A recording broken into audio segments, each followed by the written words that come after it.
This masked newbie streamer is entering a dungeon solo for the very first time. Sounds like the perfect recipe for becoming monster food. Instead, Subaru starts cutting through bat monsters so fast that he shatters every dungeon record. His stream instantly blows up, and managers from the strongest guilds jump in to see what kind of freak is speedrunning a dungeon like it's a tutorial. One girl in particular completely loses it over this mysterious masked guy. But the more she watches, the more worried she gets because Subaru is already heading straight for the boss room. The moment he opens the door, a gigantic werewolf warrior is waiting for him. The thing looks ready to rip him apart, but instead, it just starts sniffing him. The werewolf senses Subaru's insane strength and scared to death immediately decides that staying alive sounds like a much better option than fighting. So he just says our guy can pass. Too bad Subaru isn't interested in free passes. He tells the werewolf to attack first. The beast charges with a punch powerful enough to smash through a stone wall. Subaru casually dodges it, making the werewolf to get stuck, and ends the fight with a single swing of his sword. Even a monster that size doesn't survive one hit from our guy. With the boss defeated, every hidden trial inside the dungeon unlocks, giving Subaru access to all kinds of unique skills. The guild managers are speechless. Hunters spend years getting strong enough for a dungeon like this, build entire teams, and still take far longer to clear it. This same girl decides she has to recruit him at any cost and immediately invites him to a meeting. Subaru shows up wearing the same mask, but she couldn't care less. She offers him a contract worth a fortune, and while trying to convince him to join, she gets so obsessed with seeing his face that she ends up climbing onto the table until she's only inches away from him. Yeah, she's completely down bad. So who's really hiding behind that mask?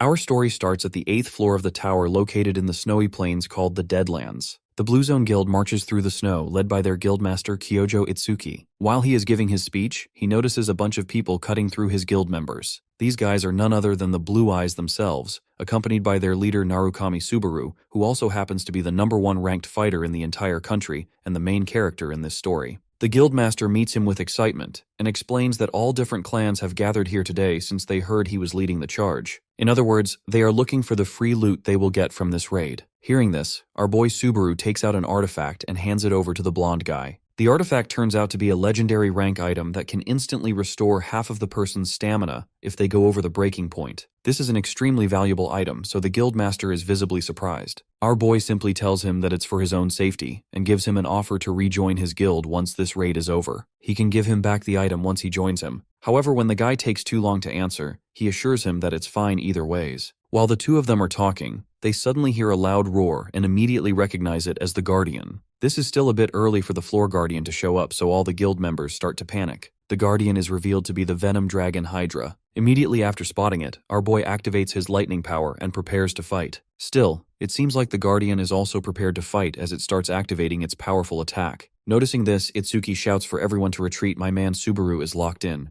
Instead of going back, he takes out his own sword and goes head-to-head with the Hydra. With a single slash, he completely obliterates its entire attack, even causing it to take damage. The blonde guy is understandably shocked and comments that the hero is still the same. Meanwhile, the Blue Eyes members are all cheering for their leader, telling him that his training paid off. Despite this, one of them is more concerned about the item he just handed over to the other guildmaster. The hero tells her that she will find out about it soon enough, announcing that they are about to engage the Guardian directly and breaking through the cursed 8th floor. While the Blue Eyes Guild walks forward, the blonde guy looks at them with a disappointed expression, almost like he feels bad for them. The next moment, one of his men informs him that all of their preparations are complete. Hearing this, he smiles and orders them to begin their plan. Unaware of any of this, the Blue Eyes Guild is focused on taking down the Hydra. All of them seem to be working together except the girl from before, who is simply slicing down the Guardian without any support. When someone shouts at her, she simply tells them that this is how she fights. From the looks of it, everything seems in control since some guild members are treating it like a game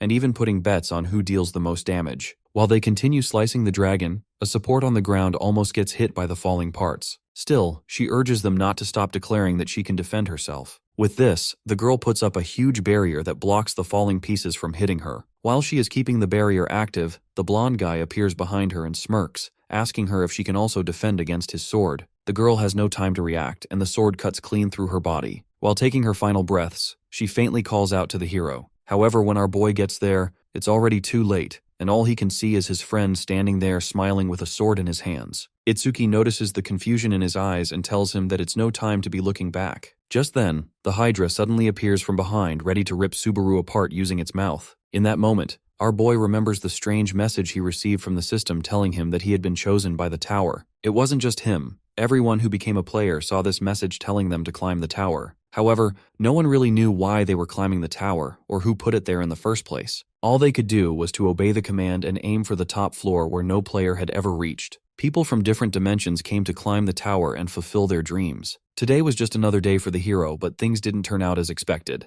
The scene ends in a horrific massacre, with Subaru's comrades' bodies scattered all around him while he stands alone in a pool of blood. Breathing heavily, he looks around after defeating the Hydra. Deep inside, he scolds his comrades for not running away as he had ordered. Exhausted, he sits before the corpse of the beast that was believed to be impossible to defeat. In the end, they did manage to kill it, but the cost was a bit too much. System alerts begin to appear, warning the hero of a poisoning status that blocks natural recovery. At the same time, the fatigue index reaches a critical level. He wonders what would even happen if he actually makes it back alive. However, that seems impossible since his body won't survive reaching a fatigue level of 100, and he is still surrounded by the Blue Zone Guild, which means he can't walk out of it without a fight. When he asks his friend why he betrayed him, the blonde guy casually steps closer and explains that he has been running toward this very day for 10 years, and Subaru should understand this better than anyone. Bringing his face close, he reveals with a vile smile that this is the only way he can defeat him. The guy admits that he deliberately distracted him and used his Blue Eyes Guild comrades, because otherwise they would come to his rescue. Shouting with suppressed hatred, Itsuki reveals how much psychological torment he has suffered from everything the hero gave him. In the end, he chose the world over his friend.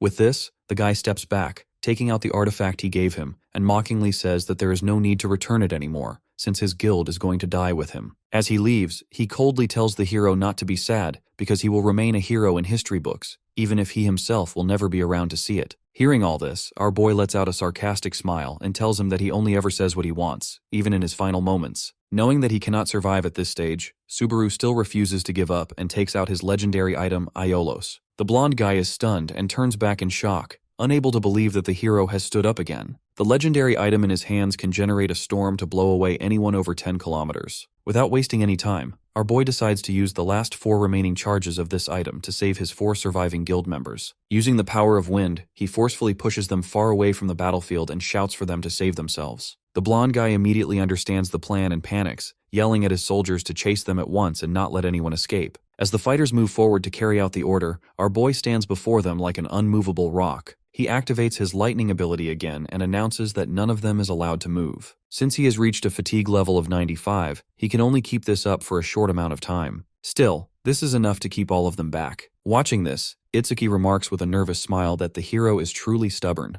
As the fatigue reaches fatal levels, Subaru advances with his weapon. He wonders what kind of price their guildmaster has promised these soldiers that they are willing to face a monster like him. Standing before the enemy horde, he firmly announces that from now on, no one is allowed to leave the battlefield without his permission. The soldiers realize that this is now a matter of life and death. Gripping their weapons, they charge at him, shouting that they have no choice but to fight with all their strength. These lackeys have no chance against our boy and get picked apart like amateurs. Our boy knows that these soldiers can't kill his guild members, but he can't say the same about Itsuki. The guy is standing too far and he is too exhausted to chase him. With his fatigue level reaching 97, he realizes that he won't be able to stall for much longer. Suddenly, one of the soldiers slashes him in the back and his fatigue level reaches 98. As he turns around, the guy stabs him right through the chest with his spear. The thought of killing the legendary Subaru gets his excited for a second when our boy looks at him and asks if he actually believes he killed him. The next moment, lightning bursts violently from his body, electrocuting nearby soldiers and flinging them into the air like dolls. The attackers' bodies crash down around him, and our boy finally drops to his knees from exhaustion. The remaining soldiers retreat in fear, whispering that he is a real monster who refuses to die even after falling. From a distance, the blonde guy watches the scene with a cold expression, mocking that Subaru's era will end so easily. At that very moment, the fatigue level reaches 99%, but the hero still refuses to give up. He gathers whatever strength he has left and throws a spear right at the guildmaster. Before the guy can react, the spear is right in front of his face. However, it appears unlikely that he will die since he still has the artifact. With this, Subaru's consciousness begins to fade, and he begins to think how pathetic his end was. Even though he believes he killed the blonde guy, he regrets not being alive to see it. Suddenly, a foul smell assaults his senses, followed by unfamiliar noises. When he opens his eyes, he finds himself inside a metal trash bin in a filthy alley. Confused and stunned, he wonders if he is back on Earth. A blue status screen appears before him, displaying an unfamiliar name, Hosoi Subaru, Level 1. He stares at it in shock and denial. Putting more pressure on his mind, the hero faintly accesses the memories of this body, where he witnesses him getting bullied by everyone for his name, since he is too weak. Among these insults, he hears someone saying that Subaru died 20 years ago. Lost between denial and confusion, he wonders if he is trapped in some terrible dream. Panic sets in, and he jumps out of the garbage container, collapsing onto the ground while gasping for breath. Nearby, he notices a player kit and quickly uses it to search for the Blue Eyes Guild. The results identify Blue Zone as its successor, and it doesn't seem like the guild is doing too good. As he keeps reading, his eyes land on a post referring to Itsuki as the guild master. This means that the guy is still alive. Reading this, our boy spirals back to the past when the two of them were friends. One day, while the two of them were sitting on a rooftop, the blonde guy told him that he was leaving his guild. The hero was shocked by his decision, but the guy simply told him that he would understand in time. When they met again a few years later, he had formed his own guild called Blue Zone. Back in the present, the hero reads that the guild is still stuck on the 9th floor even after 20 years, having achieved nothing of real value. As he walks through the streets while reading the news, his search suddenly stops at an image of a massive building labeled the Narukami Subaru Memorial Hall. The sight leaves him stunned. He steps inside, unable to believe his eyes, as the building is far more luxurious and grand than anything he ever imagined. Inside the hall, he sees a huge portrait of himself displayed at the center. The hero still can't figure out who would do all this for him. As he holds his head in confusion, he suddenly hears the voice of Itsuki being played over the big screen. The guy appears in a formal suit, smiling with false dignity as he declares that Subaru and the Blue Ice Guild no longer exist, and that Blue Zone alone is the rightful heir to their noble spirit. Subaru trembles with rage at this. He feels an intense hatred toward the guildmaster,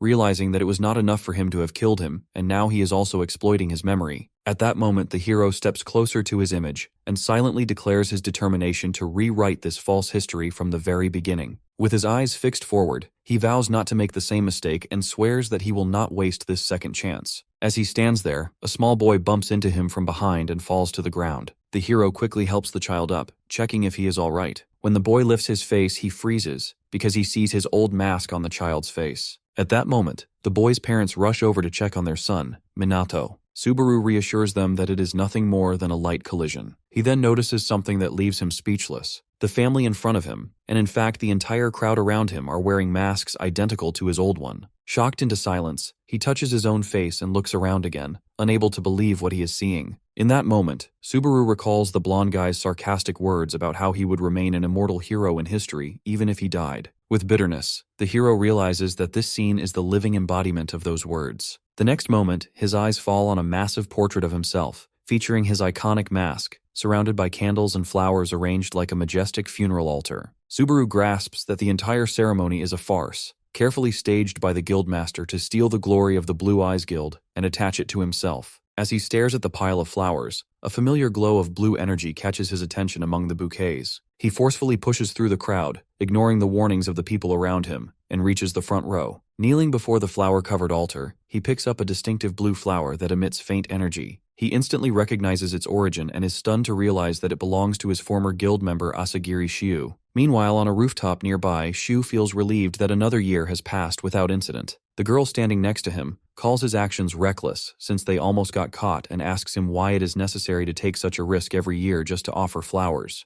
The guy takes out his hood and quietly expresses his simple hope that Subaru will one day notice the flowers he offers. The girl doubts whether the hero is still alive, but they have never seen his body with their own eyes. Still, with the threat of Itsuki lurking above, they don't have high hopes of finding him. It's already been 20 years in hiding and he still hasn't appeared to save them. As she says this, our boy rushes out of the building, gasping for breath while clutching the flower. At that moment, he becomes certain that his comrade is still alive. The scene shifts to his small, gloomy room, where he sits on his bed scrolling through a tablet, commenting on the poverty of the original owner of this body. There is no trace of the Blue Eyes Guild in the search results, yet the flower before him stands as living proof that Shu survives. The hero guesses that he is probably in hiding because of the guildmaster since he won't him live after what he saw. He also begins to wonder if the other three managed to survive as well. In any case, he knows he can't reach out to them directly with the guildmaster around. He is still weak and taking any reckless step would make things worse. His biggest priority right now should be to reclaim his past strength. Based on the memories of his current body, the player qualification tutorial is about to begin, and if his comrades are still alive, he will run into them sooner or later. The scene shifts to a massive arena where the test is being conducted.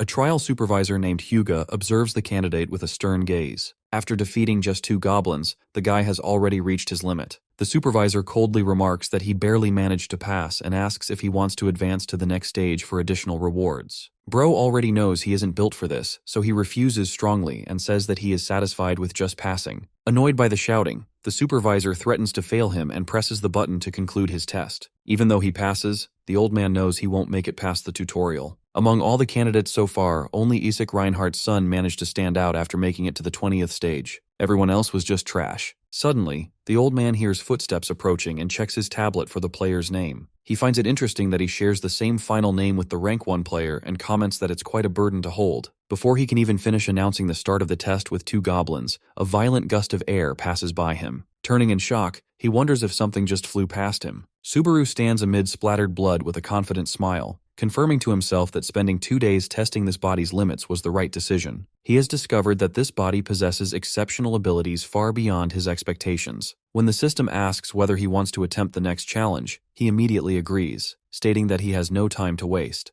Hyuga's mouth hangs open as goblin heads fly through the air. As he carefully analyzes the hero's movements, he realizes that he is not swinging his sword randomly. Instead, he is reading his opponent's movements 2 or 3 steps in advance. Watching his confident smile, the guy thinks to himself that this level of skill is impossible unless he is the incarnation of the rank 1 player himself. Our boy continues cutting down goblins with cold efficiency and incredible speed until he finally clears the 49th stage. It is now time for him to challenge the boss, and he does not hesitate at all. The ground suddenly cracks open, and a massive tightened arm bursts out, sending stones flying as the boss makes its appearance. Even the supervisor panics and tries to stop him, calling him foolish and reminding him that he is not the real Subaru. Despite his warnings, our boy refuses to back down and prepares to fight the boss. The Goblin King emerges with rage as it senses the casualties made across the previous 49 stages. Hyuga continues shouting for the hero to surrender, convinced that fighting the Goblin King at this level is pure recklessness. Even Subaru knows that with his current stats, he cannot deal significant damage to the monster's hardened body. Despite this, he refuses to retreat and suddenly drops his sword. Seeing this, the supervisor nearly loses his mind, wondering if the young man has gone insane. The monster lunges forward with a crushing attack,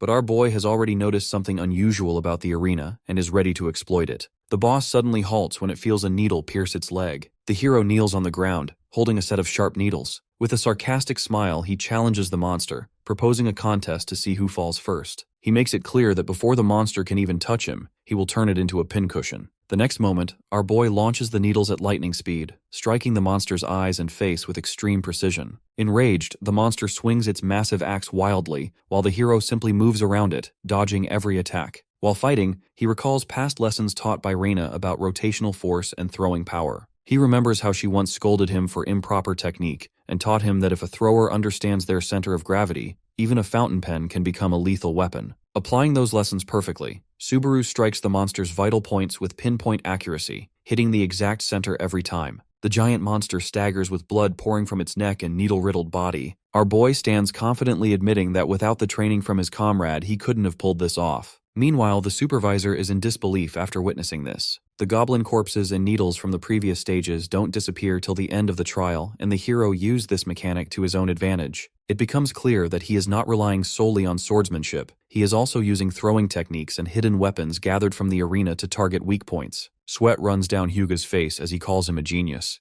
then immediately corrects himself, thinking that even that word is insufficient. The Goblin King takes its final breaths before its massive body crashes to the ground, signaling the end of the battle. Our boy calmly walks forward to retrieve his sword. Standing before the Goblin King's lifeless body, he feels no personal grudge and finishes it off. System messages appear, announcing the boss's defeat and the first ever completion of the tutorial program's 50th stage. Subaru wipes the sweat from his brow and complains that placing such a monster in a training stage is cruel, since it's still just a tutorial. Suddenly, notifications pour in for level ups, credits, and achievement points. The tutorial shop opens, usable only at this stage. The hero freezes when he sees that he has accumulated 2,425 achievement points. He begins browsing the store and notices that normal tools are priced between 5 and 200 points, meaning he has an overwhelming surplus. Subaru's attention first settles on the unnamed Demon Blade. It is a rare weapon priced at 1,000 points, designed to increase cutting power by consuming the user's stamina and mental energy. The offer feels tempting, but our boy quickly remembers that his lightning skill already drains his health. Using the sword together with that skill would turn combat into a serious gamble. His gaze then shifts to the Holy Sword Miranda, which costs 1,400 points.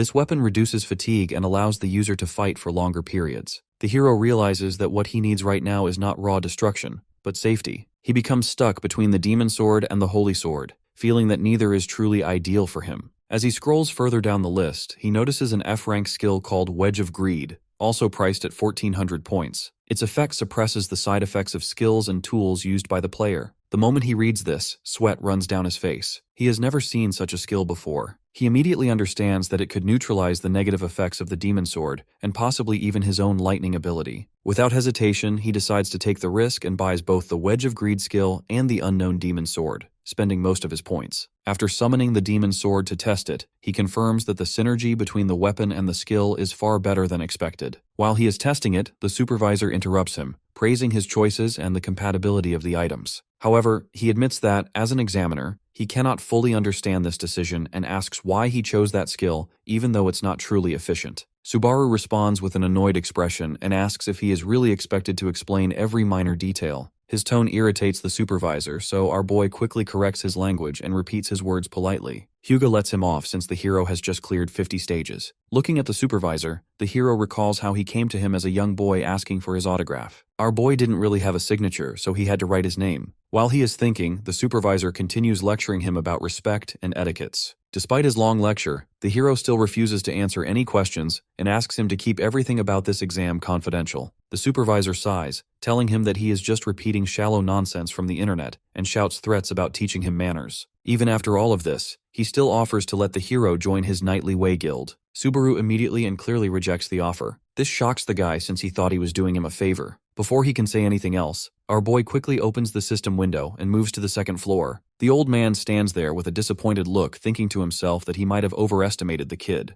Meanwhile, the hero arrives on the second floor called the starting grounds. The place is full of life and movement. The streets are crowded with people trying to sell all kinds of things. Meanwhile, our boy can't help but realize that this is his second life, and he needs to make it count. Memories of his old comrades sitting around a fire surface in his mind, and he silently vows to avenge them and the cruel end they once met. With that in mind, he heads toward the training building and requests a private room to test his new skills and equipment. An old employee asks him lazily which floor he came from. Subaru answers briefly that he has just climbed up. The employee points toward the corridor and suggests room 1, which contains a straw dummy and is most suitable for his level. However, the hero surprises him by requesting room 5 instead. The employee stares at him in extreme disbelief and warns him that it would be a waste of money, advising him to stick with the first room. Subaru thanks him for the concern but insists on booking room 5 for 30 minutes. Despite all the warnings, the hero ends up spending 50 credits for the room and walks away. The rooms are arranged by difficulty, so it's understandable why people would look at him weird. Our boy finally enters room 5 and takes out his demon blade for a test run. Suddenly, a massive surge of red energy erupts from the blade, violently consuming his health and magic to temporarily boost his physical abilities. His level 1 Wedge of Greed skill activates instantly, resisting the sword's violent recoil and restoring a small portion of his health. However, it fails to fully suppress the effect, and Subaru feels a slight increase in fatigue. He realizes that the first level of the skill is still too weak to endure this power. As the sword continues to greedily absorb his life, his combat abilities increase in direct proportion to his health loss. He understands that this is currently his maximum limit, but it still falls within his expectations. Without hesitation, he spends 10,000 credits to immediately upgrade Wedge of Greed. The skill reaches level 2, with the next upgrade requiring 20,000 credits. This upgraded version partially succeeds in resisting the sword's recoil, performing far better than before. Excited by the success of his experiment, our boy decides to test its limits. Outside, the old employee is woken up by the sound of footsteps. He notices the hero leaving and thinks of it as a dream. Then all of a sudden, he remembers that a rookie booked room 5-10 minutes ago and goes to check on him. However, when he opens the door, he cannot believe his eyes. Everything inside has been completely destroyed by something that doesn't seem human. Meanwhile, our boy wakes up in his hotel room, still feeling stiff from training. Sitting in the hotel lobby, he can't help but wonder what would have happened if he had a normal weapon. Still, leveling up his skill turned out to be the correct move as it allows him to actually use the blade. Reviewing his status window, he acknowledges that under normal circumstances, he would not even be able to lift a magic sword, let alone use one. Lucky for him, the synergy between Wedge of Greed and the sword is perfect, and if things go well, it'll work with lightning too. His excitement quickly fades when he checks his remaining balance, which is barely over 50 credits. Upgrading the skill further requires 20,000 credits, but right now, bro doesn't even have credits to buy food. A loud voice suddenly interrupts his thoughts. Turning around, he sees a femboy filming a live stream. The streamer enthusiastically talks about his expedition on the second floor and his memories as a newbie. A donation notification of 1,000 credits appears on the stream, further fueling his excitement. In his celebration, the streamer spills coffee on himself, but continues acting overly kind in front of the camera while thanking the donor. Our boy watches in disbelief and wonders if the man is insane. Reading about live streaming on his tablet, he learns that 1 out of every 3 players has started doing it to earn points. He finally understands that what he witnessed was a donation-based stream. Suddenly, a familiar voice calls his name. He turns to see an elegant man dressed in luxurious clothes, asking if he has also just climbed up. At that moment, our boy feels a strange reaction in his body, and he immediately realizes that the owner of his body was not in good terms with this man. The man warns him in a condescending tone not to ignore him while being spoken to. As the hero stares back, he feels scared for some reason. Tensing up, he replies that he has only just arrived on the floor. The man sits down and sarcastically remarks that he never expected someone so weak to pass the tutorial. Subaru remembers the man as Isaac. He is the same guy who cleared 20 stages in the starting exam. According to the memories of the body's owner, Isaac used to bully him every day, even hitting him for not obeying his orders. Remembering all this with bitterness, Subaru reflects on how weak the previous owner was for not doing anything about the bullying. He finally understands why he was inside a trash can when he woke up. Back in the present, Isaac proudly boasts about clearing 20 stages and breaking his father's record. He brags that even the supervisor admires him and claims he received a B-rank skill as a reward, stating that it is the highest possible rank in the tutorial. In all this yapping, the guy mentions that he'll have a drink to celebrate. Hearing this, our boy casually tells him to take it easy and decides to leave. Before he can get up, Isaac suddenly orders him to stop and bring him some coffee. As the hero looks at him in confusion, the guy gets mad and asks him what is going on since he has been staring at him weirdly. Instead of being intimidated, the hero simply gets up telling him that he doesn't have any spare credit. He turns to leave, but the guy suddenly grabs his hand tightly and threatens him, reminding him of the fate of runaway trash. Subaru stares back with a cold expression and advises him to let go for his own good. Instead of letting go, the guy warns him against arrogance and calls him by name in a degrading tone. Subaru realizes that causing a scene in such a crowded place would not benefit him. Just then, Isaac starts, claiming that he was only playing with him like they did in the old days. He releases his arm and continues mocking him that he must have been out of his mind after barely passing the tutorial. While our boy stares at him in silence, the guy steps closer and with clear disdain implies that he might be thinking of fighting back. He reminds him of his father's influence and hints that he has the power to make people disappear quietly. Laughing arrogantly, Isaac walks away and casually advises the hero to be careful. Our boy internally feels disgusted by this, since the guy just called him a friend. We learn that there are 2 main ways to grow stronger. The first is clearing tower trials in a virtual space, where players gain power and rewards under relative safety. Failure there only results in losing credits and progress, with no risk of real death. The second method is hunting in the real world, outside safe zones or inside dungeons. Although growth through hunting is much faster, the danger is real and lethal. Death in hunting grounds means true and permanent death, as monsters show no mercy. Because of this, most players avoid hunting and prefer the safety of virtual trials. We see several monsters dead in a dark and terrifying orc dungeon. Even though real-world hunting offers faster growth, it is extremely dangerous. Our boy sits exhausted in front of the corpse of a massive monster and realizes that safety always means slow progress, while danger brings speed. He pulls out his tablet to check the news and is shocked when he sees a live stream. Someone is impersonating him, wearing the same mask and greeting more than 8,000 followers while announcing a challenge of the 3rd floor. Subaru feels disgusted by the many copycats exploiting his name and mask. Suddenly, a new mission appears on the stream by a person named Narukami. Subaru is an idiot, offering a reward of 20,000 credits for clearing the stage. The imposter accepts it with exaggerated gratitude and excitement. More absurd yet profitable missions appear, all with huge rewards, leaving our boy staring at the screen in disbelief. The streamer enthusiastically thanks his supporters and promises to fulfill their requests. Subaru bitterly compares this easy money-making streamer to his own situation, where he risks his life fighting monsters. He looks at his miserable balance, barely over 50 credits, and laments the huge profits that Clown is making. Letting out a sorrowful sigh, he decides to return to work, acknowledging that fighting is his only option. Our boy draws his blood-stained sword and prepares to face more monsters.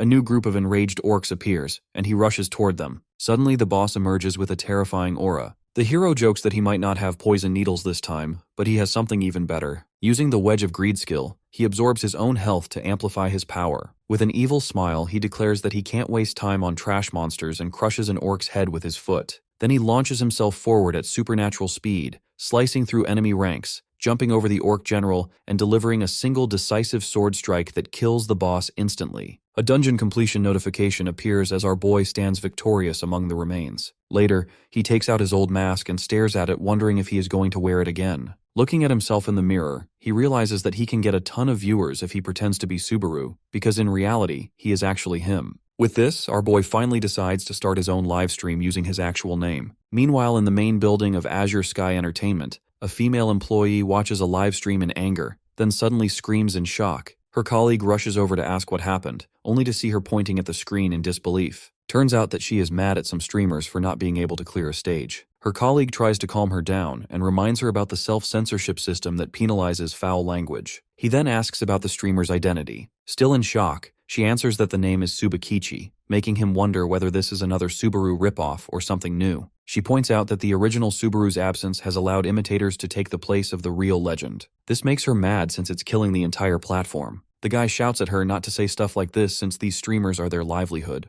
Wika is still mad since she thinks it's disrespectful to actual players who are trying to climb the tower. Hearing this, the guy asks her why she isn't climbing the tower herself. She casually answers that boredom was the reason and scolds him emotionally, reminding him that he also gave up. The guy thinks to himself that the only reason she started climbing the tower was to see Subaru in person. After he died, she had no motivation left to try. Suddenly, she screams again and points at the screen. Her colleague rushes over anxiously, assuming she has found another weirdo wearing Subaru's outfit. He angrily complains that she is watching a zero-view stream from the second floor and calls it an insult to her job as a talent scout. Wika, however, stares at the screen in awe and softly admits that whenever she sees someone wearing that mask, she cannot help but feel hope. Suddenly, the two of them hear a beep, and the guy loses 1,000 credits for cursing earlier. Meanwhile, our boy walks through the starter dungeon on the second floor, commenting that it isn't that difficult, but he is still feeling a bit of pressure since someone is watching his stream. One of his two viewers asks him if this is his first time in this dungeon. When the hero confirms it, the guy warns him not to go further, since he is just a rookie. Suddenly, a bat monster appears in front of the hero while he is looking at the screen. Without even looking away, he grabs it and throws the monster away, asking if there is any problem with having no experience. As our boy continues moving deeper into the dungeon, his viewer count reaches 3. One of the viewers praises his quick reaction, while another one named Love Money advises him not to be greedy and to wait for a team. The hero thanks him for the advice but politely rejects it, stating that it is not possible since prefers to challenge things alone. This provokes mocking reactions from viewers, who expect his inevitable downfall. Ignoring their sarcastic comments accusing him of exploiting Narukami Subaru's name for views, he focuses on a new monster that appears before him. A mud nymph leaps from the ground, but our boy dodges skillfully and delivers a fatal blow with his demonic sword. He decides to test his limits and see how far he can go. Another monster defeat notification appears, granting him 2 points, while viewers stare in disbelief at what they just witnessed. Suddenly, a group of bats and mud nymphs emerge in front of him. The hero charges like a hurricane, cutting down monsters left and right with his glowing red sword. Viewers are stunned by his speed and power, struggling to comprehend what they are seeing. Successive notifications appear as monsters fall, and he gains more achievement points. In the pitch darkness of the cave, he explains to his followers how focusing on sound alone allows one to locate enemies and estimate their numbers. Meanwhile, mocking comments continue, accusing him of lying and pretending to have knowledge despite being a beginner. Subaru touches his mask, thinking that if they knew the truth, they would understand what is going on in his mind. Still, the doubtful comments keep coming. Our boy reminds himself that the points he has collected so far are still insufficient, and he wants to earn as many achievement points as possible before leaving this place. Viewers notice him going forward and mock him for not doing any research. Suddenly, our boy stops and looks up. He freezes in shock at the sight before him. The ceiling of the cave is completely covered with countless one-eyed bats. All of them open their glowing red eyes at once. Viewers are convinced that Subaru is certain to die this time. At that moment, a mission notification appears from a viewer offering only 100 credit in exchange for killing all the monsters. Everyone thinks that the guy wants him to die and jokes about it. Subaru, however, calmly accepts the challenge, shocking everyone, and sincerely thanks the viewer for the 100 credits. The scene shifts back to the broadcasting company, where Kiyoharu sits angrily, slamming his desk in frustration over a player since he retired before clearing the 6th floor. He apologizes for disturbing the girl, but she is fully focused on something else.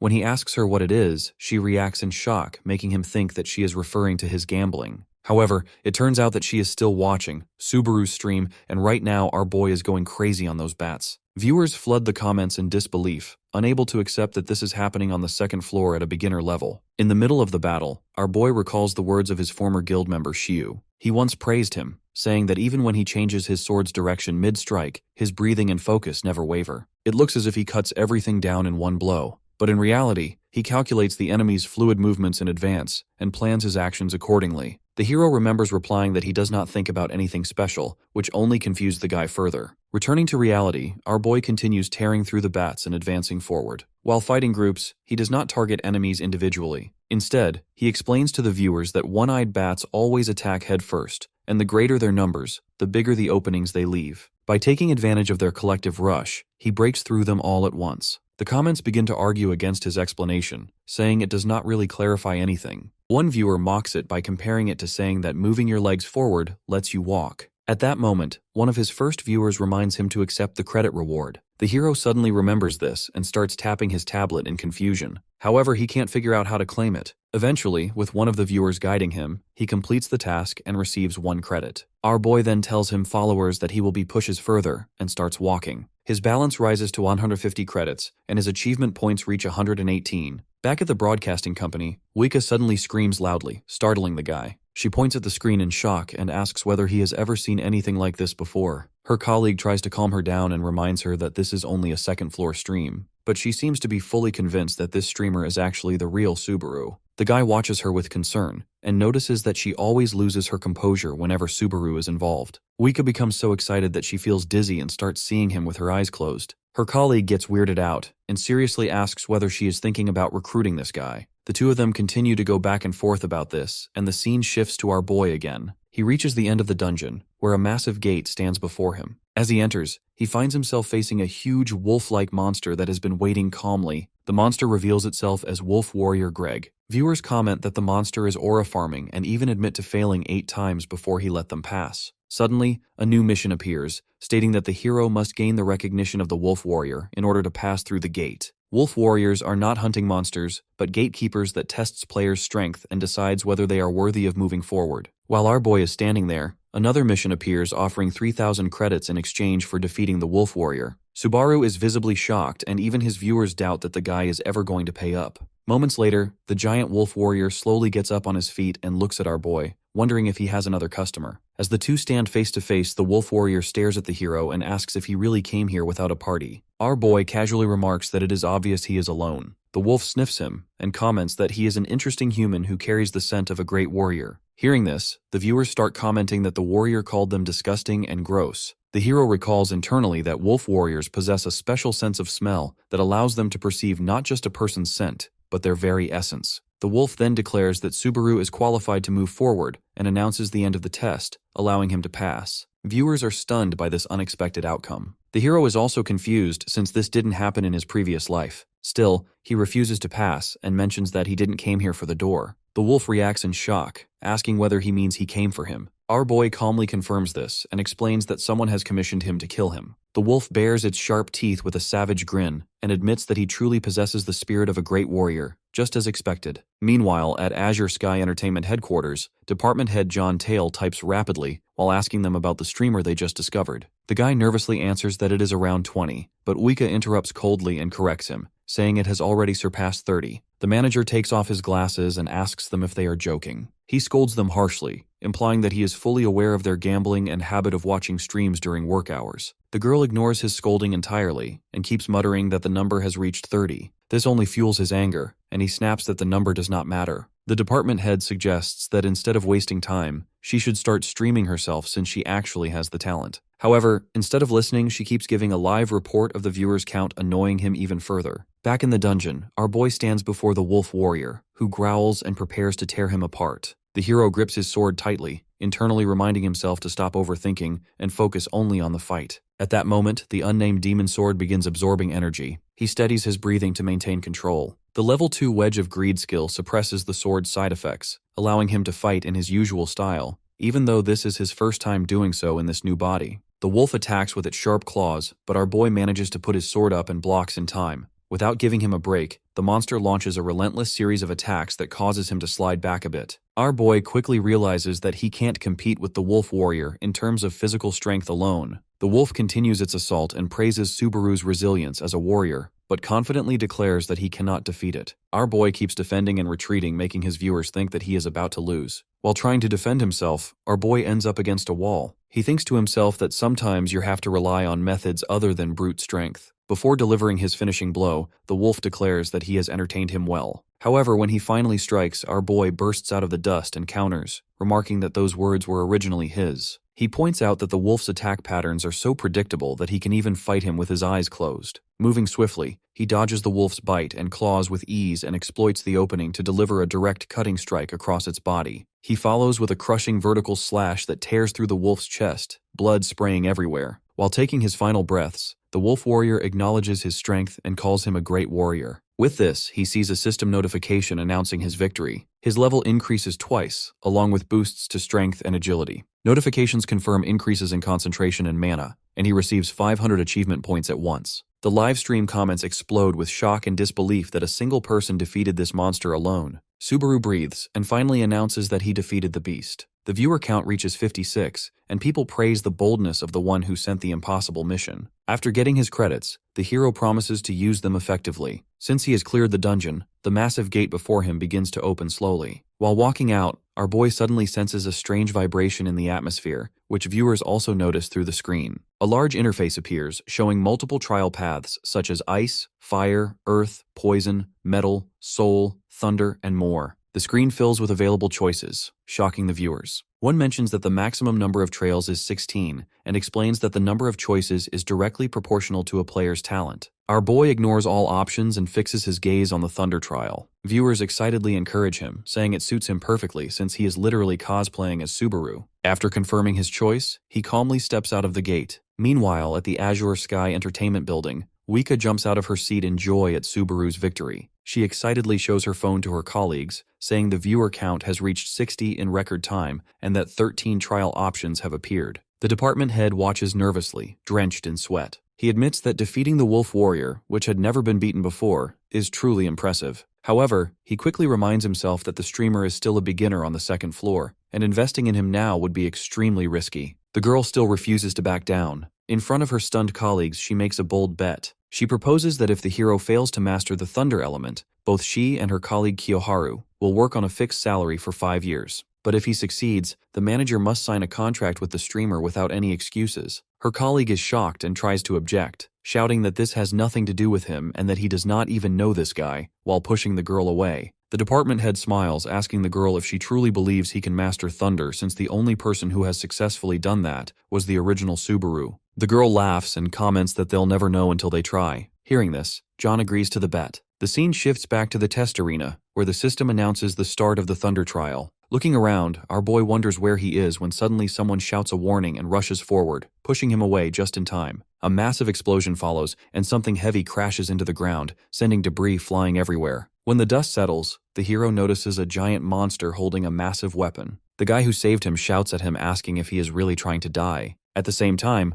a system message appears informing the hero that his mission is to defeat the fragment of the Titan race. Subaru kneels on the ground in shock, wondering why such a monster has appeared here. The viewers also begin questioning why a monster from the Titan race appeared during the lightning test. Our boy stares at it nervously and quickly realizes that it is a boss-class monster that should only appear in the second half of the test. As the Titan prepares to attack, he wonders if killing the wolf warrior Greg has changed something about this trial. The Titan swings its massive club into the ground, causing widespread destruction. Subaru narrowly dodges the attack and recalls that despite its size, the monster is weaker than the wolf warrior. The person who saved the hero earlier yells at him, accusing him of wasting that effort and ordering him to run immediately. Our boy decides to end the battle quickly before any further interference. He draws his sword and increases his stats to prepare for the monster's next attack. As the Titan finally attacks, he leaps back, causing it to hit the ground instead. Instead of retreating, our boy launches himself forward and runs along the monster's arm at lightning speed. The creature becomes confused, unable to understand what is happening, until he leaps into the air behind it. The hero lands on the Titan's shoulder and drives his sword in deeply. The monster roars in pain, but he remains cold and focused, irritated by the noise. With a decisive final strike, he silences it permanently, causing the monster to collapse lifelessly to the ground. A system message announces the defeat of the fragment of the Titan and confirms that the fourth stage is cleared. Viewers watching the stream are stunned and cannot understand how he reached the fourth stage so suddenly. Notifications appear, informing him that his level has increased, along with boosts to strength, speed, stamina, and mana. He also receives 4,000 achievement points and 2 rare items, the Titan's Heart and an item called Thunder. Comments flood in, expressing shock at the generous rewards and the unprecedented achievement of clearing stages 1 through 4 in a single sequence after defeating the Wolf Warrior. The man who saved Subaru earlier runs back toward him, out of breath. Viewers identify him as Falcon. He is visibly shaken and struggles to process what he just witnessed. The hero calmly wipes his sword and indirectly implies that the answer to his question is obvious. He strikes a heroic pose and declares that he is here to defeat the Titan, though the comments mock him for being too dramatic. The scene shifts to a peaceful village. Our boy enters an inn and sits on the bed to rest. Suddenly, the viewers start demanding to see the items he obtained, expecting them to be magic or high-rank equipment. The hero agrees with a smile, admitting that he is also curious. He first displays the Titan's heart, which is a ring that increases stamina and improves healing.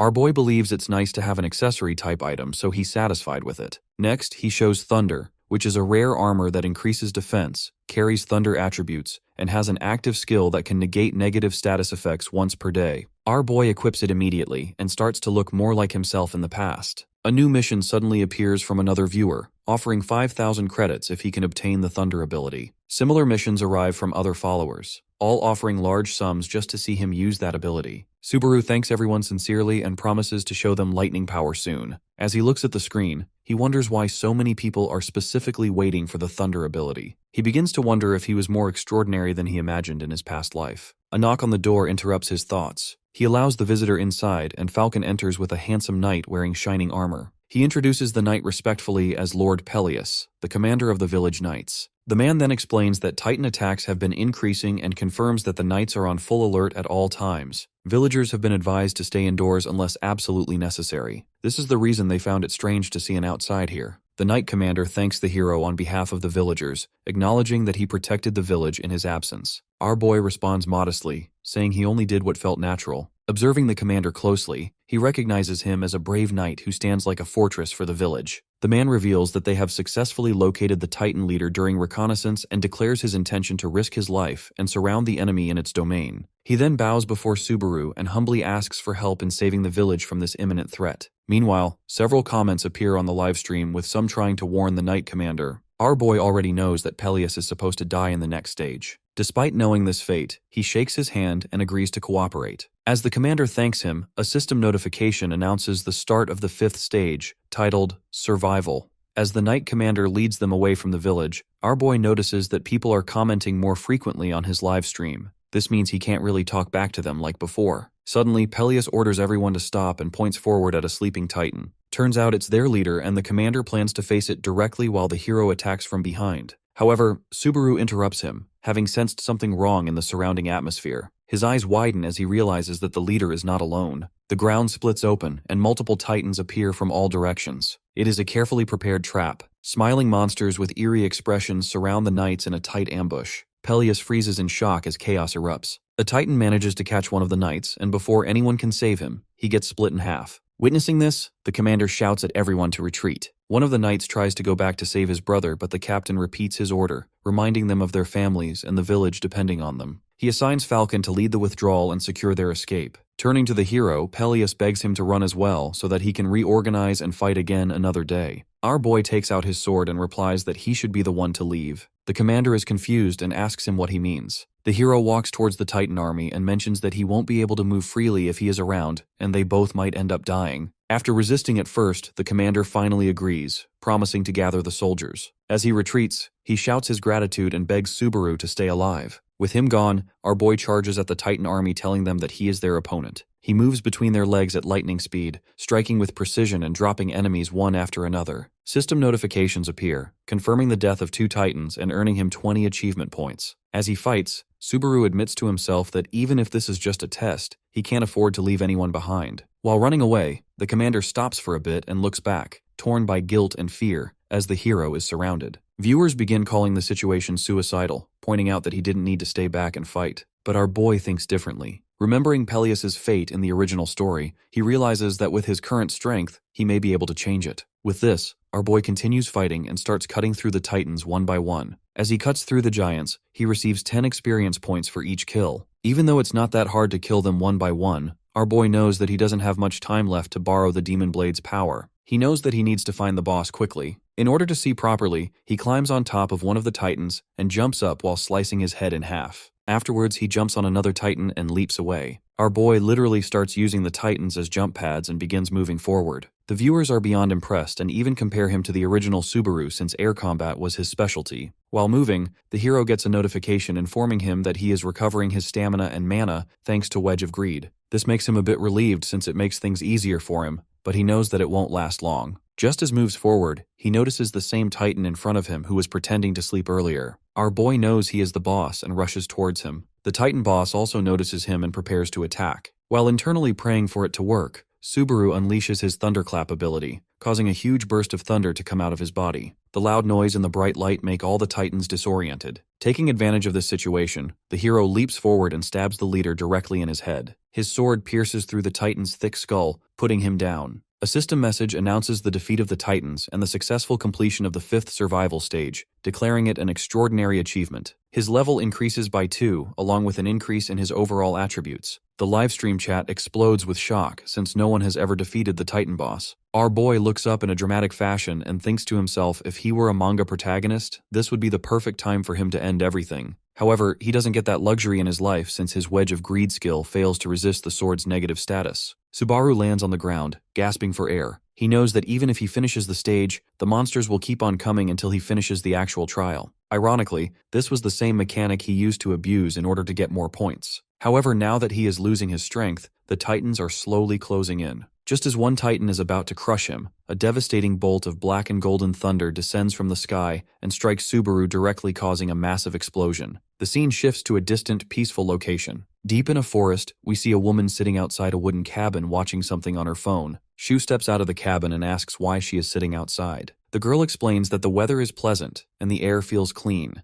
adding that moments like these are the only peace left to enjoy. He looks seriously toward the horizon and agrees, stating that time is almost up. At most, they have only 1 year left. Looking back, he realizes that the girl is still distracted by her phone and remarks that she always behaves this way when things get serious. Curious, he asks what has captured her attention. She shows him the screen, revealing an image of a masked man who calls himself Narukami Subaru. Shu's eyes widen in shock as he blurts out the name, but Reina coldly interrupts him and explains that this is not the Subaru they know. She shows him the live stream and clarifies that this is merely a streamer using the same name while currently taking the second floor test. As the guy stares at the screen in disbelief, she firmly states that if the hero had truly survived that day, Itsuki would have been dead by now. The white-haired guy doesn't want to hear any of this, so he ends the discussion and leaves, telling her to forget it. She calls out to him, sharply asking how long he plans to hide in that boy's shadow. Shu coldly counters by asking why she herself is watching the stream if she truly believes that. The girl responds that she is only killing time. Suddenly, her eyes widen in shock as she stares at the screen. Noticing her reaction, he also looks and freezes in disbelief. Back on the battlefield, a massive explosion of golden lightning shatters the ground and blasts the titans in every direction. As the dust settles, our boy stands amid an electrical aura. A system notification appears, announcing that he has acquired the Thunder skill and asks if he wants to continue the trial or transfer out. Witnessing all this, the chat erupts in disbelief. The hero himself is stunned, realizing that this place should not have been where the skill was learned. According to the skill description, it's an A+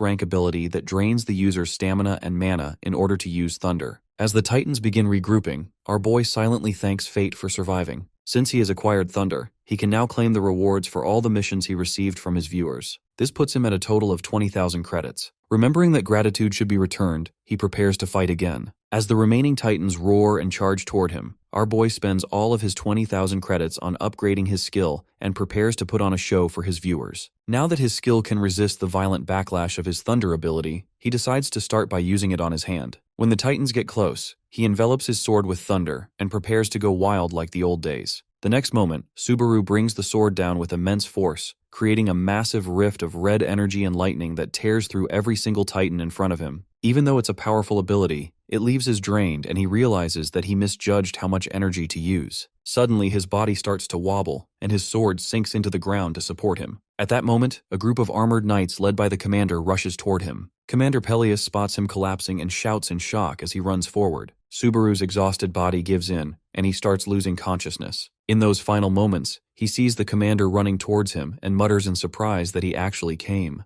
Elsewhere, we see Wika sitting anxiously on her chair while waiting for a response from the hero. Her colleague asks the department head if it's really that big of a deal, but the guy simply tells him that he doesn't know how women think. Meanwhile, the girl is having a panic attack since she believes that Subaru might not like the email she sent. The others are confused and ask her what she is worried about since it's just a business email. The girl shouts back, admitting that she is a devoted fan of the actual Subaru before being a manager, so she can't help it. She mentions that in the past only the real Subaru had the thunder ability, but now his clones have also started to acquire it. Her boss smirks, commenting that it's not something that anyone can obtain, which means that this new streamer might be someone special. While they are talking, Kiyoharu gets a notification on his phone and tells them that the streamer has read their email. This makes the girl excited, but all of it goes away when he reveals that their email was left unseen. Meanwhile, in a high-tech studio, Hawkeyes, a streamer specializing in combat analysis, prepares to go live. Known for his sharp insight and deep knowledge of the streaming world, he has crushed competitors and secured an unshakable position. He reviews clips of multiple players, including Kurokawa Amon, who recently joined the Blue Zone and is climbing the tower at insane speed. He also highlights the leader of Blue Zone, who has now become the greatest player in the world after the hero died 20 years ago. Today, however, his analysis focuses on the cross-generational legend, Narukami Subaru. He firmly states that regardless of opinions, the Thunder skill belongs exclusively to this man. As the stream begins, Hawkeyes energetically greets his followers and announces that he is covering the hottest player of the moment. He starts reviewing the combat footage and warns viewers not to judge too quickly. What he sees soon leaves him stunned. Sweat drips down his face as he stares at the screen in disbelief,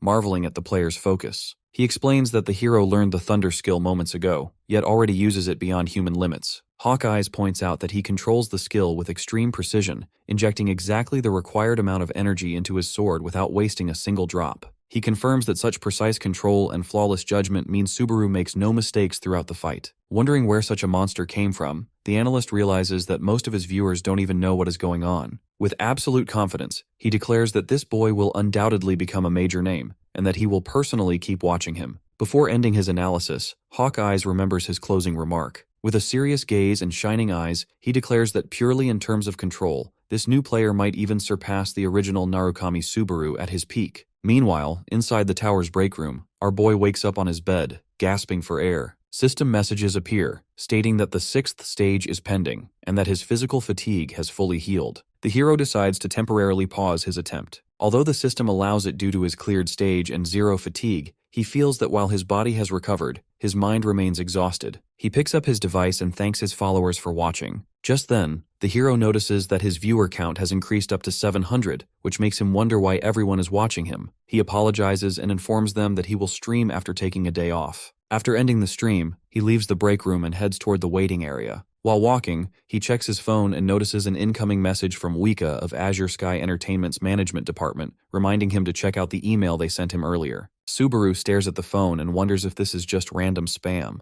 The name Azure Sky Entertainment sounds unfamiliar to him. The scene shifts to a classic outdoor cafe, where Subaru sits while drinking coffee and browsing his phone. He looks up information about the company and learns that it is a massive multi-channel network that mainly manages streamers and invests heavily in supporting them. He is surprised at how much the world has changed, to the point where companies now specialize entirely in this field. He realizes that Azure Sky is one of the major leaders in the entertainment industry. Subaru then reads comments discussing Hawkeye's analysis of him. As he scrolls through the chaotic comment section, he realizes that the streamer works with Azure Sky Entertainment. Even though Hawkeye's is meant for his bluntness, the hero admits that he knows his stuff. Outside the cafe, Isaac stands while holding his phone, angrily reading an excerpt from the analysis that claims the new Subaru may surpass the original Narukami Subaru at his peak in terms of control. He mutters in disgust, calling the hero nothing more than a rookie who barely reached the 2nd floor. He burns with anger, cursing the streamer, and swears that once he clears this stage, he will personally make them regret it. As he enters the cafe in a bad mood, he notices our boy sitting at a distance. This makes him even more furious since he can't avoid seeing him everywhere. Isaac deliberately walks past his table and bumps into the table hard, causing hot coffee to spill all over his clothes. The hero quickly jumps up from the heat and notices the guy standing there. Isaac acts as if it was an accident, then feigns surprise upon recognizing Subaru.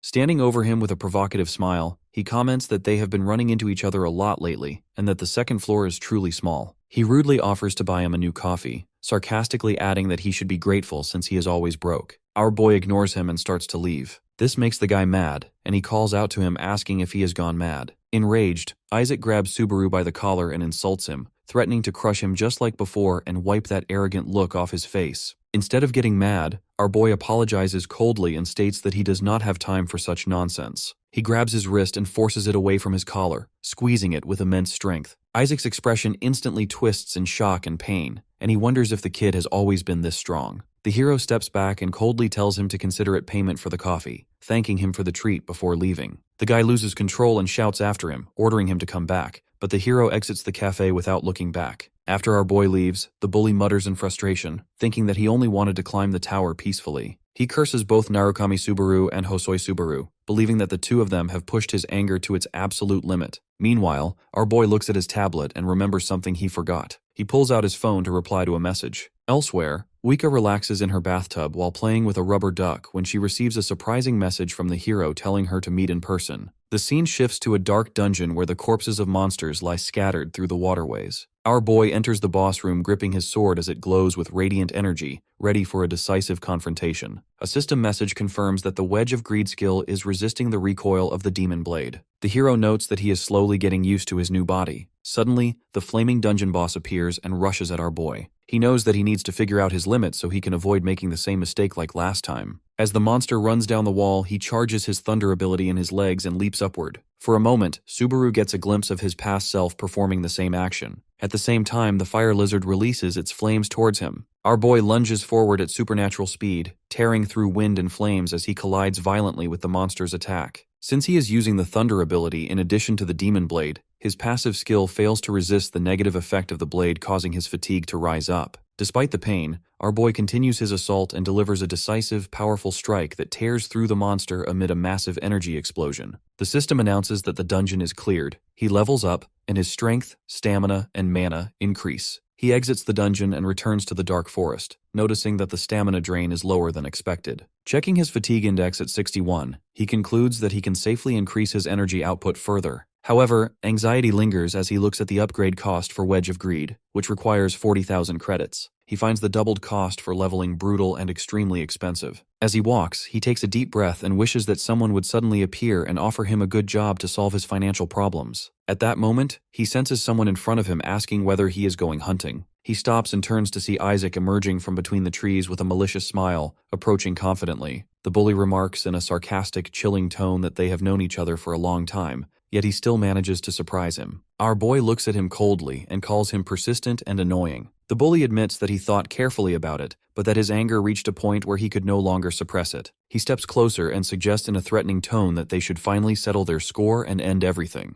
Subaru shows no fear and instead seems a bit annoyed since the guy is wasting his time. The scene shifts to the city at night, where Hawkeyes walks alone before entering his favorite cafe. He hears someone calling him and turns to see Azure Sky Entertainment's John sitting behind him. They sit together, and the analyst welcomes him, mentioning that it has been a long time since they last met. The manager asks about his live streaming work. Hawkeyes explains with a smile that his viewer numbers remain stable because the viewers are mostly the same. The manager comments calmly that slow and steady growth is the healthiest and most sustainable path. Hawkeyes sets his cup aside and curiously asks for the real reason behind the meeting, realizing this is not just a casual chat. The manager reveals his purpose and asks seriously about the Subaru clone, questioning whether he truly meant such high praise. The analyst confidently confirms that the rookie possesses raw talent that surpasses even the original Narukami Subaru at his peak, but clarifies that climbing the tower and reaching those heights is a completely different matter. The manager smiles at his precise assessment and reveals his intention to recruit the new guy into their agency. Hearing this, the analyst laughs, praising his sharp insight, but points out that the rookie's fame and viewer count are still low for their company. John admits that he is right, but after hearing his analyses, he thinks the two of them should do a collab to help him increase his viewers. Meanwhile, back in the forest, our boy stands face to face with the bully. The guy calls him an idiot for wandering into a dungeon and comments that he should have taken his advice. He warns the hero not to mistake himself for the legendary Narukami Subaru or dream of mastering the thunder skill. Isaac's rage intensifies as he curses that name, gripping his shoulder and threatening him. Our boy sighs, since he also didn't expect to end up in an age where everyone was trying to become the real Subaru. He decides to confront the bully directly and questions the true reason behind his intense hatred, wondering if it is really just about his name since most people have no problem with it. Isaac's fury erupts as he reacts violently, dragging his father into the conversation, leaving the hero silently questioning what that has to do with anything. The bully keeps criticizing the actual Subaru.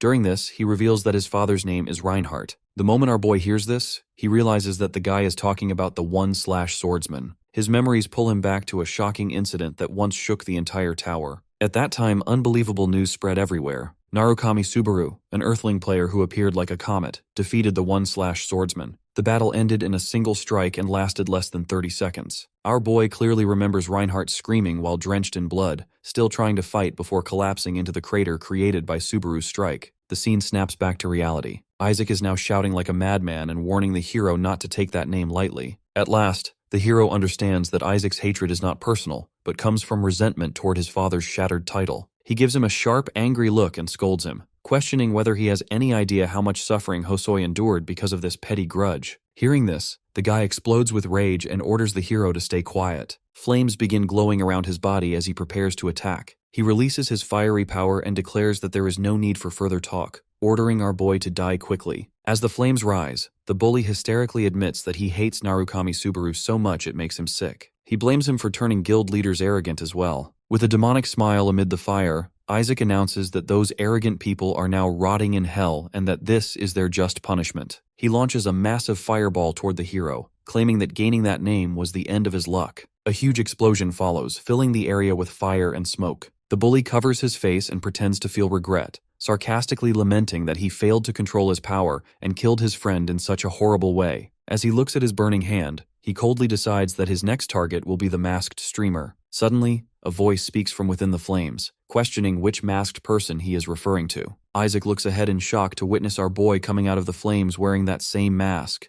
His eyes widen in disbelief, and he mutters that it is impossible. Panic sets in as he wonders how the hero managed to withstand his flames without a single injury. Without warning, our boy rushes forward and lands a devastating punch on his chest. He then slams him into the ground, drawing another scream. The bully staggers while vomiting blood, unable to understand how someone he thought was weak can deal such severe internal damage. Subaru stands over him and asks him a simple question about who is truly standing before him. He removes his mask and asks him to decide whether he is the bullied Hosoi Subaru, the masked streamer Narukami Subaru, or the blue-eyed Narukami Subaru himself. The guy refuses to believe it and thinks that he is claiming to be the streamer. Regaining his balance, he stands up and mocks the thunder skill, claiming it is nothing special if someone like him can learn it. Forming fiery claws, he arrogantly asks if the hero truly believes he can win at this level, boasting that mastering this skill proves he has surpassed even the original Narukami Subaru. Isaac charges with a sweeping fiery attack, screaming his superiority. However, the hero moves at lightning speed and instantly slices off his arm with a single sword strike. Shock freezes the bully in place as our boy calmly tells him that his answer was wrong. This causes him to tremble in fear as he realizes that the man in front of him is actually the real Subaru. However, the realization comes a bit too late as our boy quickly slashes him in half. Isaac staggers on his feet with blood spraying from his body. As he falls down, the hero simply puts his mask back on and comments that he should think of this as payment for borrowing his friend's body. The scene shifts to a quiet cafe where everyone is staring at the hero for wearing that mask. Meanwhile, our boy thinks about his strategy as a streamer, deciding not to show his face to the viewers. Moments later, Wika approaches him and apologizes nervously for being late. Her cheeks turn red as she introduces herself and explains that she is the person he contacted.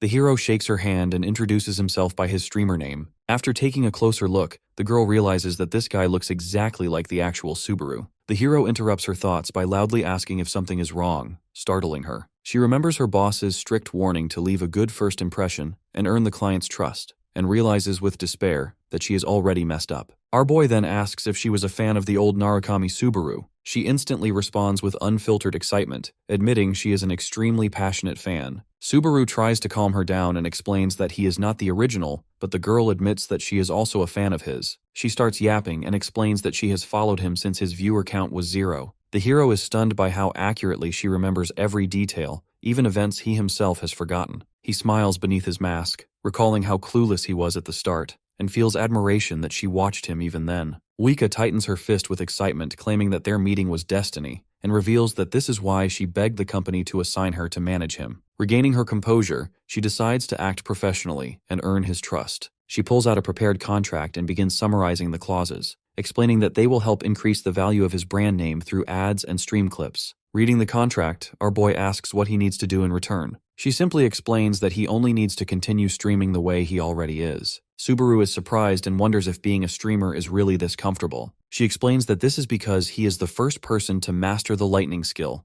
and the entire company, from the department head downward, holds him in high regard. When the girl asks if everything is to his liking, he interrupts her questioning if the other managers at her company are also like her. Wika misunderstands it and starts explaining that everyone else is way cooler than her. Meanwhile, our boy wonders if the average level for players has gone up so much that someone like her has to work as a manager. He realizes that he'll face much stronger players from now on and decides to pick up the pace. Seeing him lost in thought, the girl starts to worry that he might actually reject the contract. However, the hero offers her a handshake and mentions that she seems like someone he can trust. The girl almost starts crying in excitement as she finally shakes his hand. Later, Subaru starts a live stream and the viewer count instantly rises to 700. Our boy notices the unusually high number of viewers and quickly realizes that this sudden influx is the result of Wika's advertising and pre-promotion. Without wasting time, he shifts into a serious mindset and continues forward. It's finally time for him to attempt the 6th stage called Legend. The atmosphere immediately shifts into something dark, rainy, and oppressive. We see several knights gathered at the meeting table where the commander asks them about the hero. They inform him that he is still unconscious, with some even doubting that he can be trusted since he is an outsider. The skepticism grows as one of them suggests that unless the commander witnessed it himself, he may have been deceived. He even wonders whether the monster defeated was truly the boss or merely some grunt. The commander becomes furious at these remarks and scolds his men for speaking so disrespectfully about their savior. At that moment, the tent door opens and a knight enters with the hero behind him. Peleus rushes towards Subaru, warmly welcoming him. Our boy thanks him for his help and mentions that he can walk on his own now. The other knights watch him with suspicion, whispering among themselves that he does not look strong. The hero notices their gazes and confronts one of them directly, asking if he truly doesn't believe he killed the boss. Turns out that Wika told him about a feature where his voice could only be heard by his viewers. He uses that to his advantage and starts aura farming in front of his viewers. This works well and everyone starts praising his confidence. Among the knights, gray-bearded guy named Dale steps forward and offers his hand. The hero shakes his hand and comments that this is their first meeting. The knight confirms it, saying that he was away protecting the village, but everything still got destroyed. This surprises our boy since he has already killed the leader. Dale explains that long ago, the true titans waged a war against gods and were sealed away. The monsters he fought earlier were just their fragments. However, after he killed the boss, one of the ancient titans rampaged the village. The stream comments explode with shock as viewers wonder if this is even possible. Despite hearing all this, the hero declares that they are going to kill that titan. This makes Dale and all the other knights worried since it almost seems like a suicide mission. The commander suddenly interrupts with a shout and brings up an ancient legend about Millennium Mountain. He explains that a thunder shard is hidden at its peak and believes that only the hero is capable of finding it. Meanwhile, in the village, the ancient titan continues to lead his army forward, destroying everything in his way. Turns out that the titan boss was actually his son, and he now wants revenge by spilling the blood of every human he can find. From far above, Subaru's golden eye glows as he witnesses the scene from a distance. While pulling his horse back, he realizes that the titan is looking for him. The commander told him that it would take 3 days for the titans to reach this mountain, so if he couldn't find the shard by then, he needed to run away. Now, riding towards the mountain, the hero realizes that acquiring the shard might be the whole point of this trial, since it's essential to defeat the titan. Meanwhile, his viewers doubt that he can finish this in one try. Ignoring their comments, he quotes himself from the past, saying that there is no trial that cannot be cleared. The comments instantly catch it, noting that they have heard that line before. Suddenly, several mission requests also come in, offering to give him thousands of credits if he manages to kill the titan. The hero feels relieved that despite his slip, he has not fully exposed himself. He tightens the reins and presses onward, cutting through heavy rain and rough terrain. At last, he reaches the mountain's base, dismounts, and studies the cliffs, confirming that the thunder fragment must be hidden here. As he places his hand on the rock wall, he remembers his conversation with the commander, who explained that the lightning fragment is something mentioned only in legends. No one knows its true nature. It could be a power, an item, or even a person. The hero remembers asking how to obtain it, only to receive a frustrating answer that only the mountain's location and inherited legend are known. One thing, however, was confirmed with certainty. The one who wielded thunder in the past exterminated the titans entirely. The scene shifts to Wika's home as she calls her boss to give him the good news. He laughs happily over the phone and remarks that she has finally become reliable. The girl pauses for a second as she realizes that he gave her a compliment. Her boss confirms it and mentions that he met with Hawkeyes and has something to discuss. Before he can even finish his sentence, she cuts the call and collapses onto her bed. After a long, exhausting day, she decides to reward herself by watching Subaru's livestream. Now that she has seen him in person, she can't control her excitement. While she watches, our boy repeats his famous catchphrase. The girl freezes in shock as she realizes that the actual Subaru used to say it all the time, 20 years back. Back on the mountain, our boy continues trying to break the rock wall while the viewers wonder if he has lost his mind. He continues striking the stone repeatedly, as if challenging the mountain itself to see which is harder. Rock fragments scatter, and with each blow, energy begins glowing around his fist. Suddenly, a massive crack forms, and the rocks split apart. Our boy lets out a smile as he realizes that he has finally found it. The viewers are confused and ask him if he is just going to brute force his way to finding the shard. Our boy knows that they cannot feel the same sensation of thunder that he is feeling. It's almost as if the thunder shard is calling to his thunder ability. He discovers a massive metal gate engraved with ancient symbols, sensing that whatever lies beyond it is the source of that power. Viewers wonder about the door's size and how it can be opened without a key, but our boy simply decides to break it using his thunder ability. He activates the Wedge of Greed skill at level 3 to resist recoil and gathers thunder in his fist. Black and golden energy swirl around his hand as the hero chooses to answer the call of the power summoning him. Focusing all his energy, he unleashes a swift, devastating punch toward the gate.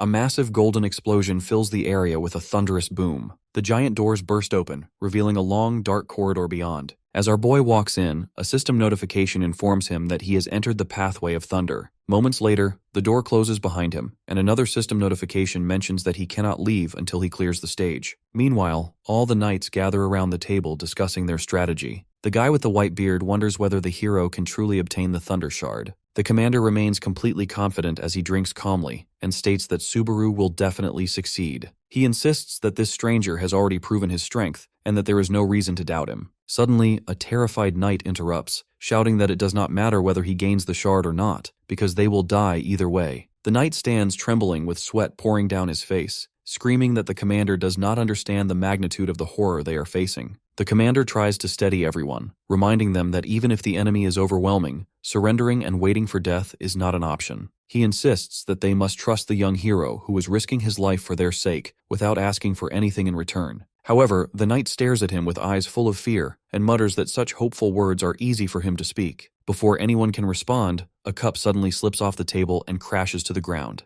At the same moment, a violent earthquake shakes the tent, instantly changing the atmosphere. A soldier rushes inside, shouting that the Titans have finally arrived. The moment those words are spoken, Peleus and the other knights fall into stunned silence. The scene shifts back to Subaru as he walks through a barren rocky cave, quietly questioning what the trial truly demands from him. The viewers observe the strange emptiness of the cave, noticing the complete absence of monsters or visible dangers. This only deepens their confusion. The hero's golden eye glows with sharp insight as he realizes something important. Thunder, he understands, moves too fast to be seen. With this realization, the situation finally makes sense. He concludes that this trial is not meant to be overcome using the 5 senses, which is why nothing can be seen. As our boy closes his eyes to focus, he begins to sense a powerful but dormant energy of thunder deep within the cave, as if it is calling to him and pulling him forward against his will. Suddenly he bends down, picks up a rock, and throws it forcefully ahead. He knows that there is invisible lightning dispersed in the air, and it will only get stronger the further he goes. The rock begins to crack and break apart as electric charges react violently to it. Subaru realizes that he has no choice but to go deeper in the cave. This means that the trial is likely a test of his endurance in which failure will likely result in his death. With that understanding, he forces himself to run deeper into the cave, pushing his body through the unseen storm. As he advances, a 100-credit donation appears, sarcastically questioning what he is even afraid of. More messages follow. One offers 1,000 credits, another warns that the thunder skill he gained could disappear. Even under such extreme pressure, our boy takes the time to thank his supporters and presses on. The scene then changes to that same wooden cabin in the forest. We see Shu relaxing on a couch watching a live stream until Reina suddenly enters the room, startling him so badly that he nearly jumps. Sensing her presence, he hurriedly hides his device. This makes her suspicious, and she asks if he is watching something inappropriate. The guy awkwardly denies it, claiming to be tired, but the girl clearly does not believe him. She sits beside him and jokingly makes strange remarks, which only makes him more flustered. While eating bread, Reina casually admits that she stopped watching the stream after he asked her to, but now she is bored. Hearing this, he gets visibly upset, and she asks if he has a problem with her sitting there. Shu starts yelling out of nowhere and shouts that she is twisting his words. In reality, he is just trying to shout over Subaru's voice in the live stream. After successfully muting the audio, he finally stops yelling, but the girl gets up and decides to leave. He tries stopping her to not seem suspicious, but she ignores him. After she exits the room, he sighs and opens the live stream once again, wondering if this streamer is actually the real Subaru. Everything about his seems exactly like him, except for his eagerness to earn credits. While he is distracted by the stream, Reina gently taps his shoulder and gives him a death stare, asking if he really thought he could hide it from her. Back inside Millennium Mountain, our boy continues walking along the path of thunder. Sweat pours down his face as he stands amid an electric storm. With each step, the energy around him grows more intense and his progress finally reaches 2.3%. As he raises his arm, he senses a familiar energy, one which he had experienced countless times in his past life. Even though the hero has a long way to go, the progress bar helps him determine where the finish line is located. Covered in wounds and under immense pressure, the hero decides to completely ignore the chat since he can't read it anymore. Our boy knows that he must reach the finish line, but he is aiming even further than that. The scene shifts to Hawkeye's studio where he watches the stream across multiple screens. He recalls his conversation with the department head, who suggested collaborating with Subaru. The analyst wonders how long it has been since John personally managed a project. During their conversation, his boss told him that it's not entirely in their hands to make someone famous. It depends on the streamer and the kind of players that are popular in the scene. This new Subaru clone felt less like a guy chatting with his fans and more like a seasoned player's vlog. Instead of asking Hawkeyes to help the new streamer, his boss mentioned that collaborating with him might even turn him into a star. Right now, he was like a comet, and the analyst could use his momentum to rise up. While sitting in his chair, Hawkeyes thinks to himself that he started streaming because he wasn't confident in climbing the tower. However, what he wanted more than ever was to become a star. Now with the hero emerging like a comet, that dream seems a lot more plausible. Finally coming back to reality, the guy realizes that he is distracted in middle of his work. His focus shifts back to the livestream, and he is stunned to witness our boy walking straight into the thunderstorm. Despite his entire body literally burning from the thunder, he continues walking ahead. Each step takes a lot more effort now, and his entire body seems heavier. He realizes that as he goes deeper, the thunder will run more deeply into his body. At this point, the intensity of thunder is enough to run through every thin pulse in his body, starting with Ren and Du meridians. As his progress finally reaches 20%, a system window appears informing him that the thunder has started to take root in his body, increasing his mana. The Ren and Du channels are the body's central pathways, while micromeridians are the tiny vessels that connect the entire body. As he walks through the storm, energy flows through every part of him. Opening the micromeridians means that his internal energy now reaches every corner of his body. The hero is basically using a shortcut right now, since normally, body purification is done slowly using one's own mana. Relying on external lightning may speed up the process, but it also brings unimaginable pain. Meanwhile, in Wika's dark room, she stares at her phone screen in shock, unable to look away from the livestream. She mutters in disbelief that he is trying to open his micromeridians by relying on an external force. Even though he appears to walk, she knows that the pain must be unimaginable. Most people would not even stay conscious and would faint repeatedly from the intensity. Even if one cannot sustain any real injury during these trials, the pain is still real. Biting her lip in anxiety and confusion, she wonders what is driving him to push himself to such extreme torment. The scene returns to the hero as the system indicates that progress in activating the micromeridians has passed 50%. His lightning-wrapped leg continues to move forward slowly and heavily, crushed by pain that tears at his consciousness. He begins to hallucinate and blames himself, muttering that everything that happened was his fault and that he was the one who caused everyone's deaths. This brings him back to that fateful day where he stands before his comrades and confidently declares that there is no test that cannot be cleared. The faces of all his comrades appear before him, standing behind him with confident smiles. He remembers his arrogant words, telling them not to worry, and insisting that he would win in the end. Soon the memory overlaps with painful reality. Subaru bitterly blames himself, convinced that if he had not spoken so recklessly, things would not have turned out this way. Suddenly he remembers what Itsuki told him before betraying him, and starts running forward thinking that it's all his fault. Unfortunately, his body can only take so much and he falls down.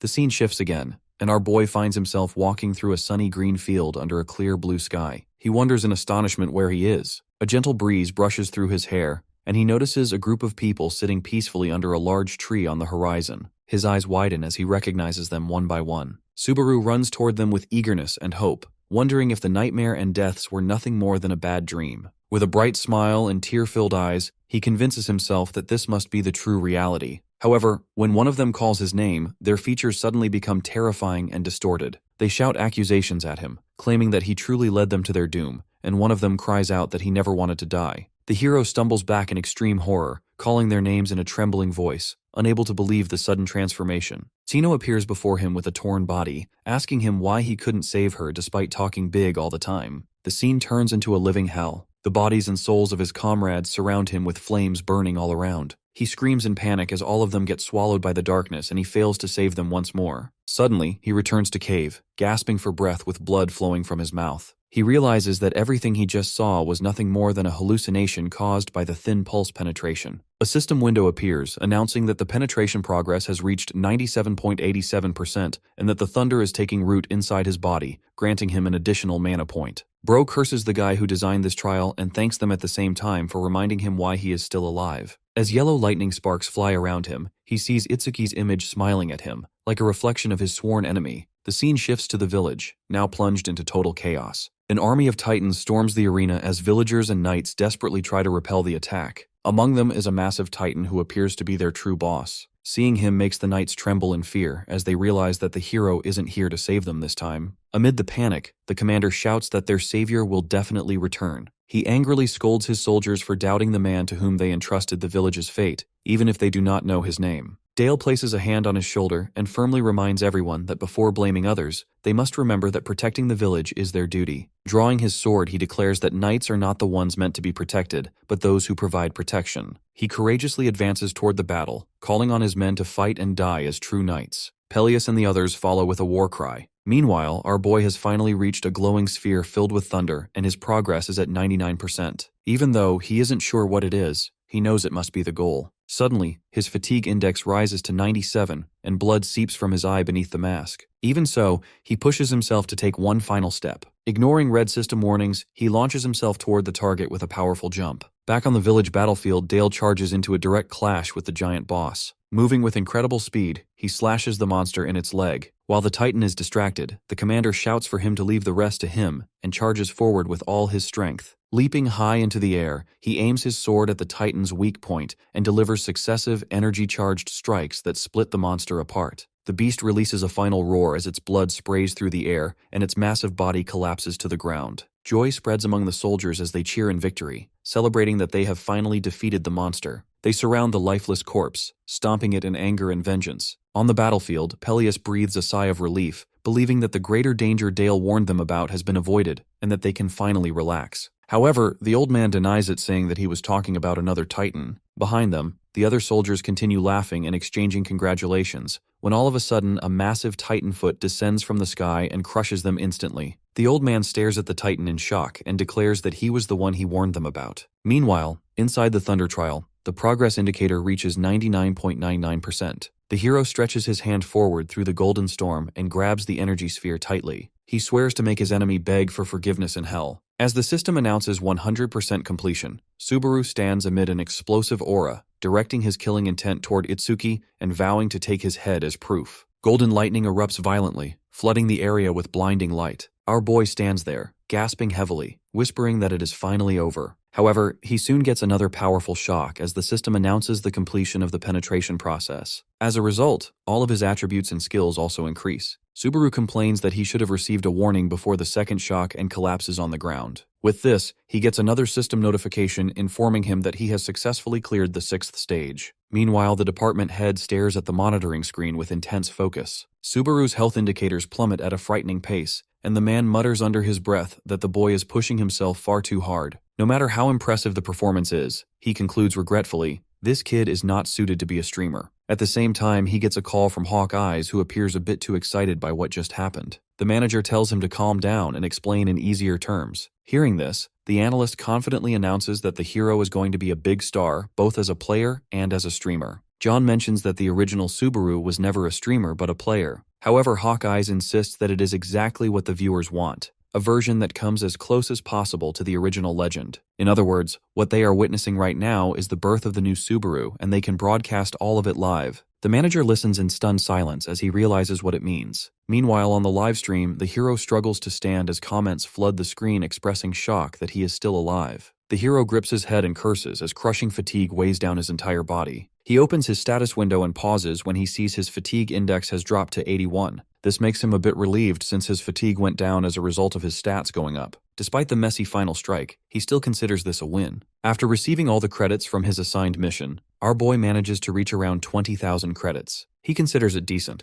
Opening the skill store, however, he frowns when he sees that upgrading Wedge of Greed requires 40,000 credits. This makes him wonder if he'll get enough credits after taking down the massive titan. Subaru looks down at the glowing golden sphere resting in his palm. Instinctively, he knows this is the key. An information window appears, identifying the item as the Thunder Spear, a legendary, non-tradable weapon carved from ancient lightning. It can unleash a single devastating strike before disappearing completely. Subaru stares at it in disbelief. Legendary items like this rarely appear, especially on lower floors. He also notices that it does not resemble a spear at all. Opening his inventory, he reminds himself that high-rank items often change shape depending on conditions. Meanwhile, viewers speculate wildly in the comments about how he knows so much. After finally making his decision, our boy walks toward the cave exit and calmly announces that it is time to bring that thing down. Outside, the commander stares up at the sky in horror as the Titan looms over them. The pressure is suffocating, so intense that even Dale groans. As the Titan raises its head, a system window appears, revealing its name as Titan King Grog. The fear causes one of the knights to break. Laughing hysterically, he runs straight towards the Titan, mocking the ignorance of his comrades, screaming that they have no idea what they are facing. Dropping to his knees, he presses his head into the dirt, begging the Titan for mercy and calling it a god. However, the Titan considers this insult and prepares to crush him to death. Suddenly, the old man grabs him from behind and shouts at him to snap out of it. He yells for everyone to run as far as they can. However, it's a bit too late for him as the two of them get stomped by the Titan before they can even move. Witnessing this, the commander loses all hope since their escape route has been blocked by Titans, and he can't fight the boss head-on. In his desperation, the commander turns to the boss and shouts that he knows who killed his son. This catches the king's attention, and he sits down to ask him who he is. With trembling hands, the commander points in a random direction and lies, claiming that the killer fled to gather power in order to kill him too. He prays the Titan will believe him, but the king sees, right thought it. Turning back at him with a furious expression, the king gives him one last chance to reveal the killer's location. Before the giant can act, lightning erupts above the mountain behind them. This catches the attention of both the Titan and the commander. While thunder bursts out of the mountain like lava, Peleus wonders if the hero has actually managed to obtain the Thunder Shard. Meanwhile, a system notification appears in front of Subaru announcing the start of the 7th stage. He watches the entire scene from a distance and guesses that it is the final stage since a monster bigger than that can't possibly appear in the 2nd floor. As everyone in the comments urges him to run away, he assures them that it is fine since he only needs to get a single hit. With the Thunder Spear in his hands, he is confident that the Titan King is no match for him. Raising his hand, Subaru activates the Lightning Spear. A massive column of golden light erupts into the sky as energy gathers. Within seconds, his entire body is surrounded by golden light, and the charge rate reaches 10%. This also increases his fatigue level to 84. However, the hero doesn't stop and grabs the spear as it charges up to 30%. A system notification appears informing him that his Wedge of Greed skill has failed to resist the secondary effect of this weapon. Our boy already expected this, since the skill is still low-leveled. After charging the weapon to 50%, his fatigue almost reaches 90. Still, Subaru knows that he has to push through the pain and reach 100%. His stream chat starts joking that he might have a fetish for pain. With such a huge amount of thunder gathering around him, the Titan King finally takes notice and realizes that he is the one who killed his son. As he starts walking in the hero's direction, the commander shouts at him to stop, but it's no use. Soon his focus shifts to the other Titans who have also started moving and killing villagers on their way. Meanwhile, the Titan King stares at the mountain from a distance, reflecting that his son must have suffered a painful death. All of a sudden, he starts running like Usain Bolt and screams that he will return all that pain to the hero. The Titan King continues to crush everything in its path, tearing through trees and rocks as it charges straight toward our boy. From above, the hero watches him rapidly closing the distance. At the same time, the Lightning Spear's preparation rate rises to 88.5%. Subaru quickly evaluates the situation and realizes that his chances of success are barely 50% since it will either hit or miss. Whatever happens, he needs to keep his eyes on target. At that instant, his memory overlaps with the image of a former comrade who once gave him the same advice with absolute seriousness.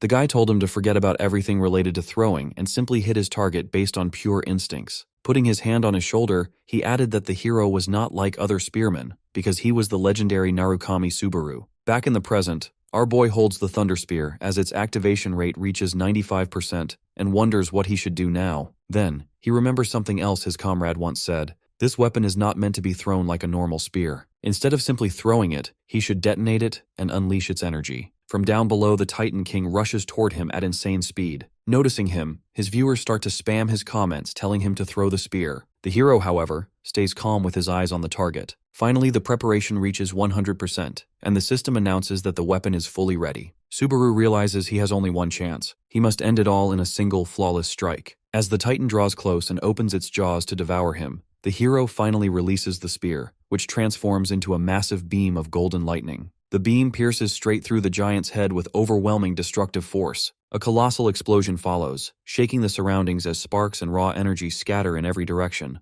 In its final moments, the Titan's eyes widen in shock, and it mutters its son's name. As dust and smoke fill the air, our boy walks out unharmed. Viewers are left stunned, barely able to believe that he actually landed the hit. System messages appear, declaring the defeat of the Titan King and confirming the successful completion of the 7th stage. This levels him up and increases a bunch of his stats. He also acquires the Thunder's Heart and receives 5,000 achievement points. Our boy looks at the glowing golden jewel in his hand and wonders if this is truly the Thunder Heart. Suddenly, sharp pain grips his body, squeezing him tightly as his vision blurs. In the next instant, he finds himself in a strange place beneath a purple sky, standing on a reflective water surface that mirrors his image. Confused, he wonders where he is. Behind him, he senses the presence of a massive and mysterious entity looming on the horizon. He tries to move or speak, only to realize in horror that he is completely paralyzed and unable to make a sound. Multiple strange system windows appear around him, repeatedly displaying a disturbing message stating that an unknown entity is staring at him. Sweat pours down his face as he tries to understand what is happening and whether the entity is trying to tell him something. Suddenly, the strange scene fades, and Subaru returns to reality. A system message announces the start of the main scenario, Thunder, and indicates that the Thunder Heart can be used to search for clues in the village. Meanwhile, viewers wonder why he is sitting completely motionless. When the hero finally comes back to his senses, he realizes that what he saw was not a cutscene. Standing up, he apologizes to his audience for passing out once more, while they mock him for how often this seems to happen. Afterwards, he claims his rewards, putting him at 40,000 credits, and decides to end the stream because he is too tired. The scene shifts to a calmer atmosphere inside a luxurious restaurant where Subaru sits with Wika. She congratulates him on his incredible performance, and he asks whether ending the stream so abruptly was really acceptable. The girl assures him that it was perfect and mentions that he peaked at over 3,000 viewers in his stream. She further adds that it's extremely impressive for a rookie to bring in numbers like that. Moreover, the timing of him ending his stream was also perfect. The hero asks her if it builds suspense like they do in dramas. He reveals his strategy, explaining that he plans to inspect the rewards and prizes together with viewers in the next stream to capture a genuine, spontaneous reaction rather than something artificial. Wika is surprised as she realizes that he understands the rules of the game far better than expected.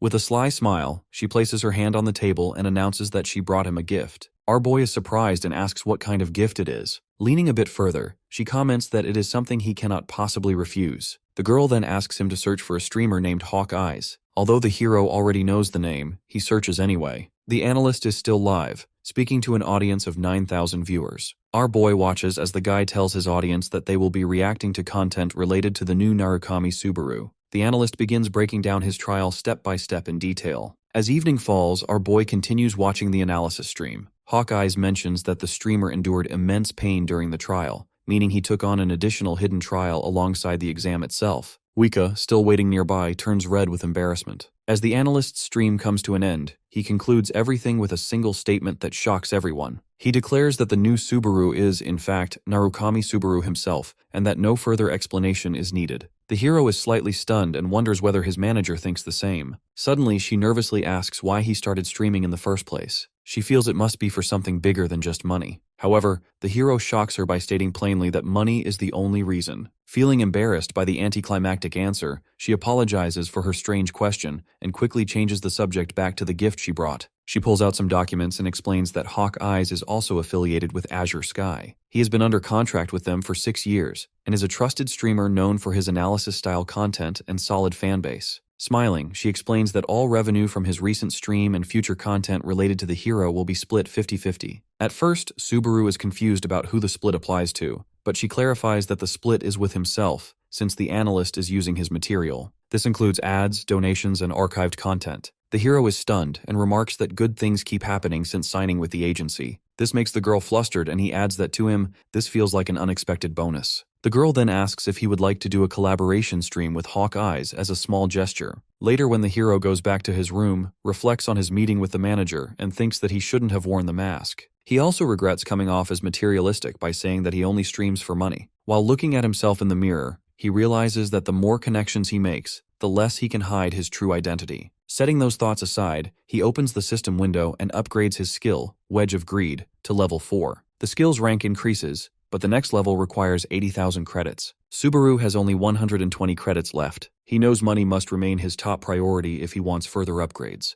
The collaboration with Hawk Eyes is scheduled for the day after tomorrow, and he hopes to earn a decent amount by then. This might also allow him to get in contact with his comrades. The scene shifts again, this time to Wika's room. Her face is flushed red as she imagines Subaru becoming even more attractive. She keeps replaying their conversation in her mind, repeatedly punching her pillow, and feels certain that an incredible secret lies behind that stylish mask. The girl even imagines the hero telling her that ever since meeting her, good things keep happening to him. That thought becomes the final trigger. She punches her pillow so hard that it tears apart. In her excitement, Wika mutters that the hero is a man full of secrets and says that he looks even more charming in real life. Meanwhile, in the 7th floor, we see a buffed guy working out in his private gym while Hawk Eye's stream plays in the background. His statement about the hero being the original Subaru immediately irritates the man watching, and he starts wondering who this analyst is. Standing nearby is another man who explains that he is a streamer called Hawk Eyes with a decent following. The man exercising turns out to be Kurokawa from the Blue Zone Guild. He mentions that he also tried entering the streaming space. His assistant advises him that instead of focusing on the analyst, they should pay closer attention to the new Narukami Subaru being mentioned repeatedly during the stream. Kurokawa dismisses the rookie at first, calling him a fraud who supposedly learned thunder, assuming it is nothing more than a rumor. However, the moment he actually watches the stream, cold sweat breaks out. He realizes that this new Subaru is genuinely impressive. He recalls something once said by Sako from the Blue Eyes Guild, who told him that proper throwing requires never taking one's eyes off the target. The assistant finds it strange that he remembers such casual remarks, but Kurokawa explains that he studied everything about the Blue Eyes Guild intensely. Not just Subaru, but every single member of that guild was top tier, which makes him question how they all died at the same time. The scene returns to the television, where Hawk Eyes repeats his ending remarks. This annoys the guy, and he asks how the analyst can talk about the legend as if they are friends. His assistant tells him that for streamers, good content is all that matters, so they don't care about anything else. Hearing this, the guy turns off the TV and asks the assistant why he showed him all this. The assistant replies that it was actually Guildmaster Itsuki who had instructed him to play that. He also points out that thunder is the symbol of the Blue Eyes Guild, which was the predecessor of the Blue Zone Guild. Intelligence suggests that the new Subaru is obsessed with money, and the guild plans to buy him out. A crate appears, and the assistant removes a cloth covering its contents, revealing stacks of gold bars. Kurokawa is left shocked after seeing all of this, and wonders if the guild even possessed that much money to begin with. The scene shifts back to the tower as the 2nd floor trial restarts. The commander orders soldiers to gather all injured people in one place, prioritize critical patients, and distribute medicine once they are stabilized. When he notices footsteps, he turns and becomes visibly relieved to see the hero returning, fully conscious at last. Peleus has been deeply worried, remembering how Subaru collapsed in front of the village. Our boy reassures him that he is still dizzy but functional, and wonders if they can talk later at the hotel, as there are things he wants to ask. The commander agrees readily and bids him farewell. Meanwhile, the viewers begin shipping the two of them and even congratulate them on their future wedding. Later, the hero sits on his bed again and decides to check his rewards. He takes out the Heart of Thunder that grants 30% thunder resistance, 20% thunder attack power, and an added fire resistance effect. Upon seeing it, he realizes how absurdly perfect the stats are for a thunder user. A knock sounds at the door, and the hero knows it is his friendly warrior neighbor. The commander enters with fruit, checking whether he has rested well. The chat immediately starts teasing again. A while later, the two sit at a table together. Subaru confirms the legend of thunder, surprising the commander, who never expected to see such power with his own eyes. Our boy then reveals the Heart of Thunder, and Peleus' shocked reaction makes it obvious he recognizes it, though he quickly denies knowing anything for certain, claiming he has only heard vague legends. The hero feels disappointed at first, but the commander explains that two major legends exist. One says thunder was used to wipe out the Titans, much like he just did. The second claims that gods and Titans once fought over thunder itself, and the Titans ultimately lost. This leads our boy to realize that the Heart of Thunder must have been artificially created, not a natural phenomenon. Though the commander does not know who created it, he believes that it was created to let humans wield the power of thunder, and the reason humans needed that power was to stand toe-to-toe with the gods. With this realization, a system notification appears, announcing that Subaru has completed all chapters of The Forgotten Human and cleared the Thunder Trial. His Thunder skill gains 17,050 points and upgrades directly to level 3. Without warning, our boy is transported to the 3rd floor. The commander can only stare in shock as the hero vanishes in front of him. The 3rd floor, known as the Ortonarl, materializes as the hero appears directly on the teleportation pedestal. Viewers are stunned by how quickly he cleared the 2nd floor. Noticing him, the players on 3rd floor assume he is merely a cosplayer copying Narukami Subaru,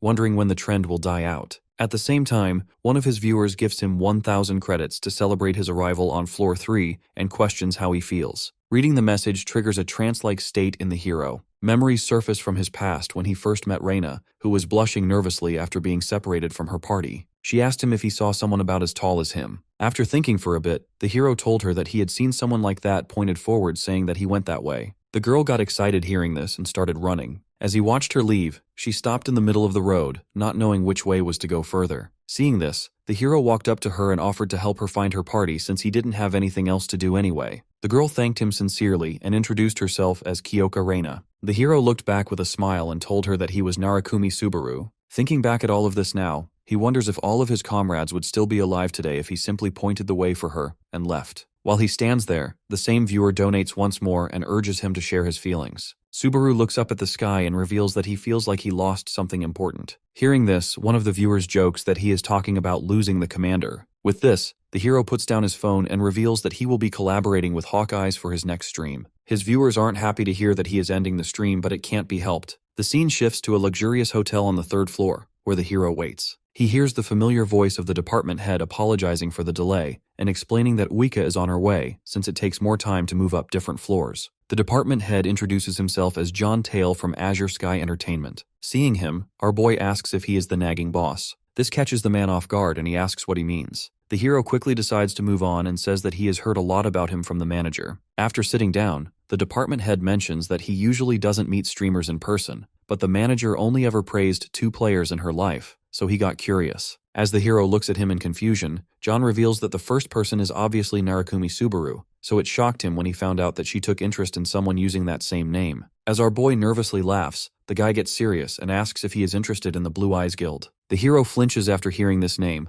and the department head mentions that he had something related to the guild that he wanted to share. Taking out a phone from his pocket, he shows Subaru the grand prize for winning the tournament that takes place 5 days from now. Seeing the price somehow makes our boy furious, and he almost unleashes his thunder ability. Meanwhile, Reina stares at her screen as Subaru's livestream ends. She sighs and decides to head over to Shu, wondering if he has finished the job. After walking for a bit, she finally finds him and asks if he is done. The guy turns back and reveals that he was done a while ago. When she asks why he is still here, he mentions that he is thinking. We then see a bunch of players frozen in front of him as wonders if he should kill them or let them go. Reina tells him that he needs to kill them since they already know who sent them. Still, Shu isn't entirely sure why Itsuki would send small fries after them, so he was thinking. Seeing him conflicted, the girl uses her ability to summon hundreds of knives from the ground and aims them at the frozen soldiers. The guy shouts at her to stop, but it's too late as the knives destroy every last soldier in front of them. She looks at him and explains that they couldn't let anyone leave as they would reveal their location. Realizing that she is right, he apologizes and takes out his phone to show her something. When she looks at her screen, she can't believe her own eyes. It makes her shake in anger since the picture she is seeing is of Toshia's shoes. Apparently, they are being presented as a prize for winning the tournament. The white-haired guy thinks it's a bait to lure them out since Itsuki might have figured out that they were still alive. Still, he knows they can't ignore something like this and declares that they need to get it back. Reina realizes what he is trying to say and agrees to be the one to carry out this mission since she is good at hiding. Before she leaves, he grabs her arm and tells her not to charge in blindly. He suggests stealing the item once it's being handed out to the winner since it's the perfect opportunity. Meanwhile, back at the hotel, the department head proudly shows the item to our boy, explaining that it was listed as the prize by Blue Zone.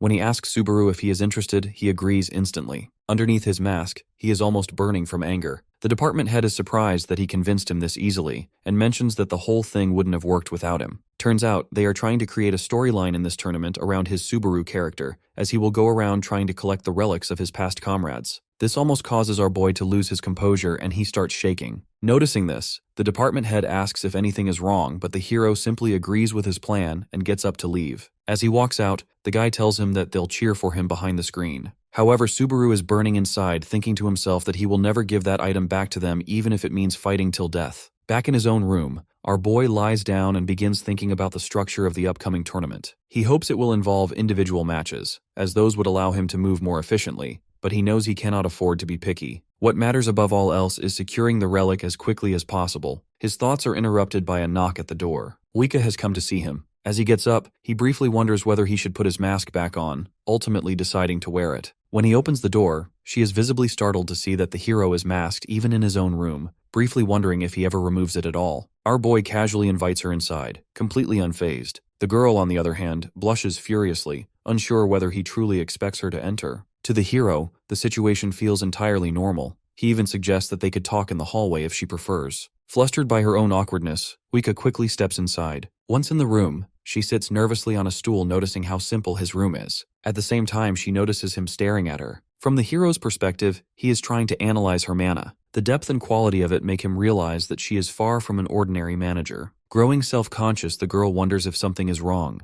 The hero bluntly points out she hasn't explained anything about the tournament so far. Gathering herself, she takes out a document and hands it to him, explaining that it's a battle royale. All participants will fight for a single prize, with the event eventually narrowing down to a final solo confrontation. The tournament will take place on a simulated trial field, open exclusively to third-floor players. The entry fee is 3,000 credits, and there are no restrictions on ranking. She sends him data from past battle royales so he can review examples and better understand the format. As the hero scrolls through the tablet, he is shocked to discover that every reference image and video features Narukami Subaru. Feeling awkward, he thanks her for the effort. She smiles and insists that she is simply doing her job, though she blushes again, briefly wondering if the chief has already told him. Sensing her reaction, he grows curious, and she informs him that a message has arrived from Blue Zone. The name alone ignites Subaru's anger, and Itsuki's face flashes through his mind. He clenches his fists as Wika explains that Blue Zone wants to meet him in person. Our boy finds it hard to believe that the Blue Zone leader is already making a move. The girl looks disappointed as she suspects that Blue Zone intends to negotiate, likely offering better pay, benefits, and conditions. However, the hero simply tells her to ignore them, which brings her smile back. Subaru clarifies that he has no intention of joining Blue Zone or any adventurer guild at all. Overcome with relief, she leaps up and celebrates. Before leaving, she advises him to rest well and recover before the collaboration begins. The hero watches her celebration in confusion,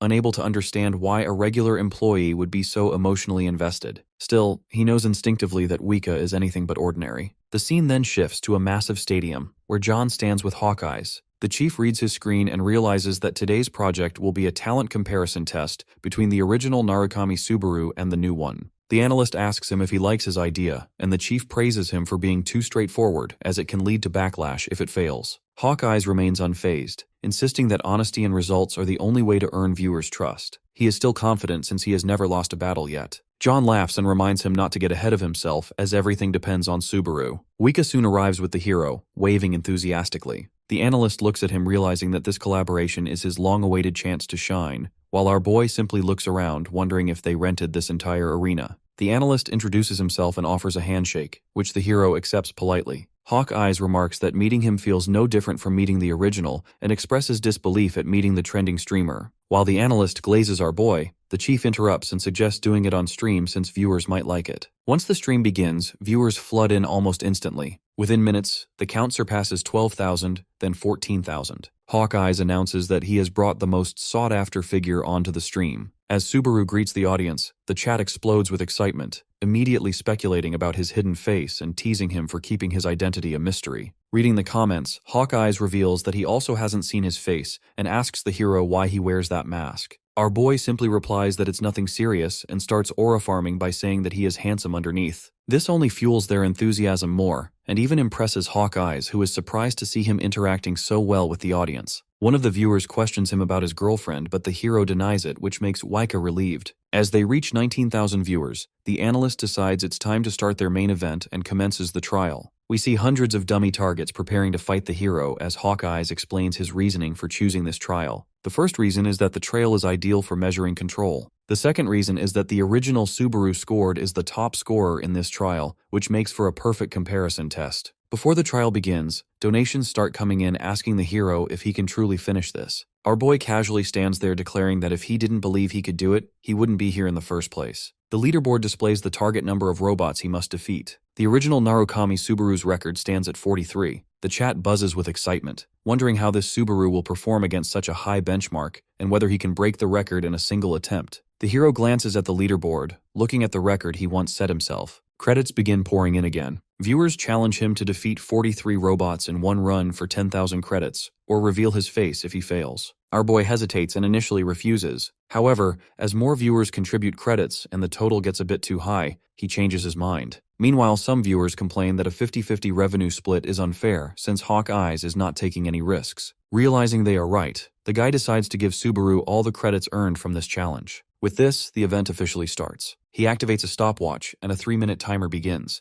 The robots surge forward as our boy stands calmly in place. He activates his thunder skill, and black lightning engulfs his entire body. As the robots jump toward him, he rebounds off one of them, grabs it mid-air, sends a violent electric impulse through its core, destroying it with a single strike. The chat erupts in shock. They cannot believe a high-grade robot fell in one hit since he didn't even use his demonic blade. Even Hawkeye is impressed since this is his first time seeing the thunder ability in person. Subaru then draws his demon blade and begins targeting multiple robots at once. He hacks and slashes with terrifying efficiency, combining his thunder skill with the expertise of his past life. With 2 minutes and 40 seconds remaining, several robots are already destroyed. At this pace, he might even reach a total score of 70. However, the viewers add that it's going to get harder from here on. With 2 minutes remaining, he enters another killing spree, slicing through enemies without hesitation, as if cutting through butter. Viewers witness a recreation of the original Narukami Subaru's iconic aerial combat scenes. It feels less like a trial and more like a performance, with our boy controlling the battlefield like a ringmaster. Still airborne, he charges his demonic sword while the robots prepare their third wave. The timer keeps running as he drives his blade into the ground, releasing black lightning that chains through multiple enemies at once. With 1 minute and 20 seconds left, our boy manages to get 26 kills. The chat is completely divided. Some believe he will only reach second place, while others think he might actually surpass the original record. Wika watches in pure fangirl awe, and Hawkeyes can hardly believe what he is seeing. He notices something unusual but chooses not to interrupt Subaru mid-challenge.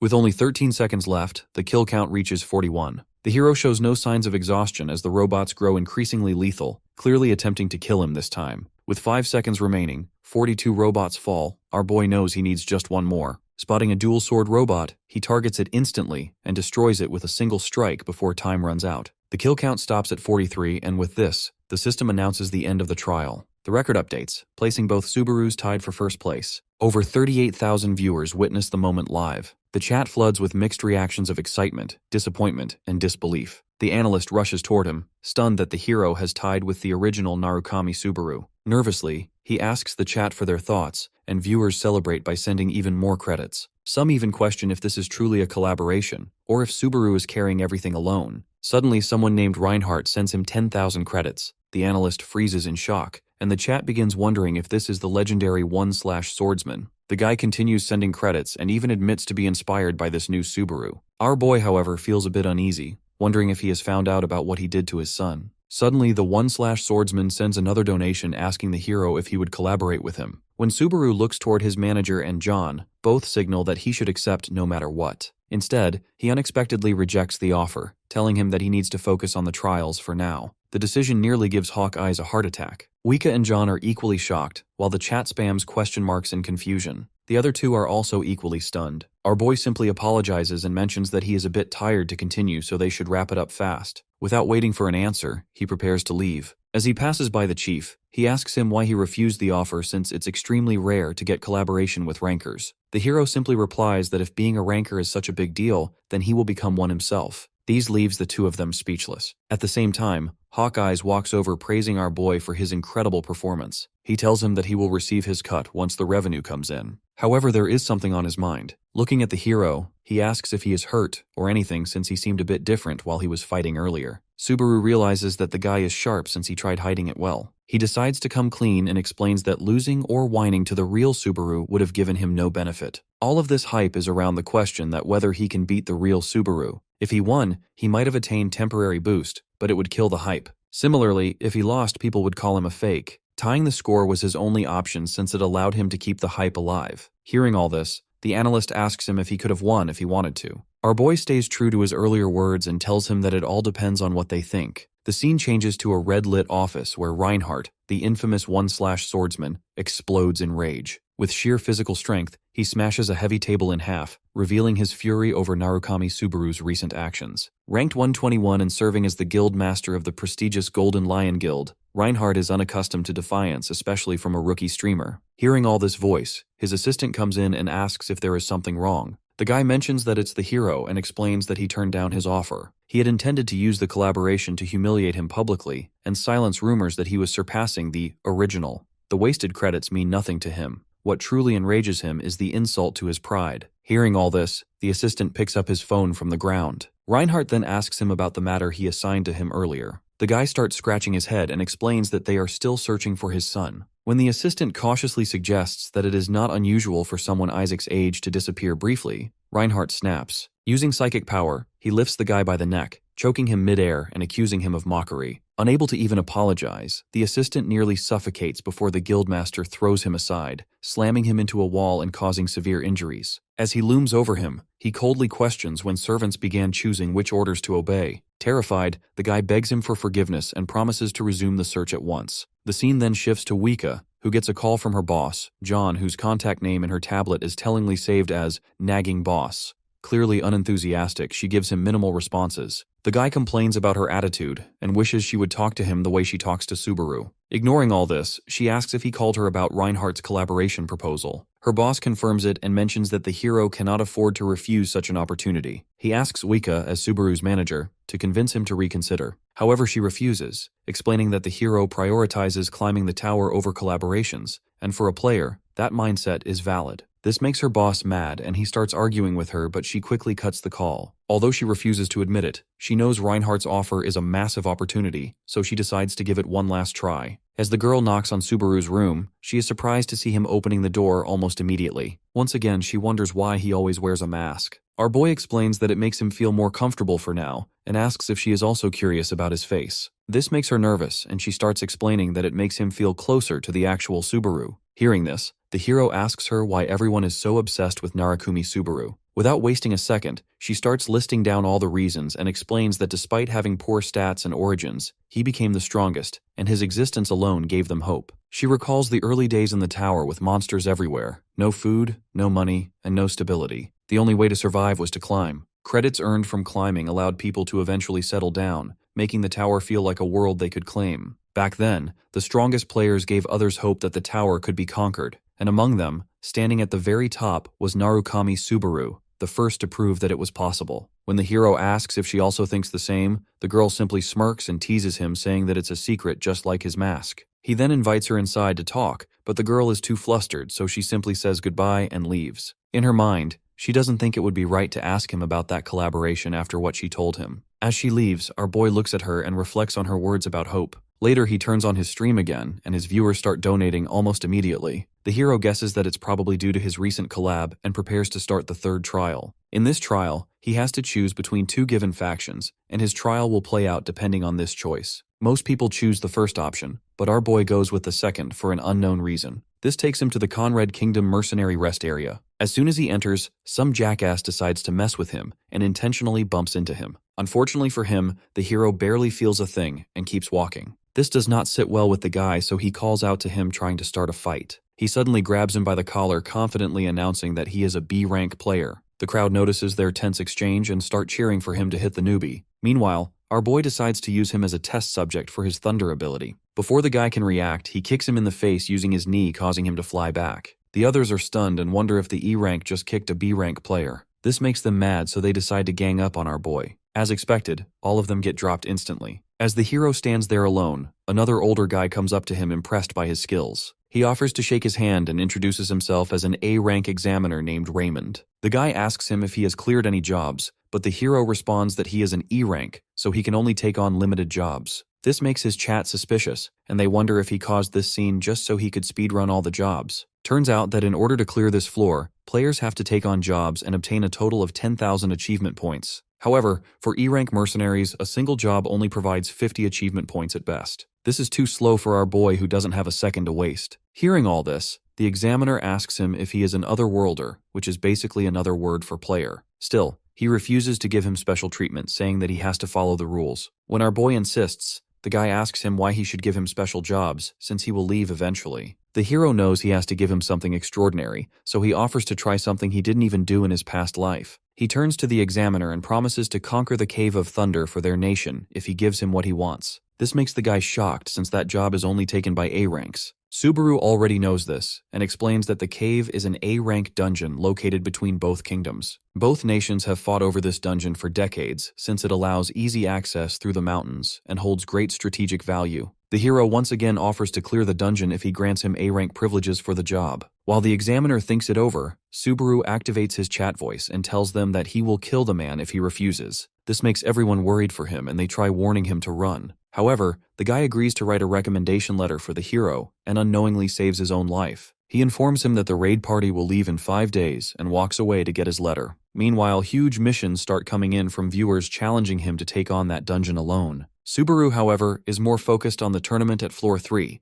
and wonders if the Blue Zone Guild planned the schedule with this raid in mind. Soon the examiner comes back expressing his doubt that no one can clear it. He reveals that he also went into that cave when he was younger and lost half of his party. Despite all this, our boy is confident since he isn't planning on going with a party. This comes off as another shock to the guy, as the dungeon is meant to be cleared in a party of 20 people. Even though the Kingdom of Conrad doesn't have enough manpower to support him in the raid, the examiner guessed the hero had a party of his own. Our boy straight up dismisses it, saying that he doesn't have a party, at least for now. The scene then shifts to a mountain where we see Reina watching his stream. She gets upset when he finally decides to end the stream since she was planning to kill time until she reached floor 3. This makes her laugh as she realizes that the guy really acts like the real Subaru. He also did what he wanted without caring about what other people said. While putting her phone away, she thinks about the tournament and realizes that this streamer will also be participating in it. This makes her excited since it'll give her the opportunity to talk to him in person. However, she hopes he doesn't win. We move back to 3rd floor, where our boy walks around the streets with Wika. She also mentions how he acted almost the same as the original Subaru in today's stream. If he simply took the normal jobs, his stream wouldn't feel so special. The hero simply tells her that it's all thanks to her advice. While they talk, she asks him about what he is planning to do next. He reveals that he is going to hunt until the tournament date so he can level up a bit. In his mind, he wants to utilize this opportunity to better test his limitation with the Thunder ability and the Thunder's Heart. If he wants to obtain that prize item, he needs to be fully prepared. The scene changes once again, and we see a Blue Zone player named Ginzaki Naoto walking through the streets in anger. He is mad since he has to go in person to meet the hero, which makes him feel like his servant. After entering the bar, he notices John sitting at a table. As the two of them sit, the chief asks him if he had something to discuss with one of their streamers. The Blue Zone guy appears annoyed and asks him about Subaru. John simply tells him that he is out on some other business. This makes the guy even more mad, and he asks if the hero doesn't consider this important. The chief reminds him that they have already conveyed the feelings of their streamer, so he didn't find the need to come here. Still, Ginzaki insists on meeting him personally. When the chief refuses once more, he grits his teeth and asks if he doesn't want him to meet the streamer. He slams the table and yells that they are just trying to keep their golden goose. According to him, the new Subaru would be better off with a major guild like them instead of being a streamer. John keeps a calm smile on his face and comments that streamer these days make the same amount of money as top players. Ginzaki asks him if he is really trying to make an enemy off their guild, but the chief simply tells him their company prioritizes the wishes of their streamer above everything else. As the guy starts threatening him, John decides to lock in and momentarily releases massive amount of mana telling him to get lost. The Blue Zone player almost freezes in fear and gets up asking if he is really talking to him in that tone. Instead of answering, the chief simply points him to the door. The guy continues threatening him while he walks away, and the chief jokingly calls him scary. 3 days later, we move to a floor 3 dungeon called Sky Serpent's Nest. Subaru stands before a massive vicious serpent with blood-stained fangs and glowing crimson eyes. Without hesitation, our boy draws his demonic sword, channels thunder into it, and unleashes a powerful slash across the serpent's face. The beast hisses in pain, but before it can properly counterattack, the hero strikes again,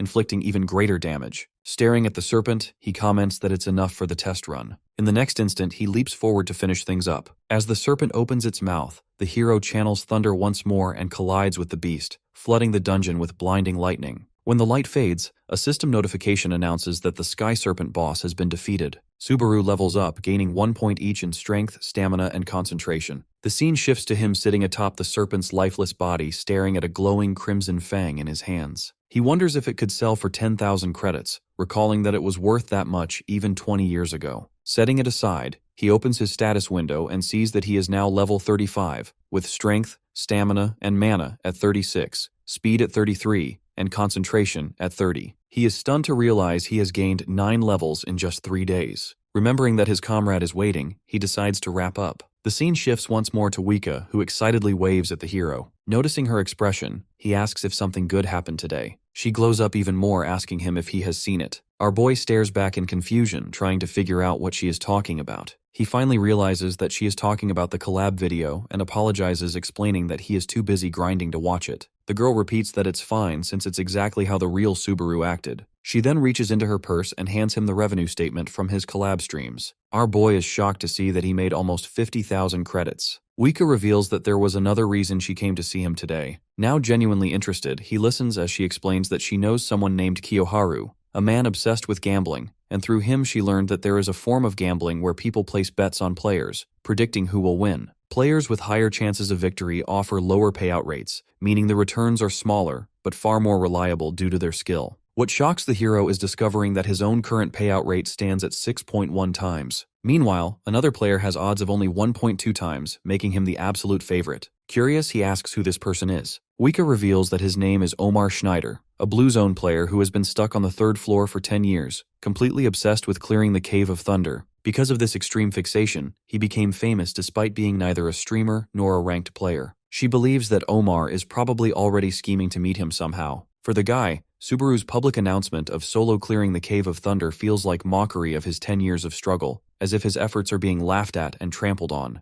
At that point, our boy abruptly drops the topic and points out that she is far too close to him, putting them in an awkwardly compromising position. Embarrassed, the girl quickly turns away and returns to her seat. Even so, she continues and explains that with the Cave of Thunder challenge falling between the upcoming tournament and the next trial, there is a very real chance that Subaru might end up facing Omar. After the conversation ends, the scene shifts to the 3rd floor Ortonarl. We see a carriage moving through the streets at night. Inside the carriage are several men discussing our boy. They try to assure their captain that the hero has no idea what the Cave of Thunder truly is, and that his words should not be taken seriously. Captain Omar remains silent, repeatedly flipping a gold coin in his hand. He indicates that such talk does not bother him, as Subaru is known for bragging. In his mind, the streamer won't be relevant for long, but he can still wield thunder, which is why they can't ignore him. As his subordinates begin openly criticizing the hero, he immediately stops them, making it clear that this is not the time for envy or jealousy. One bold subordinate hesitantly asks what they should do instead, wondering whether they should show respect. Omar tightens his grip on the coin and calmly states that if necessary, he is fully prepared to show Subaru respect without hesitation.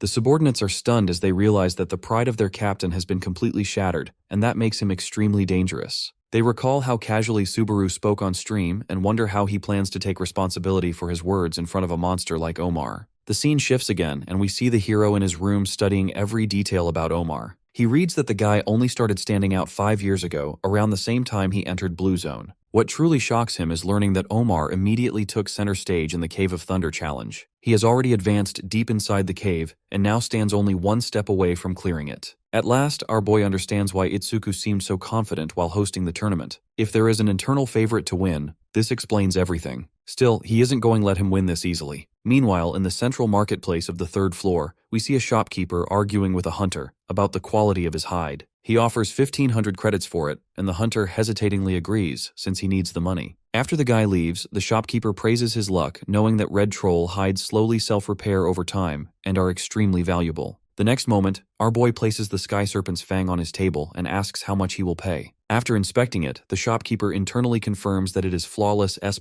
material with almost no damage. However, he is planning to lowball the hero, so he starts listing non-existent faults with the item, claiming that its demand has skyrocketed. In the end, he offers him 8,000 for the item. Since it has been 20 years, the hero realizes that it's not a bad deal. However, before he can sell it, Omar arrives at the scene and comments that the item is easily worth 15,000 credits. Our boy finally turns back and the two meet face to face for the first time. The scene shifts once again to a 3rd floor cafe, where the two of them sit across from each other. Subaru wants to get straight to the point, while onlookers wonder why someone like Omar is in such a small cafe. The hero knows clearly that they are not the kind of people who can casually relax in a date-like setting, and he doesn't believe that the guy really likes parfaits. Eventually, Omar brings up his claim about clearing the Cave of Thunder solo. The hero does not see an issue and wonders what the problem is. The guy explains that his first impression of him was that of an arrogant drifter. To him, someone who has just reached the 3rd floor suddenly claiming they will clear the Cave of Thunder sounds absurd. When Subaru asks whether that opinion has changed, Omar admits that he is only halfway convinced. Because of that, he decides to give him only half his respect. He acknowledges that the hero has overflowing talent, yet still cannot believe that people are comparing him to the real Narukami Subaru. Meanwhile, our boy continuously scans the guy. At first, he assumed he was just a weirdo, but now he sees complete seriousness in his eyes. He directly asks whether he dragged him to this cafe just to earn praise or approval. Omar immediately clarifies that he has a proposal and demands that he retract his public statement about solo clearing the Cave of Thunder. With a furious expression, he calls it arrogance born of ignorance, and insists that the hero publicly apologize on stream. Our boy calmly points out that this does not sound like a proposal at all. Omar counters by saying he is not forcing him to do it now. Instead, he intends to defeat him in the upcoming tournament, after which he will admit his immaturity with his head lowered. Sighing at his childish nature, the hero agrees, stating that if he wins, the guy must hand over everything he knows about the spirit cave. The captain laughs hearing this, since he doubts he will lose to someone like him. Once he walks away, our boy stands thinking to himself that his opponent didn't waste the last 10 years for nothing. The scene shifts to the Azure Sky Entertainment building. Wika's colleague watches the stream while checking notifications, aware that over 10,000 people are expected to attend the tournament due to the relic prize. He believes that if the tournament had taken place when he was on the 3rd floor, he would have joined without hesitation. While reviewing the contenders to gamble on, he comments that the hero is high risk while his opponent seems like the obvious choice. However, since he is a pro, he will choose his trust instead of probability. Just when he is about to bet on Omar, he gets a call from Wika and presses answer. This almost gives him a heart attack and throws the phone, asking if she is spying on him. Confused by his reaction, she asks if he was gambling. He panics, assuming that he is about to get scolded, but to his shock, the girl reveals that she herself plans to place a bet on Narukami Subaru. This makes him even more shocked, and he shouts, asking if she does not understand how valuable credits are. She calmly asks whether he is suggesting that Subaru will lose. He explains that he is not underestimating him, but that he always analyzes fighting styles, strengths, and payout rates before betting. He insists that Omar does not belong on the 3rd floor and is far stronger than he appears. Some even say he has accomplished more than the original Subaru ever did on the 3rd floor. After he is done yapping, she asks whether he is willing to bet against her, staking his entire month's paycheck. He immediately agrees. Suddenly, Wika senses a serious aura from a cloaked individual passing nearby. She turns around and abruptly ends the call, leaving her colleague confused about what just happened. The scene shifts back to the busy market, where Omar walks with his subordinate. When asked about Subaru, he replies that the boy is no amateur and knows how to handle himself. The subordinate asks him if he has a chance of losing, but this only makes him furious. Regaining his composure, he declares that there is no way for him to lose. Meanwhile, someone observes him from a rooftop. Turns out that the mysterious person is actually Reina. She smiles as she realizes how strong he is, since she won't have to worry about an upset in the tournament. The scene shifts to the day of the tournament, and we see people walking outside the Coliseum. Inside, our boy slowly walks toward the main arena. When the gate opens, a massive crowd greets him with thunderous cheers. Everyone is thrilled to see Narukami Subaru in person, unable to believe that the streamer everyone talks about has truly arrived. Another gate opens on the opposite side, and Omar enters with his massive weapon. He turns away when he notices the hero. This time, the crowd cheers even louder. Fireworks light up the sky as the tournament officially begins. At the same time, a woman appears at the center of the arena, thanking the audience for their patience. She introduces herself as Manhwa from Blue Zone and announces that she will host the tournament. She explains that the competition is divided into qualifiers and the main event. Finally, the prize for the sole champion of the main event is revealed, a pair of shoes once worn by Toshiya himself. As the shoes float in the air, the crowd erupts in deafening cheers. Meanwhile, our boy stares at the shoes and internally tells his fallen friend to wait until he brings her shoes back. In the audience, Wika and Reina sit together. The manager looks at her phone, waiting for the stream to begin, when she notices the masked girl from earlier. As soon as our boy enters the field, he finally starts his live stream. The crowd erupts in cheers, and the moment the stream goes live, more than 3,000 viewers join at once. He apologizes for disappearing earlier without notice, but the chat tells him that many of them are watching both the stadium and the stream at the same time, just to experience everything. Subaru realizes how insanely hyped everyone is, and he can barely keep up with the chat. Suddenly, a viewer drops a massive 30,000 credits mission. The hero acts as if he has already won and thanks the guy for his credits. Meanwhile, the host finally announces the start of the tournament. Fireworks burst across the sky as she slowly opens a glowing green portal. The entire scene begins to shift as the battlefield undergoes massive terraforming.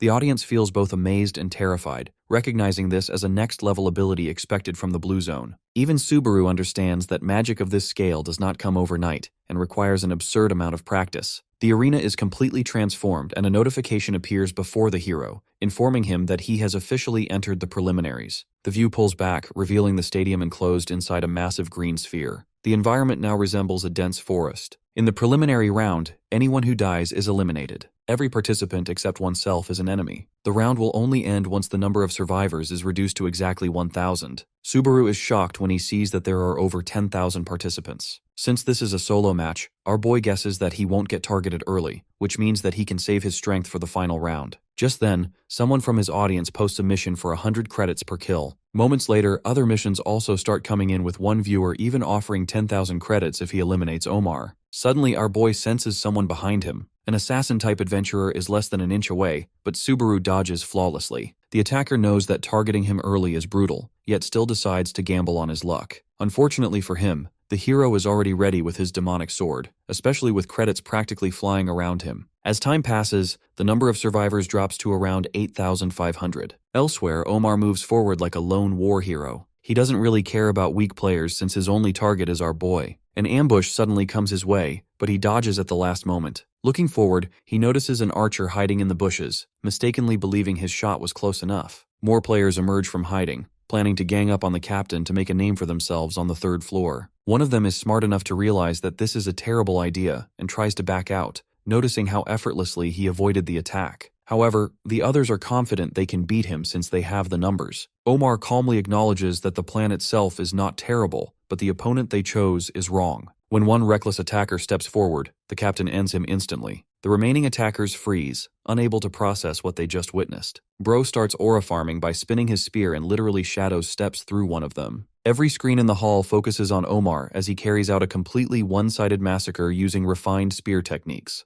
The attackers try to motivate each other by reminding themselves that it's an exam, but Bro isn't even letting them move. Meanwhile, Reina watches all of this from the stands, realizing that this guy is clearly well above all other participants. Once he reaches higher floors, he will undoubtedly enter the top ranks. However, her attention shifts when she notices Wika nearby, as beautiful as ever. She grows increasingly irritated by her voice as she curses the other participants. However, when she hears Subaru's name, she becomes curious. Looking at her mask, the manager assumes she is just another fan and smiles casually. She starts chatting enthusiastically, claiming she has been a fan for 20 years and introduces herself as Wika. As the two of them talk, the total number of survivors drops to 1,300. The hero moves through the forest once more, wondering about his current kill count. The chat informs him that he has reached 98 kills. He scans the area and notices how drastically the numbers have dropped. Even knowing the preliminaries are almost over, his greedy side kicks in. That is when he gets an idea. He decides to announce his location to attract more players and increase his kill count. The chat is shocked by how reckless he is, especially when everyone else is desperately hiding. Subaru, however, draws attention to himself without hesitation. He activates his demonic sword alongside his thunder skill. The impact shakes the entire arena. On the other side, Omar is the first to sense the surge of energy. He instantly realizes that it can only be the hero. It doesn't take long for the two of them find each other, and we finally see them standing face to face. Both fighters feel satisfied and neither wants to drag things out any longer. Seeing the guy in front of him, our boy comments that he might be getting those 10,000 credits sooner than expected. As they face each other, ready to duel, the survivor count rapidly drops. With only 1,200 player remaining, our boy knows that the preliminaries will end soon. Without giving him a warning, Omar launches an attack aimed straight at his face, and our boy barely dodges at the last moment. The captain tells him that they still have plenty of time before the round ends. Meanwhile, the hero can't help but analyze his previous attack since losing track of his weapon might lead to him getting instantly eliminated. The guy swings his spear in the air, creating a massive shockwave. Before it reaches Subaru, he activates his demon blade and braces for impact. Despite blocking the incoming attack, he is shocked to notice Omar closing the distance for a follow-up strike. Our boy is quick enough to dodge, but the attacks just keep on coming. After dodging multiple strikes at once, he decides to hit back, causing his opponent to retreat. As the two of them stand at a distance, the guy asks him why he isn't using his thunder ability. Subaru simply sighs and comments that it'll be a waste since the round is about to end soon. This makes Omar furious as he considers this disrespectful. He rushes straight back with his spear, but the hero blocks it and tells him that he is also not using all of his strength. Like Subaru guessed, the number of survivors drops to 1,000 and the round finally ends. The two of them are sent back to the waiting room for a 30-minute break. Our boy notices his trembling hands and realizes that the last strike was much heavier than expected. If the fight had dragged on a bit longer, he might have been in trouble. While he is standing there, the number of viewers in his stream crosses 10,000. The hero remembers something he heard from Wika about this number since crossing it means that the streamer will survive in the industry. Even though our boy has passes this threshold, he is still worried about the Cave of Thunder since even someone as strong as Omar had trouble clearing it. The scene then changes to the wooden cabin where we see Shu wondering what he is doing out here. He has been following the tournament and figures out that Omar has the lead so far. However, he still can't understand why that guy would stay at floor 3. The lower a player is in the floors, the wider the gap becomes between their level. Right now, the only advantage Subaru has over him is his thunder ability. Still, it doesn't seem like he can win the final round. Meanwhile, our boy starts receiving credits from his viewers for all of his kills. After reaching 80,000 credits, he decides to level up his Wedge of Greed skill. With this upgrade, it finally reaches B rank, which makes him wonder if he can also try something secret. Inside the arena, the host stares at the shoes as she gets informed that someone is out there to steal them. While she tries figuring out who that person is, she hears a knock on the door and Kurokawa walks in. Turns out the guildmaster is in a bad mood, and he sent him all the way down to 3rd floor. The girl asks him if it's about the hero. He admits that she is correct, but there is also something else that he needs to resolve. Down below, Reina stares at the manager in shock, wondering what someone with this amount of mana is doing here. She slowly takes out her mask and gives out a fake name. Wika simply smiles and explains that she asked for her name since her aura is not normal, and she can tell that she is using a disguise to cover her face.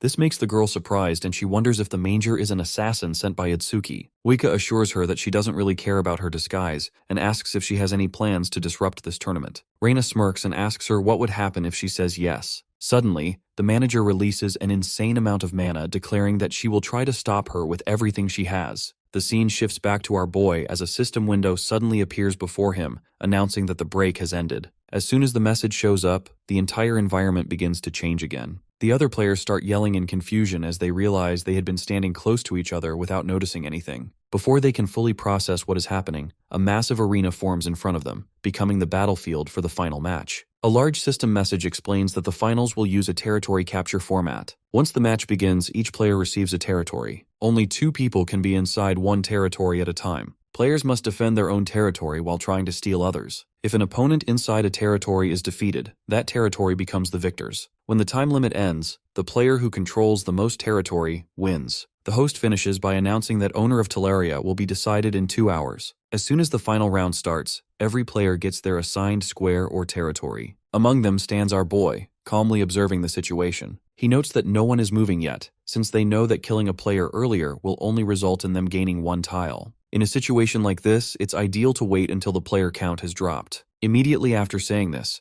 our boy dashes through the tiles, eliminating multiple players at once. Since he is getting 300 credits per kill, he isn't going to wait around for others to die. Meanwhile, Omar is doing the same on his side. He continues eliminating his neighboring players while trying to find the hero. One trembling participant tries to plead for mercy, but he strikes without hesitation. The ground behind him becomes covered in bodies and blood, and he stands silently in the aftermath. At one point, he notices another player collapsing in the distance. Soon, the paths of Omar and Subaru come into view. The two stand far apart, staring directly at each other. The hero watches him for a moment, but then suddenly changes direction and heads toward another battle instead of confronting him. When the captain realizes this, he gets mad and shouts at our boy, telling him to come back. The hero simply turns back, telling his chat that he can't fight him now, since he still has to farm more credits from other players. Hearing this, his chat comments that he is trying to aura farm. Soon after, he stands over another captured territory with blood dripping from his sword. As he reflects on the situation, he realizes that the level of fighters on the 3rd floor is lower than he expected. This puts Omar well above everyone else here. Suddenly, a system notification appears, informing him that a player named Don Chao has entered his territory. This is the only other notable player in the tournament other than Omar. As he walks towards our boy, the viewers recognize him as a member of Blue Zone Guild. The man smiles, commenting that he might get scolded for beating him here. Meanwhile, the hero stays calm and holds his sword forward, ready to defend himself. The next moment, Don Chao rushes forward while apologizing to the captain for stealing his kill. Unfortunately, this is not his day to shine, as the hero easily ducks down and breaks his spear in half. While he falls down to the floor in confusion, our boy puts his sword at his neck and finishes him off. Just when he wonders who he was, he gets another notification informing him that Omar has entered his territory. Bro doesn't wait a second and immediately tries to hit the hero. As Subaru blocks with his blade, the captain shouts at him to use his thunder, otherwise he will kill him in his next strike. Hearing this, our boy realizes that there is no point in holding back. He creates some distance and puts back his sword, which makes the guy wonder if he is leaving. However, the next moment, our boy raises his arm and starts casting his thunder ability. Since he has already upgraded his Wedge of Greed skill, he has no problem resisting the negative effects. With everything prepared, the hero conjures up a thunder spear out of thin air. Omar freezes in disbelief, since this is his first time seeing someone materialize elemental attributes into a weapon. Pointing his spear forward, our boy asks him if he still thinks he is planning on running. He even turns the pressure back on him,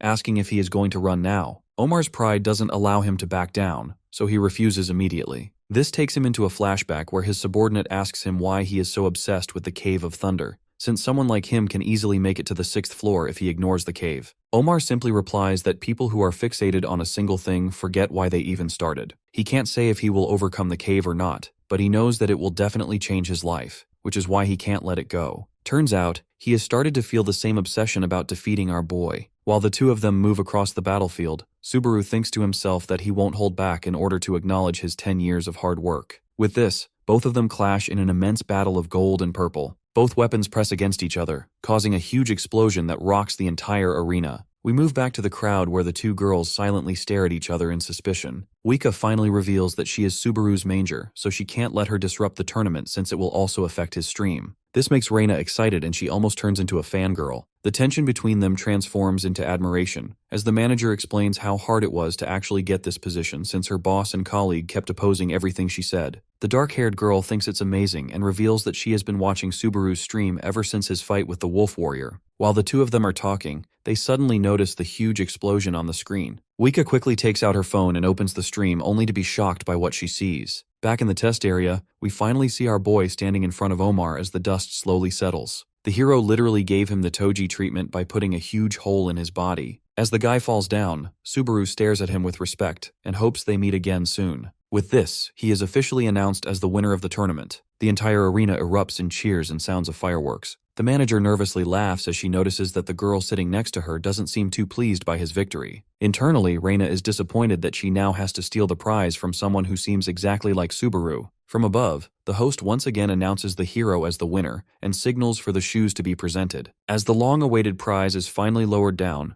Reina slowly gets up from her chair and leaves. Meanwhile, our boy finally touches the shoes of his comrade after 20 years and goes into a flashback. In his memory, he sees Toshia crying in anger as she tries figuring out who stole her shoes. After searching frantically, she finally hears one of them asking why she is so worked up again. When she looks down, she notices him wearing her shoes. This almost makes her lose her mind and she rushes the guy WWE style, kicking him away. Our boy watches all of this with a smile on his face. Now back in the arena, his chat notices him standing still and wonders if he is thinking about selling the shoes. Replying back to them, he makes it clear that he won't sell the shoes. The host hears this and mentions that he might get over 1,000,000 credits if he sells them. Suddenly, everyone in the crowd starts shouting for him to sell the shoes for a huge amount of credits. This makes Subaru furious, and he unleashes his thunder ability, reminding them that he won't ever sell these shoes even if they offer 10,000,000 credits. The host was standing too close to him, so she also got struck by the lightning and immediately decided to end the interview. Afterwards, he takes the shoes and walks out. Meanwhile, Kurokawa stands outside the arena watching the live stream and realizes that the hero has actually won. Another member of the Blue Zone, Hanamaki Hiyori, asks him if he believes he can become like the original Subaru. She mentions that people have begun comparing him to the original. Hearing this, the guy questions her what she means since he thinks that they should be comparing the original Subaru to him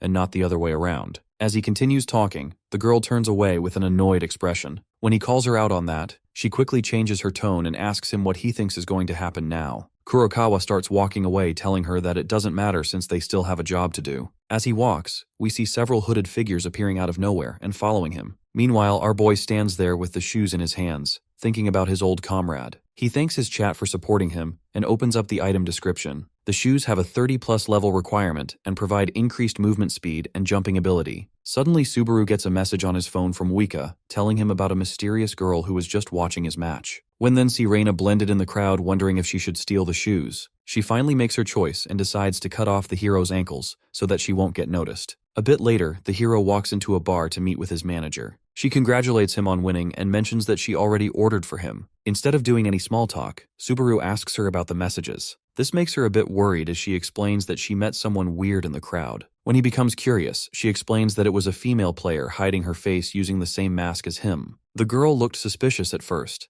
but she later found out that she also loved Narukami Subaru, so the two of them started talking. However, when he finally won, the girl got upset for some reason. This made the manager confused because if she were really a Subaru fan, she wouldn't get mad at him winning the tournament. She tried chasing after her, but the girl was too good at hiding her presence. Hearing all this, our boy begins to wonder who this mysterious girl is, since she was able to hide her presence from someone like Wika. As the manager continues talking, she reveals that when she asked her about the actual Subaru, the girl gave her a strange reaction, almost like she was nostalgic about something. This hits our boy hard, and he immediately jumps up from his chair to look for the girl. Meanwhile, we see that same girl sitting on a cliff watching the entire city. She can clearly see all the hooded members of Blue Zone meant to capture her, and comments that Itsuki has gone too soft sending people like them. What bothers her more is the hero winning the tournament. She can also see him as he runs through the streets and guesses that he must be high on dopamine after his victory. Stealing the shoes from him isn't a problem for her as she can do it in 5 seconds. This makes her remember what she said to Shu before taking this mission, and it makes her hurt even more since she can't get herself to do it.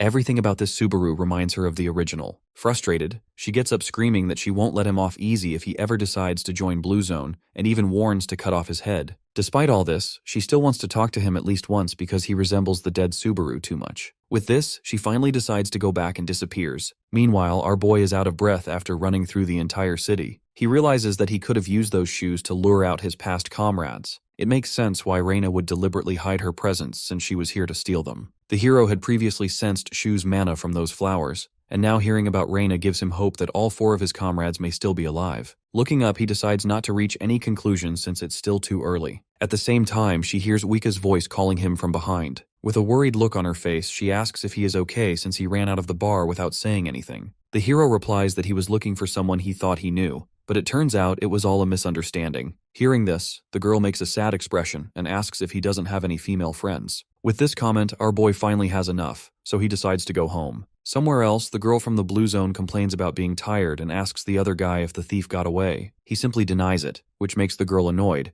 and she asks how he can be so confident. Without saying anything, he shows her a message from their boss telling them to call off the mission. This makes her even more mad since they waited all this time for nothing. Kurokawa explains that the thief never really came here because if they did, they wouldn't have allowed anyone else to walk off with the prize. Their boss told them that the people they are after won't care even if they know it's all a trap. The girl finally realizes who he is talking about and asks him if it wasn't a rumor. The guy stares at the full moon, telling her that he also hoped it was a rumor, but it seems to be true since their boss is going this far. We finally learn that the rumor is actually about Subaru's own guild betraying him, leading to his death. During all of this, our boy is also staring at the night sky thinking about his next plan. Reading about this rumor on his phone, he wonders if this was the reason his comrades didn't show up. It's been 20 years since the day he died, and by now Itsuki has probably reached a level where he can't reach him. For someone like him to catch up to the greatest player in the world, he needs something special. Subaru reflects on his tournament match, remembering how he materialized that thunder spear. This is interesting because he couldn't even do this in his past life. It also makes him realize that there are a lot of things he still doesn't know about his power. It's an insanely powerful ability given to humans so they can fight back against gods and giants. Our boy begins to realize that all this time, he hasn't been using the power to its full potential. His next destination is the Cave of Thunder, and he hopes he might learn the secret of thunder by clearing it. The scene changes to a cafe where we see Uika talking to someone on the phone while eating cake. She looks uninterested and tells the person to speak again since she can't hear them. Turns out she is on a video call with Kiyoharu, and Bro is begging her for forgiveness over the bet they made earlier. Despite his best efforts, the manager refuses to accept his pleas. He tries everything from sweet talking to acting like a dog, but none of it works. Eventually, the girl proposes something of her own and asks him for a favor. Meanwhile, we see Omar sitting alone in a bar. Moments later, Subaru enters and sits next to him, ordering the same drink. He notices the cheap beer in his hands and mocks him for trying to save money despite his guild's reputation. The guy looks too depressed to care and explains that he used to be broke back in the day since he spent all his money treating his guild members. After all that, he got used to this cheap beer and can't move on. As Subaru asks him more about his spending habits, he explains that he had to do it since his comrades were going along with his selfish push to challenge the Cave of Thunder. They were too poor back then and couldn't rely on the support of a guild. For players like them,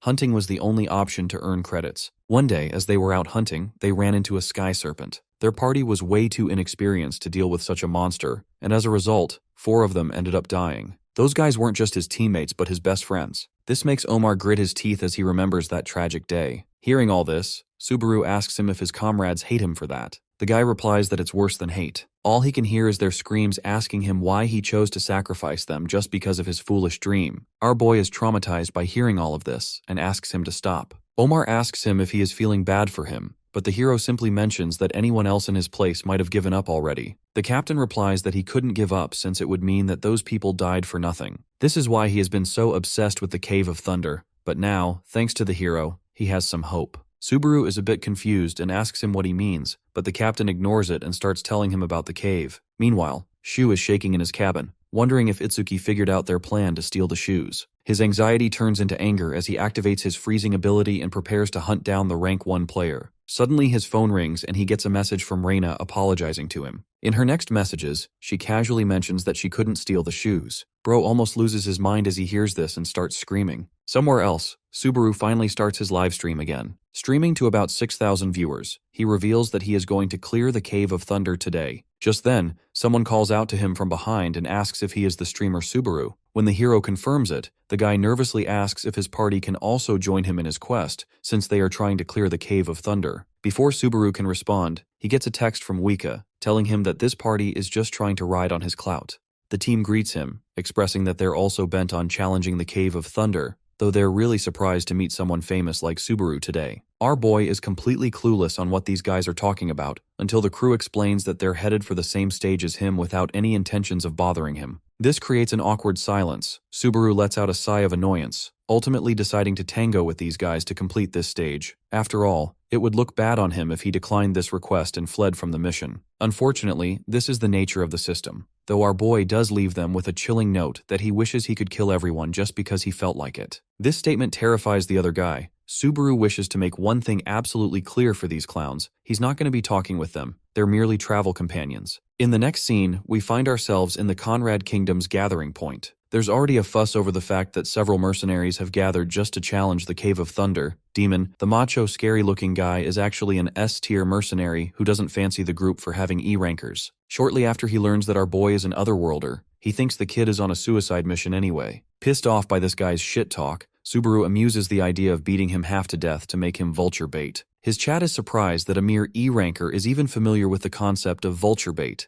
But one thing's clear. Our boy can sense the dreadful bloodlust oozing out of Demon and his group, and it's not the kind of bloodlust for monsters but humans. At the Osman Kingdom gathering point, we head to Omar's side of things, who's a little shaken by the current situation. Apparently, one of the Blue Zone mercenaries, Poliman, has invaded their mission and demands that Omar's team throws off half its men to make some space. Omar questions if these orders are from their daddy Itsuki Kyojo. Poliman reminds the guy to pay respect to their guildmaster's name, and that it's all because Omar screwed up in his previous mission, losing valuable guild assets. Both of them are rage-baiting the other with the best insults they can. Poliman taunts Omar for losing to a newbie despite staying on floor level 3 for a decade straight. Omar's quiet about his response, but one of his subordinates is ready to make sushi out of Poliman for disrespecting their main man. Poliman believes that he's won this argument and walks off proudly, expressing that they might actually clear the Cave of Thunder this time with his involvement. Meanwhile, Omar stops his men from getting enraged for the time being. They're dealing with a rookie raid team to begin with, so it won't mean a thing. However, there's one part that he does agree with, the part that they'll clear the Cave of Thunder with absolute surety this time. Returning to our boys' side of things, the chatters understand that Subaru is agitated just being around these people. Demon, who is leading the charge, senses that something about this place feels off.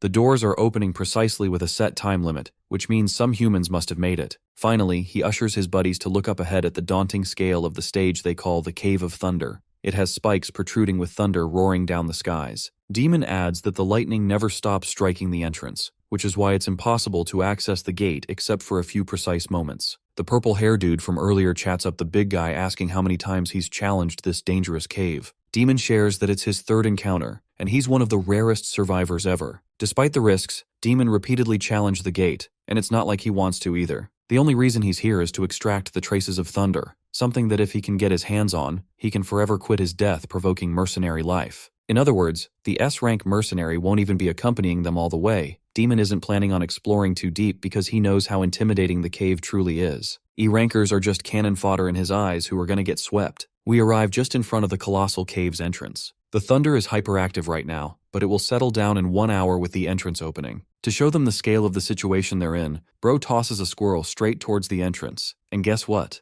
Mr. Squirrel gets fucking zapped by Zeus in an instant. I want to see Fs in the comments for our fallen squirrel. Demon shows them that this is going to be the same for them. But interestingly, our boy decides to step up to test things on his own. The S-ranker questions if the E-ranker has a death wish, but Subaru understands that this situation is familiar to the Millennium Mountain. They all think he's on some kind of suicide mission, begging him to come back, but our boy stands inches from the door, stretching his hand by activating the Heart of Thunder ability. This way, he resists all the electrocution effects. Thundergate also sends out zaps of black-yellow lightning while verifying the qualifications for the entrance. Both the Heart of Thunder and the Thundergate abilities are meshing against each other. Eventually, the Thundergate fully disappears, revealing the invaluable traces of thunder that Demon had been dying to get his hands on. A small jewel nestled in a gold spiral falls down. Demon screams like a little girl, shocked that an E-ranker managed to discover the treasure. All this time, the gate had been waiting for someone who met its requirements to show up, and while our boy was inspecting the object, a gigantic axe came flying from behind. Subaru identifies that attack meant to take off his head, and he barely has time to dodge, suffering a gash on his shoulder in the process. The system confirms that he's just been attacked by his own teammates, which means no penalty will be applied if he reacts in self-defense.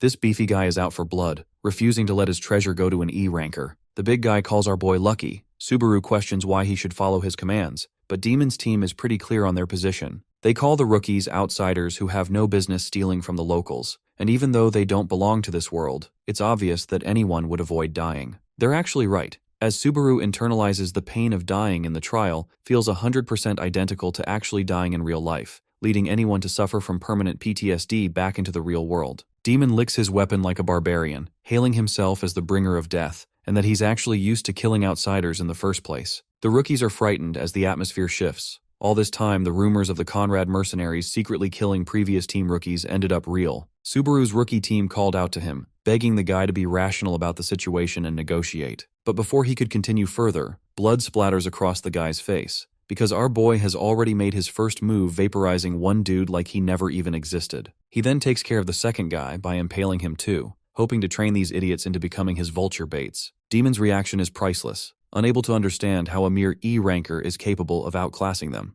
Our boy goes on the offensive and leads another strike, this time missing against Demon. Subaru still taunts the guy for trying to protect his pride because he'll die soon anyways. The beefy guy approaches him full speed to kill, but it's already game over. His arm goes flying into the distance, bringing the big guy to his knees. Demon realizes that his opponent is actually a user of the Demon Blade, that Subaru only relied on his weapons to become stronger. To humble this clown, our boy assures him that he's not the same kind of trash like them, and that they should have just saved up money to buy something similar. Not that it matters anymore because Subaru wastes no time ripping Demon's body apart, ending the Conrad mercenary team. With 3 corpses of skilled mercenaries at their feet, the rest of the rookies are baffled by who this guy even is. Subaru mocks them and asks if they're so curious to try him too, but these guys know their place, and now even address him as their lord. The entrance gate flashes red. It's time to finally enter it. Subaru leads the team inside the cave. We find that the infrastructure has streaks of thunder all over it. One girl questions if it's truly the right decision to follow this insane E-ranker. Purple Hair suggests everyone to keep their shit together and not get on Subaru's bad side, who doesn't seem to be the reckless type unless provoked. The thing about streaming is that it relies on popularity, which means regular dudes have value. Purple Hair is confident that none of his posts will ever get exposed. More importantly, the pathway from which they came is suddenly blocked.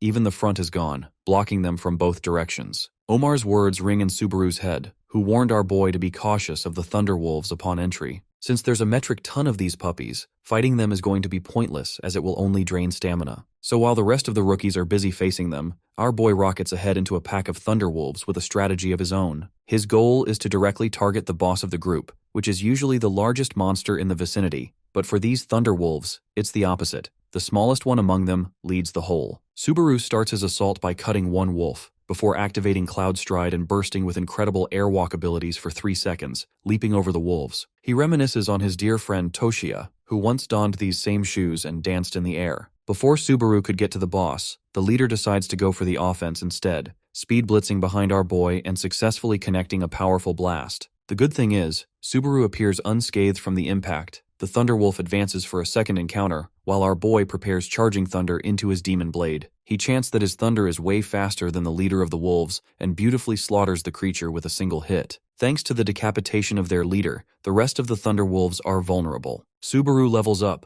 but it seems like the endless number of Thunderwolves is still threatening the rookies. We get another callback from Omar, who basically confirmed that defeating the boss means achieving total victory. Our boy commands every single wolf to sit down like a good boy, because right after killing their leader, he has automatically replaced the role. The system confirms successful subduement of the Thunderwolves, allowing our boy to freely command them inside the Cave of Thunder. The rookies can't fathom what the heck he just did, but our boy is stone cold and merely commands his wolves to explore the deeper cave with him. Getting to a decent spot for the next event, our boy orders his wolves to start howling, which creates an even bigger mess for the rookies who've yet to understand the logic behind this plan. Thanks to the howling of the Thunderwolves, all the other thunder-dwelling monsters in the cave quickly come to find the source of the mess. This is clearly a cause for concern. The rookies are begging Subaru to stop before he is mauled by every kind of monster in the Cave of Thunder. Our boy merely takes out his blade, stating that this is the way he runs business around here. He further adds that none of them have to worry about him. He can manage it all alone with the Thunderwolves. For the rookies who have no idea what their role is, our boy reminds them of their position from the start. They're going to be busy trying to survive on their own. The war inside the cave officially begins. Those watching this entertaining fight barely care about how the streamer is tackling the stage. The girl argues that it's still a bit ruthless. I mean, the monsters are literally tearing these guys apart. Normally, Subaru would face major backlash for letting his members die, but interestingly enough, this time it's a special occasion. Apparently, there was an early post made by someone to invade Subaru's Cave of Thunder hunt. They were never planning on supporting him, only to hitchhike for free, which is why getting ripped apart here doesn't really mean anything. They were never strong enough to begin with. Still, there's a valid concern that the viewers watching the stream may end up forming a different opinion, which might cause some backlash. There's also a reason Subaru allowed these guys to tag along for the dangerous mission. It's because he wanted to make an example out of anyone who dares to leech on him. While he's ripping the monsters apart, the rookies are also getting torn to shreds. By the end of the heavy-duty battle, the system congratulates him with a level up. Panting but pleased, our boy turns around to see corpses all around at his feet, questioning if there are going to be any more complaints about the solo run. The chatters are amazed that this dude went overboard on slaughtering everyone, but some others are also turned off by his psychopathic behavior, leaving the stream. Subaru doesn't really care. All he cares about is sending a message to any freeloaders who are going to meet the same fate. Watching from the big screen, the overseers throw up in laughter. Every word and action of his is in line with the reaction of the audience. The chief is genuine with his praise and admits that Subaru is without a doubt an excellent player and streamer. Next, he hits up Wika at a bad time, roaring that the matter concerns Narukami Subaru himself. The chief is currently dying to know if she briefed him about the tag along a recruitment post that was made. Wika confirms that she already briefed him on the idea, which gives the impression that she helped him from the start. Wika thinks her boss is being annoying, so she straight up hangs up. Left with no choice, the chief requests for a copy of the forum post. He wants to go on the offensive and express to the world that Subaru has a powerful agency helping him. By the way, let's go check on Omar's side of things. The Thunderwolves are giving these guys a huge pain. The best part? Omar isn't even intervening or helping the cocky bastards out, leaving Poliman to fend for himself. The dude quickly realizes that he's been set up. Omar decides to wait for a specific moment, before throwing his blade directly towards Poliman. The guy ducks and the dagger ends up headshotting the leader of the wolves. Of course, the creature is tiny, so Poliman thinks Omar did the dumbest kill on the planet. The calm captain orders the rest of the Thunderwolves to sit. Poliman is still clueless and thinks he's being looked down upon, when suddenly he spots all the wolves around him reacting strangely. The scumbag is confused and asks for answers. Omar verbally murders him by saying that he doesn't have a clue of what the Cave of Thunder is even about. The same goes for the Blue Zone higher-ups. He recommends that they head back for their own safety, or else he'll risk further humiliation, setting the whole affair like a boss. Back to Subaru, who seems to be clearing the current boss. This creature is straight out of Dune, which I hope you're excited for since the next part is coming out as well. The worm doesn't last very long because our boy directly goes for the inside of its mouth, vaporizing the beast with a single blast of his thunderous rampage. Omar's advice got him this far with ease, but it's all thanks to his 3 years' worth of progress. But that's the thing. This part was just the beginning. The real Cave of Thunder starts from here. The first gate of thunder opens up to our boy, initiating the first thunder trial. Our boy doesn't have a fancy impression of the cave, believing that so far, the experience has been rather disappointing from what he expected. From the intel that Omar personally handed him, the real trouble begins right at the first gate of thunder. Subaru is met with this huge illustration of a dragon, resembling an ancient piece of art that confuses the chatters. Omar emphasized that it took him a whopping 5 whole years just to get past this level. The chatters carefully notice that the picture of the dragon is suspicious and is moving. It begs the question how long Subaru will take to complete this first gate.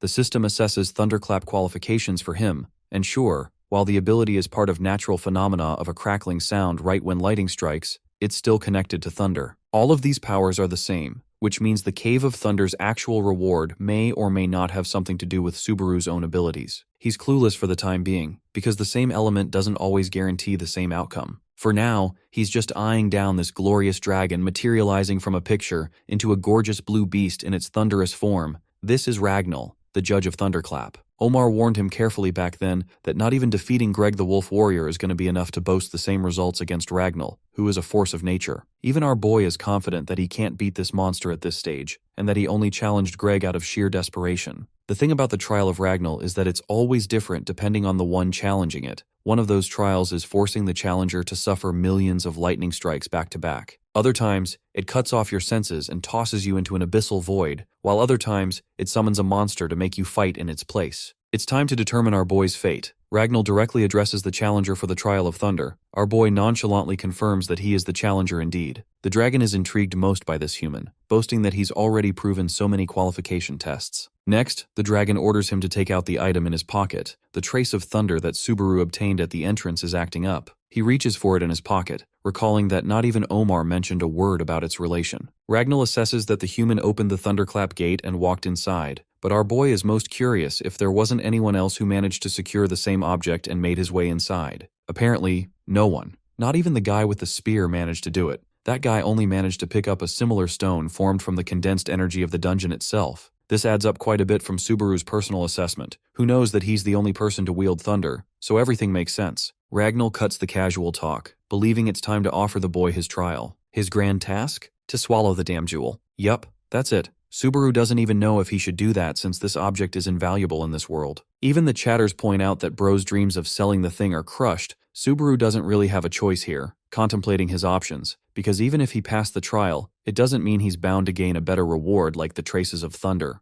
The whole situation feels flipped on its head, like he's walking into an Indian tech support scam situation where the deal looks stupid. At the same time, if our boy backs out here, it's going to be a humiliation ritual for him, and will further reflect harshly on the rest of the Blue Eyes Guild. So dropping his greed, Subaru ultimately decides to put the damn thing in his mouth, swallowing the jewel just like he was told. He is met with immediate consequences, as the gate's trial begins to assess his body, causing our boy to agonize with the object inside of him. By the way, Wika's watching all this from her room, pissed off that this stupid blue noodle dragon forced their talent to swallow the stone. Even someone like Subaru was obsessed with money, yet he had to make that decision. She's worried if something's happened to him, so she phones Kiyoharu for an advance notice, learning that he's already in motion. Mustering up her courage to respond back, Wika starts off with a genuine apology. She seems crushed. Kiyoharu simply tells her to keep her part of the promise, that he won't be giving it to her later, and that there wasn't going to be any turning back from this deal. Wika ends up confirming it, and so the call disconnects, leaving her in a more concerned state. By the way, the dude currently stands before the tall structure of Floor 5, the Burin God Forging stage, one that he never thought he'd ever be able to return to. Back to our boy, Subaru is knocked out completely. The Trial of Thunder initiates from within his body, zapping Bro viciously, just like how I destroy a mosquito with my electric fly swatter. Right after the first zap, the trace of the thunder object settles automatically into his body, flowing through his veins. Sure, his mana increased, but his fatigue also heightens with every zap, causing him to experience a surging pulse of electricity flowing through his veins. The experience is way different from what happened last time.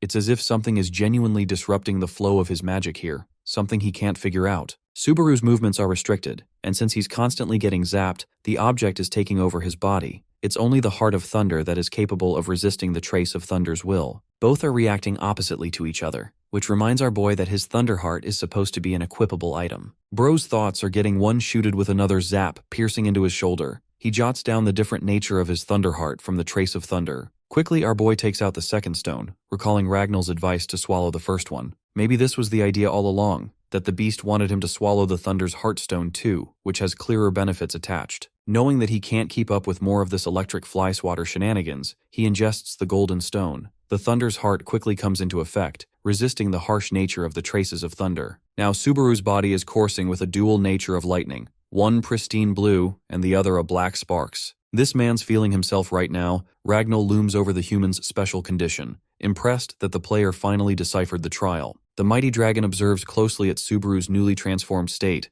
My man's become a silver surfer without his bald-ass hair. He's also got this beating new thunder heart, with zero thoughts on how to use it. Ragnar mocks him for not being able to possess the abilities of his own treasure all this time, but he doesn't reveal the secrets of this special form as our boy returns back to his normal state. Subaru's body is exhausted, pissed off that he nearly got himself killed just devouring the stones. The dragon confidently shares that the previous wielder of thunder actually died in the same attempt, but he's quite hopeful for the kid this time. Saying so, Ragnar disperses from blue to gold thunder, fusing itself inside of our boy's body, immediately upscaling his thunder skill 3 levels up to 5. His new skill rank is a whopping S rank ability, leagues above what he had before. Meanwhile, Omar and his crew are waiting outside the gate in shock, questioning where the hell it's supposed to be. The same painting of the dragon is nowhere to be found. Even his subordinates feel like there's some kind of eerie emptiness about this place. Omar confirms that the dragon's painting is gone. The shocking part is that he didn't even take the test, which means that someone else did it first before their arrival. The subordinate clocks it immediately that it might have been Subaru who did it, but even for him, it'd be impossible to make that dragon disappear. Polemon, being the rat he is, doesn't much give a damn, believing that they should hurry up before Subaru stole all the rewards. That's when he meets his immediate disappointment. Omar turns around stating that he didn't just come to reap the loot. He smiles for once, thrilled to express his excitement for some change at last, as someone managed to reach past the Cave of Thunder. The same pacifist Omar walks up to Polemon in a good mood, threatening him not to ruin his excitement for now. The subordinate, I'm gonna call him Adult Aang,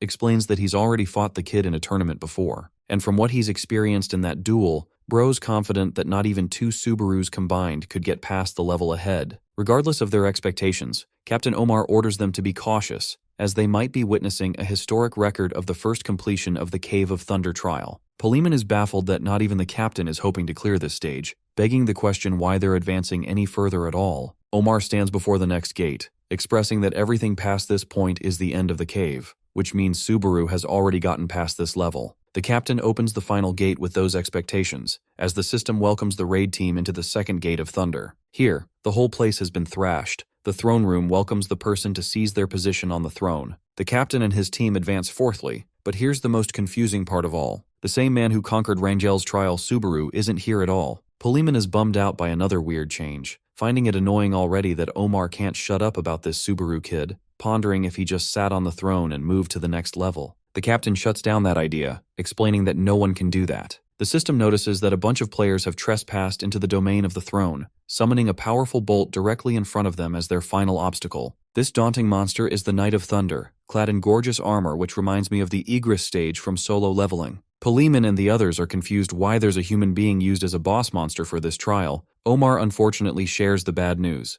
They can't move past this point unless they defeat the knight. This same monster is the one responsible for defeating the captain in all of his previous attempts. He is the ultimate ceiling for the Cave of Thunder, one that no one can ever touch. Peleus, the Knight of Thunder, surges as the final defender of Thunder. In his conversation with Subaru, he told the young player that Peleus had never told his name to anyone before him. He's the same Peleus that is connected to both Trials of Thunder. But the confusing part to Subaru is how no one knew about the Knight of Thunder's existence in the Cave of Thunder's setting. Only Omar knew because he fought him directly, and even then he had no idea who he was fighting against until the knight introduced himself by name. Long story short, he told Subaru that both the Knight of Thunder as well as Subaru's Thunder skill are connected in some ways. Well, that conversation didn't hold much merit, because as much as the captain wants Subaru to show up for this fight, there's just no hope for them. Peleus walks majestically towards the captain, greeting the young man for another attempt. However, Omar knows that the Knight of Thunder anticipated someone else's arrival, begging the question if he's met Subaru at all. Unfortunately, Peleus denies that encounter, leading Omar to reluctantly draw his weapon.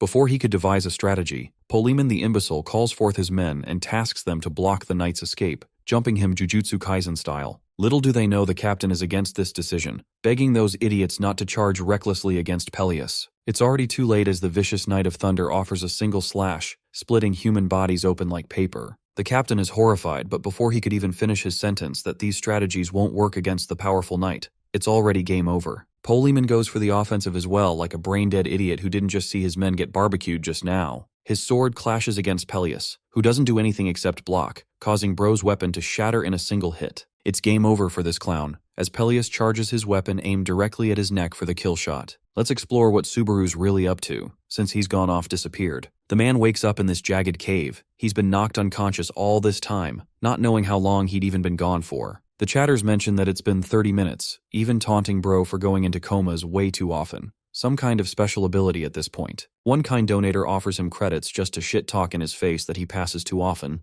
Subaru remembers that his collab with Hawkeye actually turned up some pretty great benefits for him. He agrees to the chatter's demands that he'll surely collaborate with Subaru, which is pretty exciting for them as he's a rookie in their eyes. I want you guys to remember that his name is Hosoi Subaru for this body, which is why they've got no clue. Our boy notices his astounding high fatigue, but he refuses to give up and continues to the next stage. Let's return to Polemon's side. Bro's getting one-shotted, and just when this insect is to be killed, Omar dives in with a defensive maneuver and saves his life. The captain's attack even manages to send Peleus back for a bit, showing Polemon the literal difference between their respective skill gaps. It's not a surprise that they entrusted the mission to Omar instead of his whiny ass. In other words, they only view Polemon as a mere tool. The guild doesn't even care about him. They just wanted to use this guy to bait out the true powers of the captain by invoking his pride. Peleus and Omar are lunging monstrously at each other, but what literally terrifies Polemon is the realization that, oh shit, Even this scary version of the captain ended up defeated by Subaru. Honestly, Omar's having it pretty rough. Even in this battle, Peleus casually chops off his left arm and shows how outclassed he truly is in this fight. He can't stall forever, only 2 more minutes, hardly even one with all the backup he's got. The Knight of Thunder doesn't even bother to check his flank and casually swings his sword, dicing human parts straight into the air. This allows the bloodthirsty Omar to rocket at full speed with a bleeding out missing arm. Now that's metal as fuck. He puts every single thing in this one single attack, hoping to do something to Peleus. The spare successfully makes direct contact, except it's against the shield of the knight, causing Omar's weapon to be deflected several feet up in the air. Now, he's completely defenseless against the Knight of Thunder. Peleus is ready to make his final blow, commending the captain for maturing his skills from their last encounter. But before he could kill Omar, he suddenly senses an even more powerful threat and instinctively blocks the yellow zaps of lightning. The knight is sent back from the explosive blast, before finally looking at the man that he's been waiting for. It's Narukami Subaru in the flesh, aura farming with every step as Thunder worships his skin. Our boy orders the captain and the others to stay back as they'll only stunt him in battle. He reaches for his thunderous demonic sword, as the duel between 2 wielders of thunder commences. Peleus is the first to make his move, bolting right up to Subaru's face with a heavy hit. The Knight of Thunder remembers our boy, referring to him as the benefactor. Their weapons break contact, creating distance between both. Subaru stops to explain that he's already heard the whole thing, while the rest of Omar's subordinates have no clue what the heck's going on. The same masked knight reaches for his helmet, removing the headpiece, wondering if he'll ever be able to remember this face. The helmet hits the ground as Peleus greets Subaru with pride, and I know we were expecting some gorgeous-looking dude or something, but damn, this guy's a walking corpse in that state. The undead Peleus expresses that he waited for a long time to reunite with Subaru here somehow. It's been so long, and despite the fact that our boy is an otherworlder, centuries seem to have passed in his wait. This is because the Thunder Trial is actually a virtual test. Anyone could repeat it as many times they want to. But the big question is how the Knight of Thunder specifically knows Subaru. Peleus addresses that part, explaining that he learned about the existence of otherworlders, and soon drew his own conclusion that Subaru himself couldn't have from this world. Our boy asks about the fate of the villagers, or why Peleus looks like he belongs in some zombie apocalypse manhwa. The saddening fate after Subaru's disappearance is the invasion of the giants rampaged on. Everyone in the village was annihilated, leaving the Knight of Thunder as the sole survivor. Hoping to please his benefactor, Peleus swore himself to become just as strong, which is why he began his hunt for power everywhere, the same power that Subaru himself wielded, which led him to the Cave of Thunder. Here he found the source of his troubles, but of course there came a huge price for acquiring such immense power for someone as unqualified as Peleus at the time. He did not know the price would be this extreme. The knight's eyes were taken from him, permanently blinding him. But to make matters even worse, he was cursed with the fate to never leave this cave again. And that's how Peleus is stuck here with unfathomable strength, waiting and waiting for the day his benefactor might return. As part of his arrival, the knight has one final request for his benefactor, begging him to just give his body a final release of death, a rest that he's been longing for. Honestly, this fight's not looking easy no matter how Subaru looks at things. His fatigue is soaring high. If the fight is dragged out, he'll lose. So he invokes the best of his abilities from the start, activating the Thunder Heart, which puts even more stress on his body, agreeing to Peleus' request of granting him permanent release. The two forces of thunder stand face to face against each other as their final dance begins. We cut to Reina's side of things, who is already in a frightened mood, knowing that she's pissed off a certain someone. The fact that she couldn't even retrieve what she was sent for is the worst, since she defied direct orders. Suddenly she spots ice covering the entire landscape, confirming that Shu is damningly pissed. Reina quietly tries to look into the ice structure. She opens the door only to be met with an immediate ice spike dropping from the ceiling. Panicking, she dodges and begins to question if Bro's actually trying to kill her here. Shu's looming figure emerges from the shadows. This man is clearly ready to slaughter her. Reina knows she's screwed, so she apologizes quickly, even slipping up and offering her life for it. Shu just wants to know the reason why she let him have the priceless object. In the end, Reina lets up and admits that she let Subaru have it,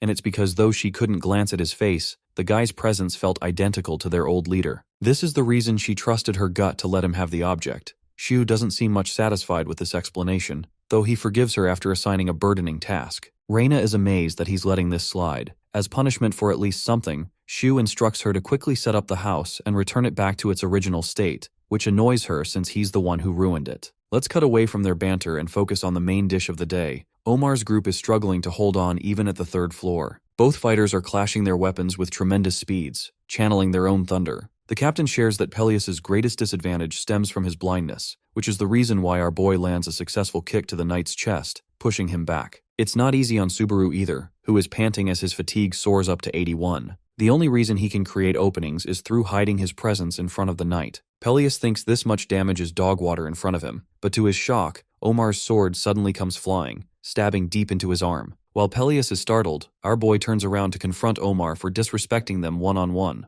Not like it matters to Subaru, who is supposed to win at any cost here, the Knight of Thunder removes his shield, revealing that he's got an extra arm to use without burn. Using that, he pulls out Omar's sword to use against our boy, only to realize that Subaru's already gone. In that moment, he allowed himself the chance to use Cloud Stride, leaping into the air for 3 seconds and surprising his opponent with an aerial descent. Our boy makes direct contact against Peleus's body with a clean strike, ripping his body in half. The Thunder Knight is thankful to his benefactor once more, offering his apologies for causing so much trouble in the end. We get a shot of Peleus's original face, before lightning strikes down and erases what's left of him. By the end of that epic thunderous showdown, Subaru remains standing with his eyes set towards the throne. But while he's distracted, a sword comes flying towards his face, which he dodges. This is all thanks to Poleman, who despite getting his life saved by Subaru's intervention, believes that they must still take out the threat. He strongly believes that it's their best chance to defeat our boy while he's already worn out from his earlier fight, but he is met with absolute silence from his team. The raid party refuses to help him, causing Poleman to get agitated as he shouts at them for not realizing that Subaru is standing right before their eyes. All they need to do is take him out and settle the score. Poleman is startled when he sees that no one is buying his invitation, but he's noticed one thing about Subaru, and it's that our boy has stopped using thunder, which means he's close to burning out. This is his best chance to defeat the player, so he demands Omar to stop wasting time and start getting serious already. It's the best possible opportunity for him to get his revenge against the same man who bested him before, an ideal opportunity. Playing it neutral, Omar explains that he can't do anything with an already compromised arm, so he won't be joining this fight. Poleman loops him in about the reward, even trying to intimidate the captain to not forget about the guild's orders. Once again, Omar confirms that the reward obviously belongs to Subaru, who bested the Knight of Thunder in battle. The final point is that Omar only joined the Blue Zone Guild to conquer the Cave of Thunder, nothing else about what the guild truly wants from him. His words leave Poleman speechless. No one is helping this guy. So like the coward he is, the guy turns around to meet Subaru with an offer of his own, recommending that our boy join the Blue Zone Guild, and then he'll make sure that he gets all the rewards for the Cave of Thunder. Not only that, he also promises a semi-ranker position treatment, an official guild offer that seems promising to this idiot. Poleman had intentions of securing all the rewards for himself as well as the position, but since he can't do anything, this offer is his best bet. He walks up to Subaru acting all buddy-buddy, even though bro was making plans just to take him out a second ago. Our boy shakes his head in confusion, questioning why the idiot would ever think such a thing. Poleman's rambling is forever cut as his head is taken right off his shoulders. Subaru gets the job done and saves everyone from his annoyance. With his body flopping on the ground, our boy turns to Omar and asks if he also wants to join in for the same treatment. The captain doesn't have any interest. He just cares about what's going to happen next, surprising Subaru that they're going to be tagging together from here on. The rest of the party is withdrawn. Omar specifically orders his men to leave as his final order. This makes the others begin to weep. They all think their epic captain is about to die or something. Next, Omar grabs a sword and shockingly pierces his thigh out of nowhere, giving Subaru a second guarantee that he won't do anything. With one arm lost and another leg barely functioning, he's harmless to our boy. Subaru is impressed with this man's balls as well as the chatters, and ultimately decides to let him come. He approaches the throne, walking up to it with every step. Omar witnesses in anticipation as our boy claims his rightful position on the chair as the conqueror of the Cave of Thunder. Strangely, Subaru's sight begins to fade, his senses dull as the system acknowledges his position on the unused Thunder Throne. Our boy's consciousness fades into some kind of different memory lane. He opens his eyes again to discover that he's won the same chair, except things seem far different. While he's processing his shock, Subaru also notices that the throne room isn't ravaged, nor is Omar's party anywhere to be found. Suddenly, the door opens as a long-haired man clad in golden armor strides forward. This beast of a king looks like a demigod, his eyes showing fierce determination as he expresses his complaints for being incapable of handling the true power of thunder. It's the same reason this same man refuses to take the throne, believing that one day he shall be worthy of its position. Saying those words, he turns back, thinking that he's said enough to his father who once sat in the same position. The man leaves with that confession, causing our boy to return back to the present. The ground under him rumbles and ripples apart, collapsing on his position, causing the chatters to joke around that bro's fatter than Gorlock the Destroyer, because just him sitting leveled the ground. Jokes aside, Subaru emerges with a shocking realization. Not even the chatters could see what he saw in that memory cutscene. Here, he eyes up on some kind of blue orb, which he reaches out his hand to grab, obtaining the hollow heart of thunder upon completing the stage. The system rewards him with triple the level ups, boosting his stats and allowing him to receive AP from the central guild. Inspecting the object that looks like a tiny Rasengan from Naruto, we learn that its rank and category are basically unknown. Subaru's not at all impressed by the kind of work he had to do just to earn this measly little orb, but then he wonders if it's similar to the Thunder's heart, and just as valuable. Omar hastens to ask what the heck happened just now. Our boy shares that he found this orb in the dust. The captain has no idea what he's looking at. Bro's dumbfounded because look at that astonished face. Omar smiles, realizing that not even Subaru knows about it, which means he will end up having to watch Bro's stream just to realize what this orb truly entails. Our boy assures him that he's just getting started on his hunt, and now that the third floor is completed, Omar can also leave the stage. Subaru jokes around and tells him to send donations please if he's going to watch anyway, and instead of taking a long vacation, our boy is already hastening to complete the missions. He earns nearly 30,000 credits for completing 2 at once, and thanks his chat for staying alongside him for the whole quest. The viewers don't want him to end the stream, but Subaru ultimately betrays them and disconnects. Shiu and Reina were watching it too, annoyed that it ended far too soon. With the stream finished, Shiu asks Reina about her in-depth review of Subaru in person.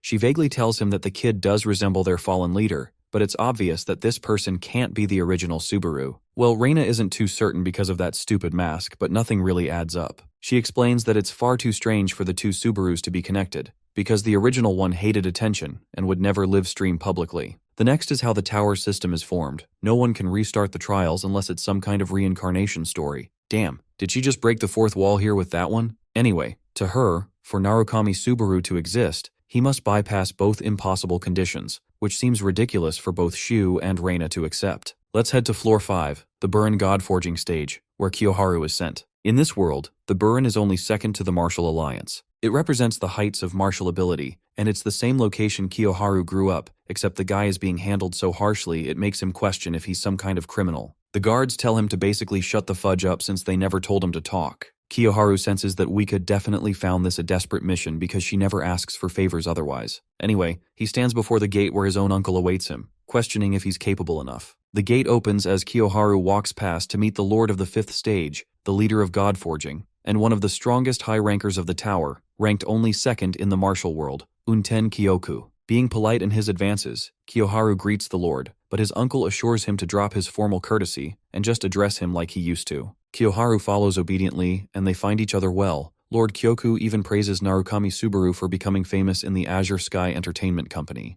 Of course, since it's directly linked to Kiyoharu himself, my guy is shocked that his uncle knows such information about him. Uncle Kyoku acts like the information doesn't matter, but Kiyoharu is begging to know. The Lord decides to change the subject, refusing to answer directly, and understands that Kiyoharu is here for a reason. He then learns that he's here with Wika's official statement, and that answer is a merciless rejection. This stuns Lord Kyoku a little close to home, enough to get him riled up in fury, questioning Kiyoharu if he even knows what this woman just declined. Of course, the guy doesn't know, which baffles the uncle that he came without knowing the details at all. All Wika said was to forward the message of her refusal, that's all. Lord Kyoku finds it disappointing that Kiyoharu is practically just Wika's lapdog messenger, and before my guy could say anything, he experiences so much spiritual pressure that he cannot even speak a word. The Lord of God Forging is happy to deliver a return message. His towering aura suffocates the young man enough to make Kiyoharu bleed just being in this guy's presence. Kyoku wants her to know that her recklessness will be her own undoing, and that he's happy to threaten the very company she works at, as well as every single connection she shares. I'm cracking up on how this old man is pulling up a mafia situation of, I'm gonna kill her ass and everyone she knows if she doesn't listen to me. It's pouring hard. Wika gets to read about another forum thread that talks about the clout chasing centering around Narukami Subaru, and how the streamer appears to betray his teammates to receive the rewards every time. Wika is stunned by the chief's antics and asks how he managed to pull this enormous task off. Apparently the man stayed up all night just to investigate the situation in grave detail. The reception from the public seemed terrible at first, because they posed valid concerns that the rookie party might have wanted to try for real instead of just trying to leech off of Subaru. This is the reason this guy decided to exploit the fact that the rookies involved were indeed terrible people, trolls that posed a threat to the floor's completion. He assures Wika that there's no need to further blame Subaru for this mess either for his reckless plan, which of course she's totally fine with, being the absolute #1 fangirl she is. The chief recommends that she stay that exact same way as the manager is always meant to be the #1 fan of whomever they're supporting. The chief does admit that Wika's felt more alive ever since she's taken over Subaru. The same girl looked gloomy without him. but now she's hard at work. Streamers are important, but the businessman actually cares about his own subordinates' well-being too, so he pats her head and hopes that she has a great time leading on. Flustered and annoyed, Wika wards him off and leaves in the pouring rain just to escape from this man. She doesn't even take an umbrella in between all the fuss, questioning why he even brought a single umbrella in the first place if he cared so much. Let's cut to the part where Subaru's inspecting the thunder orb he obtained from the cave. Things are weird, and he doesn't have any idea whether he should just swallow this thing. What's bothering him is the forced cutscene that no one could see. Our boy wonders if he needs to find this guy and discover the answers he's searching for. Just then, Wika knocks on the door and he welcomes her aboard. She quickly sat next to the guy still wearing his mask, trembling just being in his presence. Sitting that close next to her idol on the bed is a bit too private. This girl's already daydreaming how epic and awesome this man looks underneath his uniform, and it's making her lose her mind. Channeling the spirit of female horniness, Wika enthusiastically shares that once he completes Trial 4, he'll be officially ranked. But first, she needs to give him a proper rundown of the ranking system. Well, our boy already knows about that the most to begin with, since he used to research the mechanics of ranking during his time at the guild. After reaching floor 5, the system ranks each player, allotting a specific position for them. The calculation formula isn't public, but there are some facts known about the assessment criteria. For example, one's performance in the trial matters the most. Then the direct impact you share for your original world also matters, as well as the reputation you harbor amongst other players. Finally, there is direct combat against other players, and all in all, it's several different factors that collectively determine where you stand. The manager is pretty curious what position bro will get, since his reputation and viewership are sky high too. Come to think of it, Narukami Subaru is the only person in their company to have grown to such an immense level in such a short amount of time. Aside from that, she wants him to reconsider his whole collaboration event that he promised his viewers. Our boy is confused at first, until Wika shares that the man has a nickname, and it's called the Destroyer King. Our boy's a little shaky on that since he didn't find the person to be so incredible, but apparently Wika holds them in high regard, confirming that this person has collaborated with over 20 streamers. And the shocking part? All of them are gone without a trace. Sure, the collabs themselves boasted great value, and there wasn't any indication of the disappearance in them. The problem is actually some kind of curse or jinx effect. Wika shares that any person who collabs with that man results in his fate being cursed. At this point, our boy is starting to question if the guy himself isn't a problem, but she assures him that the company entrusts them to be completely fine. With those facts considered, our boy decides to go in on the collaboration without worry. So on floor 3 of the Central Guild, Subaru welcomes his chat and tells them that he's going off to settle things for good. The receptionist orders him to take out his mercenary license as well as quest completion proof. The moment our boy hands him the letters, this man is sweating balls, glancing up and down, confused as to how this guy actually managed to conquer the Cave of Thunder while being stuck at a measly E rank. Despite his shock, the guy has to stamp the confirmation for clearing the Cave of Thunder, earning him a whopping 300,000 points for clearing the Conrad Kingdom trial. With every condition met, our boy ends the trial and proceeds to move up to floor 4. His body is immediately transported into this new world, one in which dreams have ceased to exist. It may seem like this place is sunshine and rainbows, but this is the same hell that causes most players to remain stuck. The Elysium of the 4th floor. This world is straight out of a fairy tale that looks enchanting, keeping players here with its attractive conditions. Strolling around was enough for today's livestream. Our boy ends the livestream fast and locates a fancy estate for some rest. Wika catches up to him and asks why he's hesitating from going on. Subaru explains that this place is literally out of his league, even though he's a mid-tier streamer at this point. The manager recommends him to get proper rest, and as for the streaming schedule, she assures him that she'll make up a proper plan and brief him on that. After all, Wika personally has somewhere to tend to before all of this. She comes to find Kiyoharu after all this time. The guy hates that she's apologizing to him. Instead, he reminds her of the stream in the forest behind Godforging, which brings memories of them being together as children. Both of them were busy playing until dusk. The bodyguard would come up to quickly grab Wika and take her home for her curfew time. Kiyoharu reminisces that they never really grew up at all, and then he drops the bombshell of it. Lord Kyoku, who is revealed as Wika's father, knew everything about her from top to bottom. With the level of risk that is imposed on her, Kiyoharu gives her a dead-ass serious look and goes, "Quit this job, bro." The scene cuts to floor level 8 at the Blue Zone Guild House, where a certain man is keeping up with the annoying updates of Narukami Subaru running circles around them. There's been one rejection after another for this guild. The sub-leader of the guild, Ikari Genji, is pissed and phones the guild leader directly to give an update regarding Narukami Subaru's recruitment situation. Now that their initial plan has failed, they'll be taking more serious procedures with the second phase. Back to Subaru, he's over 6,000 viewers, which rockets up to 7,000. Our boy intends to climb this level as fast as possible with his physical stats. So after paying a fee of 3,000, he officially begins the trial, bringing him into the forest of war. The idea is simple. 8 players are split in 2 teams to have a mini-war. The map has 3 lanes called top, mid, and bottom. A jungle exists between them, and the players must defend the area from enemy attacks. Is it me or is it kind of like League of Legends? Anyway, the players can also become stronger from defeating powerful enemies alongside minions. The goal is to destroy the enemy base completely until one can reach the challenger rank at the end of the trial. Currently, Subaru materializes in the Bronze 3 rank region with his stats adjusted to 50% for his rank. This whole trial takes a minimum of 6 months to complete.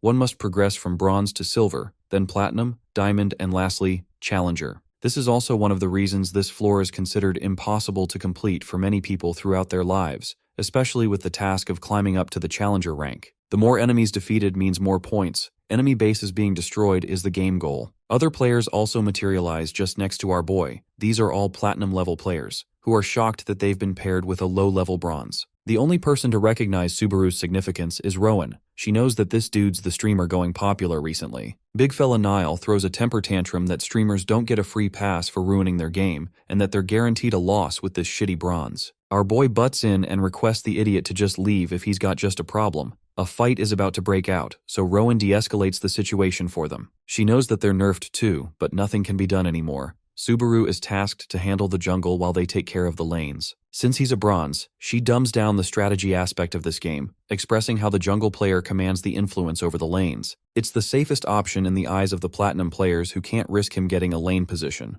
Niall doesn't like the idea of the trash Bronze handling the timing aspect of the game. Still, minions are supposed to spawn in 30 seconds, so they all take their positions ready for combat. Niall is still pissed, rambling to himself about the cocky streamer who wears a lame mask and acts like he owns the place. In the middle of his rambling, he spots the Platinum-level opponent who is an archer, which means this battle's pretty advantageous for him. Yet at the same time, the archer smiles, as if he's not worried at all, because apparently there's another guy just behind him. The big fella realizes that he's cooked because they baited his ass. They're moments away from taking his head off, when suddenly, black lighting zaps this dude out of position. Not even the archer understands what the hell happened. He's only met with another shot, making Niall think that the team might have a competent player after all. But the second our boy emerges from the side, the big fella is astounded. Meanwhile, the archer is on the back foot and tries to run back to the turret. But it's not useful because he ends up stepping on some kind of thunderous landmine, zapping him so hard that he's immediately taken out. Subaru gets his first official double kill in the game as a Bronze, showing off in front of the viewers while at the same time questioning what this big guy is even doing. Niall is literally baffled right now, while our boy emphasizes that it's time to clear the minions so they can get the turret already. The atmosphere shifts in their favor. Mission Villain decides to allot a quest for 20,000 credits if our boy successfully clears the 4th stage within a month.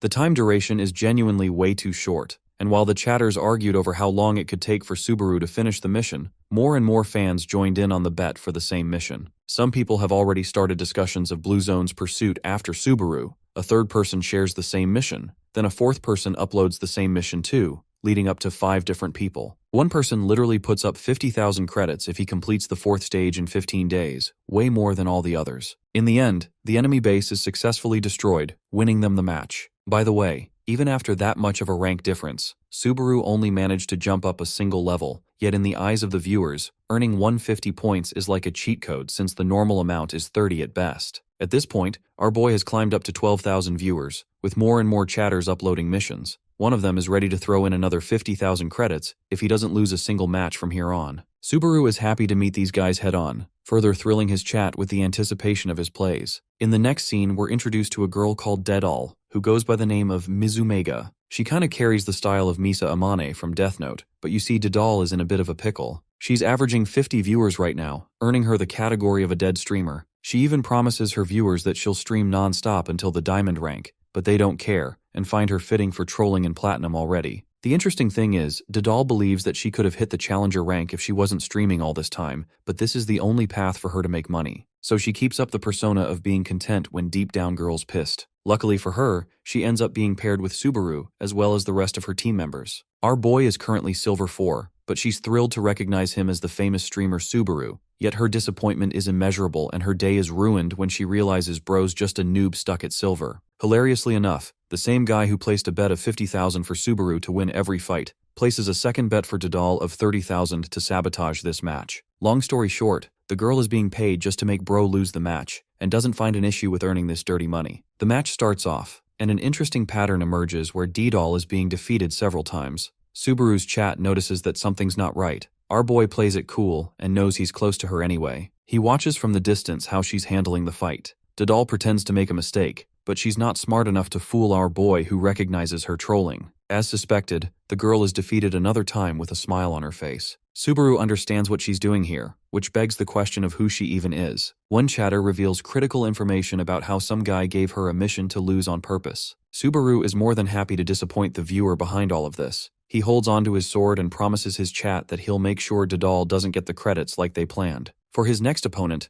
Subaru runs into a guy who is well familiar with who the streamer is. Big Guy wonders if this kid got a mission for this one-on-one confrontation. Our boy of course denies this, though he wishes for such a mission to be an easy win. The big guy thinks it's pointless since Subaru would fail regardless. A diamond can't possibly lose to a silver and under any conditions. Their stats are still nerfed. But that doesn't affect Subaru at all, who doesn't believe stats dictate everything in a trial. His unshakable composure agitates the diamond player, who thinks it's about time he humbles the arrogant streamer and teaches him what it's like to eat shit for once. The guy's abilities are pretty interesting as he creates these golem arms, planning to eat Subaru for breakfast as part of his warm-up. The body transformation ability intrigues our boy. Again, it's not common for this floor level, but it's just the perfect chance for him to test out one of his new skills too. Lightning hastens into his Thunderheart, as Subaru questions if anyone can beat him with this new weapon. Raising his hand up towards the sky, we learn that the Lord of Thunder graces the young man's body. Subaru's opponent has no idea what's going on. All he could see was thunder raining down on the kid out of nowhere. Emerging from the smoke, the trial for the Lord of Thunder officially begins, and sure, the build-up might have been strong, but the viewers are kind of underwhelmed that not much happened. His diamond player opponent doesn't care much and goes on the offensive, believing none of Subaru's shenanigans will work in the Forest of War, hurling a dozen different boulders towards the silver streamer. Subaru's Thunderheart counteracts the effects of the Lord of Thunder, while Wedge of Greed counteracts the effects of the Demon Blade. 4 of his abilities are acting up at the same time, reducing the penalty of Lord of Thunder by a whopping 30%. Thanks to his newfound speed, Subaru blitzes past the boulders as if he's lightning itself. This man is out here trying to become the next Minato Namikaze as he hurls up with his blade right in his opponent's face. The golem dude tries to block the attack as fast as possible, but Subaru's clean hit packs so much power that the guy is sent back. Still, it's not enough to cause any form of lasting damage. The diamond player goes on the offensive. Goromak boosts his stats by double. His durability way surpasses past the diamond level. At this moment, Subaru calls for the might of the Lord of Thunder, who acknowledges this cry for an even stronger strike. The unstoppable force meets the immovable object. Subaru connects his beautiful Thunderflash attack, and this time, he successfully shatters Goromak's defenses, stunning the diamond player. No silver player should be able to pull these moves.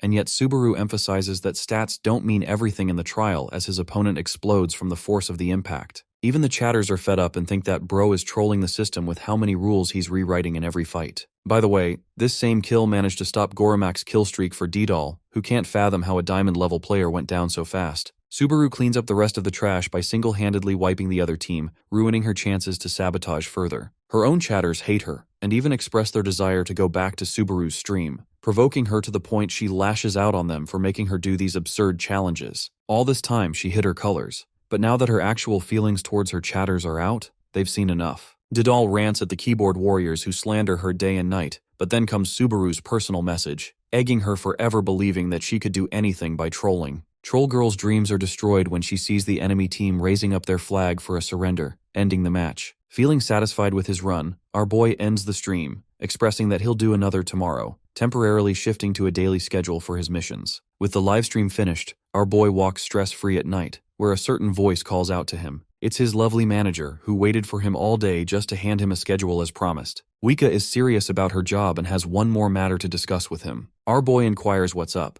and though she expresses her praise for his streams for reaching 13,000 viewers, there's just a level of unease that's starting to set in the more she watches his streams. This conversation is going nowhere. Subaru mocks her for being drunk or something. Wika deflects it and shares her observation. She senses some kind of desperation in Subaru, as if he's being chased or chasing something. All this time, the manager has wondered about the kind of burdens that he's carrying in secrecy. Obviously, our boy refuses to answer such a private question for the time being, exactly what she expected. In her randomness, she blurts out something relating to Subaru's situation, but after catching herself in the weight of what she just said, Wika drops her envelope and holds her face in horror. The girl vomits while bro's left, wondering what the actual frick is her problem. Subaru offers her a hand, but she pushes him away, embarrassed to see him come near her vomit. Instead, she asks him to pick up the file instead. The following day, we shift the perspective to one of Blue Zone's assigned members, who is on the call with the Vice Guildmaster. They've tasked this white-haired guy to bring Subaru back by force. It's Joe Yuhi, ranked around 50,000 according to the system. Budget Gojo Satoru over here was very close to reaching floor 8, but ended up being handed a shitty floor 4 mission out of nowhere. Anyway, he arrives at the place where Subaru's supposed to stay. The whole mission is pissing him off already. The first thing that Yuhi eyes down is a gorgeous woman sitting at the table. It's Wika lost in her thoughts, giving this hornball a reason to suddenly like his new mission. Currently, Wika's busy having a headache watching our boys stream with our bazookas out of view. Of course, they attract the attention of this wannabe cool guy who takes a seat just opposite to her,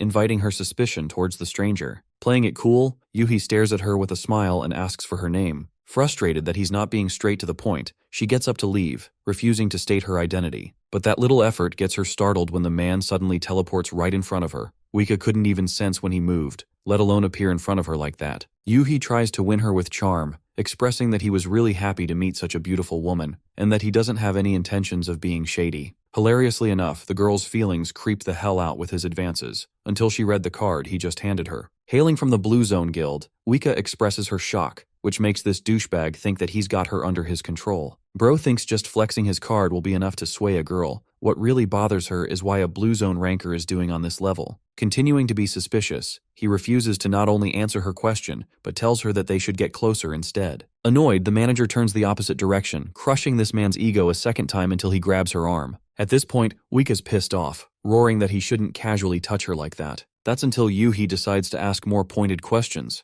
inquiring why she was asking that stream earlier. Instantly, the girl knows she's caught. Yuhi can tell that she had some connection to the streamer because she was staring at the screen like crazy. Offering a more threatening tone, Yuhi calls Narukami Subaru outdated, and this new faker is nothing more than a copycat. Wika checks him again, wondering if he can really speak like that, but he assures this woman that not everyone worships her great hero. Wika recommends this guy to remember his place because Narukami Subaru's original guild is the real reason Blue Zone now even exists. Of course, it matters little to Yuhi, who thinks they're both a thing of the past. He's of the opinion that the rankers of today eclipse the rankers that once existed in the Blue Eyes Guild, and he's proud enough to LARP as one of them. Wika's about to retort once more, so he decides to tell her a little fun fact, some private information only the higher-ups at Blue Zone know about. Yuhi whispers that there's a rumor of one of the original Blue Eyes members teaming up with demons and still making waves in the present, drawing another shock from Wika. Let's switch perspectives back to our boy, who concludes the stream and replays it a bit to check his viewer count. Currently, he's doing well with about 15,000, but while he's busy checking, Budget Gojo shows up and calls him for a chit-chat. Subaru takes a minute to give a good look at the guy who's trying too hard to pose and call him Junior. Yuhi reveals that he's a sub-ranker from the Blue Zone, and maintaining his trash talk, he repeatedly calls our boy Junior to berate him, offering him a chance to join their guild. Subaru's annoyed by now, he's declined them far too many times. Yuhi assures him that he understands his previous rejections, but since he's a senior, he's happy to give some advice. They just want to see his face for now, then they'll make sure he gets the best benefits with a word from the Vice Guildmaster. Agitated, Subaru begs to know who their Vice Guildmaster even is, learning that it's Ikari Genji, a high ranker from floor 9. Yes, the same Ikari Genji that used to be a lapdog to Kyojo's schemes, that same bastard ended up breaking past not only floor 9 but also achieving Vice Guild Master. Budget Gojo tries to be forceful by removing his mask. Subaru parries his hand, rejecting him immediately. Yuhi's nice guy act is finished, because right as our boy is turning around, a sword is drawn directly next to his neck. The streamer turns around, inquiring if this is the professionalism he should expect from a guild recruiter. Taunting back, Yuhi claims that he never managed to secure the recruitment, and that if Junior doesn't join the guild, his only other option is killing him. The guy swings his weapon, but our boy is the yellow flash and dashes away, knowing that the shitty Blue Zone guild only cares about its public reputation. While preparing for the fight, Subaru poses a question. How will a battle of this scale reflect on the guild's behavior? It's a great question, but Temu Gojo was already prepared for that. He pulls out a Walmart domain expansion that covers a good chunk of the city. In this zone, several attributes apply. Resistance to sense of balance, external stimuli, and reaction speed all drop by massive amounts. The main goal of this field skill called Cyrus is to muffle out sound and vision. And since this dude is literally 3 floors stronger than our boy, as well as the fact that Subaru is fatigued from today's fights, he needs to end this battle really quickly. So playing it smart, he puts everything in his Charging Thunder ability, teleporting with blitzing speeds to catch Walmart Gojo off guard. The ranker thinks this is a foolish move by his junior, and as soon as our boy makes contact with his body, the dude's body turns into fluid. cursing Subaru with several stat defects, like inflicting fear, increasing pain percentage, and decreasing his senses. Honestly, this is literally the worst possible for him right now. There's just no way out. Imposter Gojo is even proud to claim that his domain is the ultimate trap with no escape. Subaru, on the other hand, is realizing how ugly his situation is. This man is literally out here fighting a Gojo with Itachi's genjutsu at this point. With so many targets, it's impossible to even begin to fight back, making it one of the trickiest battles for Subaru yet. Meanwhile, Wika is worried sick, waiting for our boy's return. She remembers the humiliation that happened the other night and wanted to offer her apology. But then, the whole encounter with the creep is also bumming her out. The Blue Zone Guild is playing it really seriously now. Kyojo was obviously a friend of Subaru in his prime era, which means the benefit of joining the guild means making some progress, so it's not a bad deal. As for her, after hearing about the way her father is moving, Wika doesn't know about her fate, and even wonders if she should let her proud talent pursue his dreams in Blue Zone instead. Suddenly, thunder roars and startles Subaru's manager, who senses that he's in trouble. Cyrus is a domain ability where the chances of survival become next to zero for the person trapped inside of it, or at least what this buffoon thinks. Every physical stat is dropped and pain sensory is maxed out, which means the thunder power won't work in favor of Subaru. This guy is so cocky with the mental glaze he's got for himself, but our boy is experiencing high fatigue at a climbing rate. He knows that he's getting pinned down because the guild seems to study all his abilities. Using thunder means total exhaustion. That's why Subaru has to make more desperate choices and hold back on his main abilities. Instead, our boy decides to activate Cloud Stride to flail past the illusory Yuhis, impressing the man for having survived long enough inside the domain. Even then, this guy believes that it won't matter since Subaru's collapse is inevitable. Well, he's pretty wrong because our boy is ripping apart the illusion copies to shreds without even the use of his thunder powers, stunning this guy. Subaru gives him a demonic glare, and that's when this guy reaches a critical realization. He fucked up big time. Thanks to his micro-expressions, Subaru ends up locating the main body, and then chooses to risk one of his thunder abilities, launching a thunder spear right at him. It's not enough to do damage because Yuhi casually deflects the attack, emphasizing that the streamer is far too nerfed to do anything. The good thing is, Subaru is already used to fighting under pressure because of his thunder abilities. Next, he deploys the Mark of Thunder ability, which reaches and connects with Yuhi's body, cautiously reading his every movement from now on. He can't even break off the mark, which means there won't be anywhere to hide anymore. Sure, Temu Gojo appears frustrated, but he still thinks he's gonna win because his opponent has succumbed to the effects of the hallucination spell. To reset the battlefield, Yuhi calls back all his illusion copies, declaring that the real battle will begin now. Activating the Curse of Hallucination, he merges all of them into one entity. The dulling of Subaru's senses is just the start of his demise. The actual worrying part is the hallucination aspect. A gigantic behemoth has formed in front of our boy. This hallucination curse only creates something the target would fear the most. Subaru is supposed to look at the image of someone undefeatable in his mind, and well, when the shadows clear, a man's voice haunts his ears, chanting that he's the sorrow, hatred, and fear dwelling within Subaru. He is everything that our boy is afraid of. It's Kyojo's face, enough to stun our boy momentarily. The guildmaster claims that their game was fun for a bit, and then suddenly grabs Subaru's body while he's still in shock. Unfortunately for the illusion, seeing Kyojo's shitty face just reminds our boy of everything he lost, that he will never join Blue Zone even if his life depended on it, as he'd betray his own teammates. Having all the reasons to survive and fight for what he lost, Subaru pushes past his fatigue limits to the max, believing that he can endure Lord of Thunder for 10 seconds if he does. The countdown begins as zaps of thunder escape Kyojo's fist. This gamble won't work for long and the clock is down to 7 seconds already. Our boy's countdown reaches a final collapse. Lord of Thunder cuts off its eventual output, and his enemy has no idea why he even stopped. Yuhi's illusion thinks this is the ideal situation, believing that his opponent has given up. But right as he's about to finish our boy with a final hit, a certain someone intrudes the domain out of nowhere. This person demands that he let Subaru go, and it happens to be Wika with her blood boiling seeing this sight. The ranker of the Blue Zone realizes that he's already met this woman. It's shocking enough that she can perceive and penetrate his domain as normal people can't. What's even more interesting is that the same effects that applied to Subaru can't even be applied to her because Yuhi lacks the mana to suppress her. This causes a forcible stoppage of the Curse of Hallucination spell, leaving Yuhi in a trapped position. He's curious, and asks the girl how she managed to find them, or why even. Wika then reveals that she supports this streamer as his manager, and though she never had the intention of tricking him, she also never revealed this information earlier. Budget Gojo genuinely thinks he's still got the upper hand. His Cyrus domain has both of them cornered after all. That's until Wika breaks his delusions of grandeur by pointing to the open hole she made by forcing her entrance. This is a huge problem to Yuhi, who was on direct orders from the Vice Guildmaster not to allow this matter to escape to the public. Realizing that he's the one in a lost position, the Blue Zone ranker asks Uika what she wants from him as he's willing to negotiate. The manager doesn't give a damn about him and simply assists Subaru, telling the ranker to get lost and reminding the guild to stay away from their asset. While she's leaving, Yuhi is left with a crushing dilemma. He knows that letting this kid leave means that he'll be able to stream again, and if that happens, Subaru will expose everything to his viewers. All the blame will get pinned down on the failures of the Blue Zone ranker, causing him to get kicked out the guild. Fearing the worst for his own future, the guy desperately takes out his blade, refusing to allow nobody to ruin his reputation in the guild. So he pulls out a cowardly move by flanking both in a surprise attack. Waika is caught off guard but forced to draw her weapon, making a decisive and clean cut straight across this man's abdomen. It seems that bro got the Gojo treatment even in death with him becoming a Kit Kat, and goddamn I didn't know Waika was about that thug life. The domain clears, and the next thing we see is our duo sitting on a bench with this clown's body cut open in front. Subaru learns from his clumsy manager that she was once a former ranker who got all the way up to floor 8, so not even a floor 7 ranker could touch her. She feels sorry, but this is the only way she could have prevented his downfall, apologizing to Subaru for viewing him as a monster. Our boy assures her that he's not disappointed, rather impressed that she's this amazing with her draw technique. It's so fast that it made him wonder if she used thunder for a moment. Looking at the idiot's corpse, Subaru wonders how she knows this dude. The manager shares in her annoyance how this idiot approached her, and she nearly knocked his ass out then too. What's more pressing is that Blue Zone is intentionally hunting Subaru down whether to poach him or not,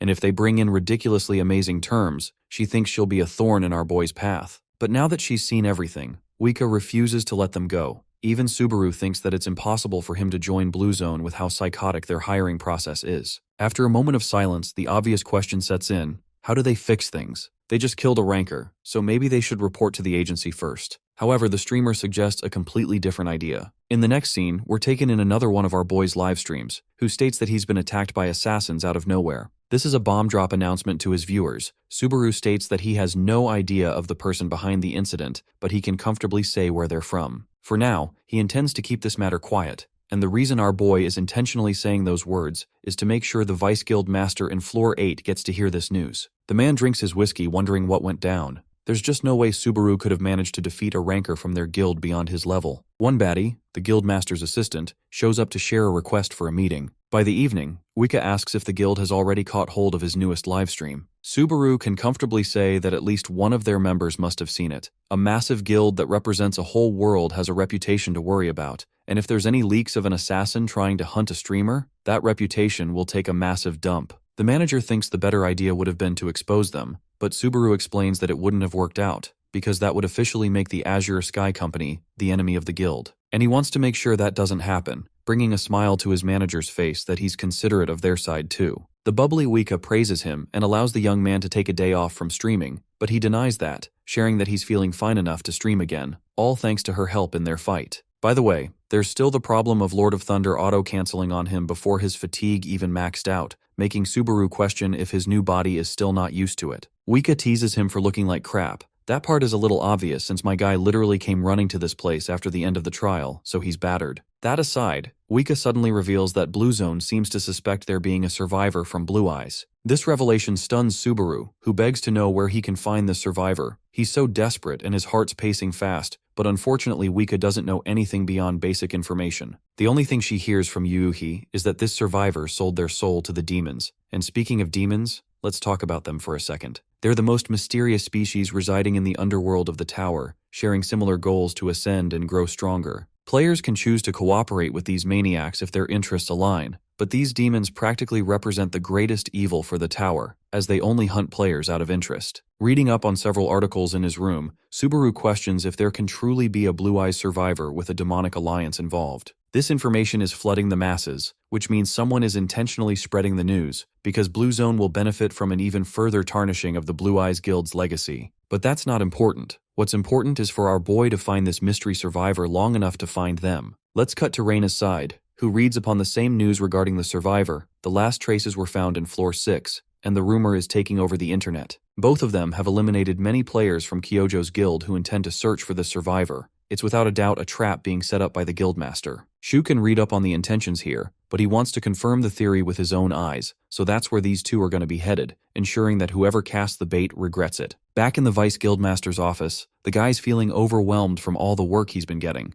The chief of Wika's company calls him, immediately apologizing for being unable to climb to floor 8 for his own inadequacies, so a virtual meeting is the best they can offer. The vice guildmaster is pleased to meet the man, knowing that this chief is the reason the Azure Sky Company succeeded. John Tale worked for the Heresy Guild 15 years back. He was an architect who is nothing more than just a department head of an entertainment company. The vice guildmaster suspects something sketchy and keeps his guard up. The chief returns the pleasure of knowing about the vice guildmaster, whose contributions are only second to the leader. This specific piece of wording bums this guy out a bit. John decides to get straight to the point here, assuring the man that they haven't made a formal report on the situation, not yet at least. Sure, the Blue Zone streamer attacked their streamers, and while the vice guildmaster acts like it wasn't on them, John Tale strongly declares that he'll act with more deliberate choices if the guild sends another assassin. The vice guildmaster confirms the situation and peacefully resolves it with him, giving his word. The meeting closes with the chief celebrating the fact that this wasn't in person, since he would die from anxiety alone. His assistant is pretty impressed that this man managed to speak all that talk to Ikari Genji of all people. John wasn't ever going to let these guys get away with their actions. Both of them suspect that Subaru must have taken a day off from streaming today. John is in the middle of worrying about our boy when suddenly his assistant reveals that Subaru has already kickstarted another stream. This is a shock to both of them as they expected him to stay out for a day, but our boy's fully hell-bent on clearing Flower 4 today, believing he's got no time to waste anymore. At floor 6, we have the wasteland. The desert is cruel, and the players who've been sent from floor 3 to directly here suspect that there's some kind of trace to be found. Some of the players have full trust in their guild, but one dude is genuinely frustrated why they have to deal with a demonic Blue Eyes survivor, because that story feels like it's bogus and made up. Every member inside that guild was equal to Kyojo's level, which is why making a deal with demons makes no sense. The girl quiets him down, as they look upon the man in the distance. The vice guildmaster has personally descended to floor 6 just for this mission, looking all dripped out, so this mission means serious business. 3 days zoom past and eventually our boy finally hits the challenger rank in the Forest of War, buffing his stats by a few points. 2 reasons why he advanced so quickly is because of his own low rank status paired against higher ranked players. The second reason was that the players he usually fought began to give up against him, causing the matches to end much faster. Thanks to these, Subaru completes the various bundles of missions that he was tasked by his viewers,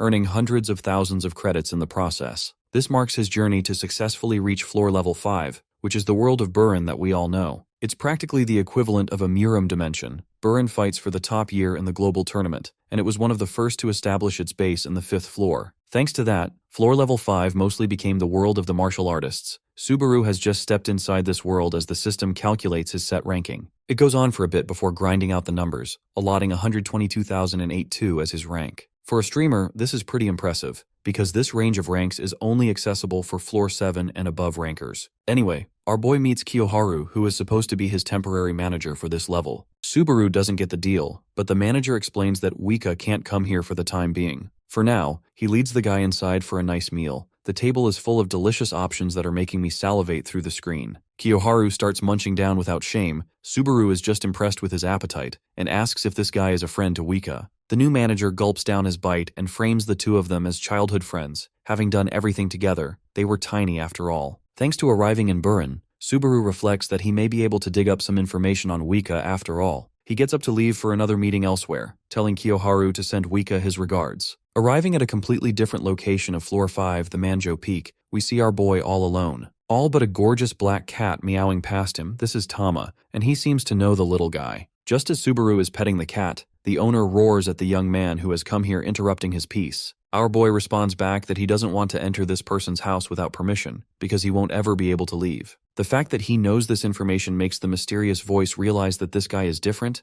It allows Subaru to enter with permission safely. So that's what the streamer does. But at once, he's sucked in by the sight of an unprecedented view. It's like he's unlocked a whole new world with the clearest skies. This is the Lucent Mirror Plains. Finally, the voice speaks to address the young man who has shockingly found his way here. Subaru keeps it vague that he heard a rumor about a virtuoso formation artist, which is why he came to visit. The mysterious person is revealed to be one of the strongest rankers in the whole world, Shin Un, who looks like a character straight out of Frieren. Back when our boy was panting in exhaustion in his floor 7th trial, Subaru had nowhere to go. He was completely on his own until Shin Un met him for the first time, shocked that the young boy managed to clear the whole dragon habitat by himself without dying. The same man noticed how Subaru's body was covered with thunder scars etched in his skin, and while in his near-dead state, our boy asked the old geezer to stop yapping and start helping. Shin-un is a bona fide troll, however, and smacks his head instead, expressing that this is no way to talk to someone of his mighty caliber. Still, as a believer of meaningful encounters,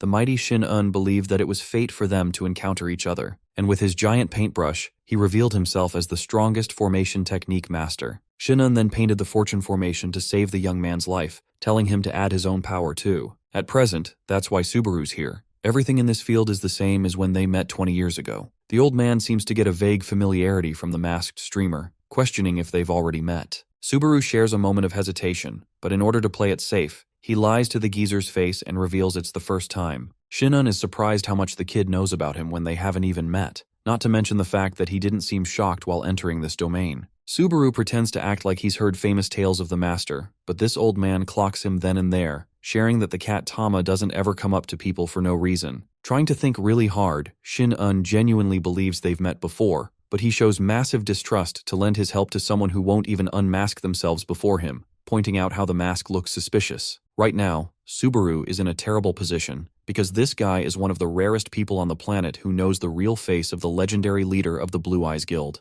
The fact that a top ranker like this guy couldn't see past his mask practically confirms to our boy that not even someone like Kyojo would be able to detect him. With that confidence, our boy removes his mask to experiment once and for all. When the mask comes off, what's left behind is an innocent face. Shin-un appears really surprised but hilariously bonks the dude's head for looking nothing like the guy he was thinking about. This means that he couldn't connect the dots that both Subarus are the same person. By the way, it seems that even this legendary master has been secretly watching the streamers of Narukami Subaru, who was suspected to be related to the original one. But with this, the old man is certain that these two don't look similar at all. Shin-un even talks about how he knew the original Subaru, who eventually died, despite promising them another meeting someday. Hearing those words makes our boy laugh, because bro must be thinking how this idiot old man still hasn't connected the dots yet. Subaru manipulates Shin-un by making it seem like the old man has gone senile in nostalgic memories. Watching him yap however he pleases annoys the master, so he bonks his head again. The only reason he was even allowed entry into this domain is because Tama takes a liking to the new Subaru. Our boy thanks the little guy, posing cool and all for no reason in the process. Let's jump to the part where they're discussing the treatment, which costs 1,000,000 whopping credits. One problem, our boy only has 200,000 on him, and hilariously there's no discount just to make sure there isn't bad luck or a curse involved. Shin-un expresses that for the time being he'll only treat what the amount is worth, which is a favor to our boy by a lot. Inspecting his thunder scars, the old man shares that Subaru's foundation is decent, even prodigious for holding up to level 5. Since there are several treatments, ultimately what Subaru wants will decide his trajectory. Struggling with stamina, our boy highlights that it's been a pain in the ass for him, so he needs enough endurance to withstand at least 10,000 thunder attacks. The old master keenly reminds him that even the original Subaru suffered death from thunder, so he might end up regretting his decisions. Our boy argues otherwise, stating that if thunder is meant to kill him, then it will also be his remedy to save him. Even this piece of dialogue gives off a similarity in Shin-un's eyes, who begins his work by declaring that it won't be easy. The treatment will be split in many different sessions, and the master recommends that the boy keep coming back, as he'll always keep the door open for him. I really like how this old man isn't depicted like an annoying cliché manhwa geezer like in most stories. Time to return to the Forest of Death, floor 6th, where a bloodbath is going on. There's demons in every direction, and the guild members from before are having a lot of trouble facing them. The thing is, every single section of the tower is cut between 3 realms: the human, the middle, and finally the demon. From the old times, the human and demon realms came with their single rule, not to cross the boundary of invading the other's territory. The boundary or the middle realm is supposed to make sure the invasion doesn't happen. However, the only floor where the boundary is thinnest is the Forest of Death, which is why several demons of low to medium level rank escape towards the human side. Currently, the human warriors are holding up tight in a battle against the demons. The same guy from before thinks this is a suicide mission since they're practically walking around for 3 days on the same path. Suddenly, both of them find a person sitting at the very top of a dead tree. They think it's impossible for anyone to just be there, so the archer girl believes it's best to shoot an arrow and test its behavior. Her friend stops her and instead takes the diplomatic approach, calling out to this entity and asking about their identity. The figure carves a malicious grin before teleporting with immense speeds, appearing right behind them. He toys with a dead man and expresses his anger against the humans who barged in his territory. Sure, the first assumption is that this is the so-called survivor of the Blue Eyes who made a deal with demons, but this person's vibe seems totally different, even if their face is similar. Suddenly, the archer girl experiences immense pressure and starts choking. The Lancer knows that they're giga-cooked and can't win against an entity who resembles more like a destructive predator than a human. It's as if they've entered the domain of death and darkness, and they're so weak they can't even do anything about it. Donning a brave approach, this guy has the titanium balls to step up to the fade check, recommending Hanamaki to run the opposite direction. Thankfully, it's right then and there that the Vice Guild Master arrives like some kind of superhero, thanking his subordinates for working so hard. Then he goes on to personally apologize to Arashiro K, addressing him as the last surviving member of the Blue Eyes faction. This guy smiles beastly. He's been dying for this day to come, referring to Ikari as none other than Kyojo's lapdog. Saying so, he blasts a powerful beam strike, annihilating everything in its path. I don't know what Ikari thinks his dual pistols are gonna do because, let's be honest, bullets can't stop a goddamn cannon blast. But somehow bro blocks with his bare hands, begging through the skin of his teeth that he isn't here for a battle. The shocking part about all of this is that Ikari isn't even putting up much of a resistance. Proving that he's the fraudster in the multiverse of frauds, Ikari gets on his knees like a good boy, and without even fighting, asks for a meeting. It's just hilarious to his opponent who can't even process what the hell is going on. Ikari shares that he's got the same mutual goal as the last survivor. He came all the way here to risk his reputation. He wants Arashiro to help them, to take a stand, so that they can both hatch the perfect demise for the Guildmaster Kyojo. Yup, this man is a psychopath, but I guess what goes around comes around. We actually go back to Kiyoharu over here, who is munching on his food like he hasn't had some for ages. Bro gets his head smacked into the table from Weika for eating like a dumbass when they've got a bigger problem of Subaru's complete disappearance. The same man who was impatient to clear a trial quickly is now gone for 2 days. Kiyoharu plays it cool about the situation, until the baddie manager reminds him that Subaru doesn't even have a bitch or a homie to hang out with. Irritated, Kiyoharu thinks it's plausible to assume that their star talent has a friend or two, and while he's enjoying his meal, the guy's annoyance climbs another level when he sees another unexpected arrival. Escorted by 4 guards in red attire is a gorgeous woman, looking royalty out here as she makes her way to their table. Weika tells his bum to stay still, acting like they're dealing with the T-Rex or something. Mayuki officially greets her senior sister with great respect. Weika doesn't give her the time of day, and emphasizes that he never recalls sharing a younger sister in her training batch. Mayuki gets to business and states that she can explain everything if they just leave, but Weika's not playing at all. This woman is giving death threats to not only this new chick, but also all her guards. You do not want to mess around with this vixen. Mayuki warns the senior sister that their master won't wait for long. On the other hand, the manager makes it clear she won't be returning, creating more tension as Mayuki reminds Weika she's in no position to decide her future. Once again, the manager slams back with a personal reminder, warning her not to dare meet her eyes ever again as she's an inferior in rank. Threatened, Mayuki quickly bows down in respect, offering to leave after relaying her message, and that concludes the encounter. Time for another scene switch. We're going back to the cool streamer guy who looks like your average gamer. The player is watching the announcement from Reinhardt, who wants to hunt down Isaac. In the middle of watching, Bro's phone slips and crushes his face, and I know everyone can relate to the same feeling because it happened to all of us at least once. Collecting himself, the dude can't figure out what Reinhardt's deal is, why he's deciding to put a bounty on Isaac's head and even delay streaming for some time. 3 days have already flown by, and there's no update from Narukami Subaru either. There's just no fun content left to watch. Well, lucky for him, it's at that exact moment our boy logs into his stream, making it seem like he just heard the dude's call. Subaru's looking brand new and greets his chatters. His back is looking pristine with a new mark. The treatment had to put him on hold for 2 days. Subaru managed to complete the body enhancement procedure,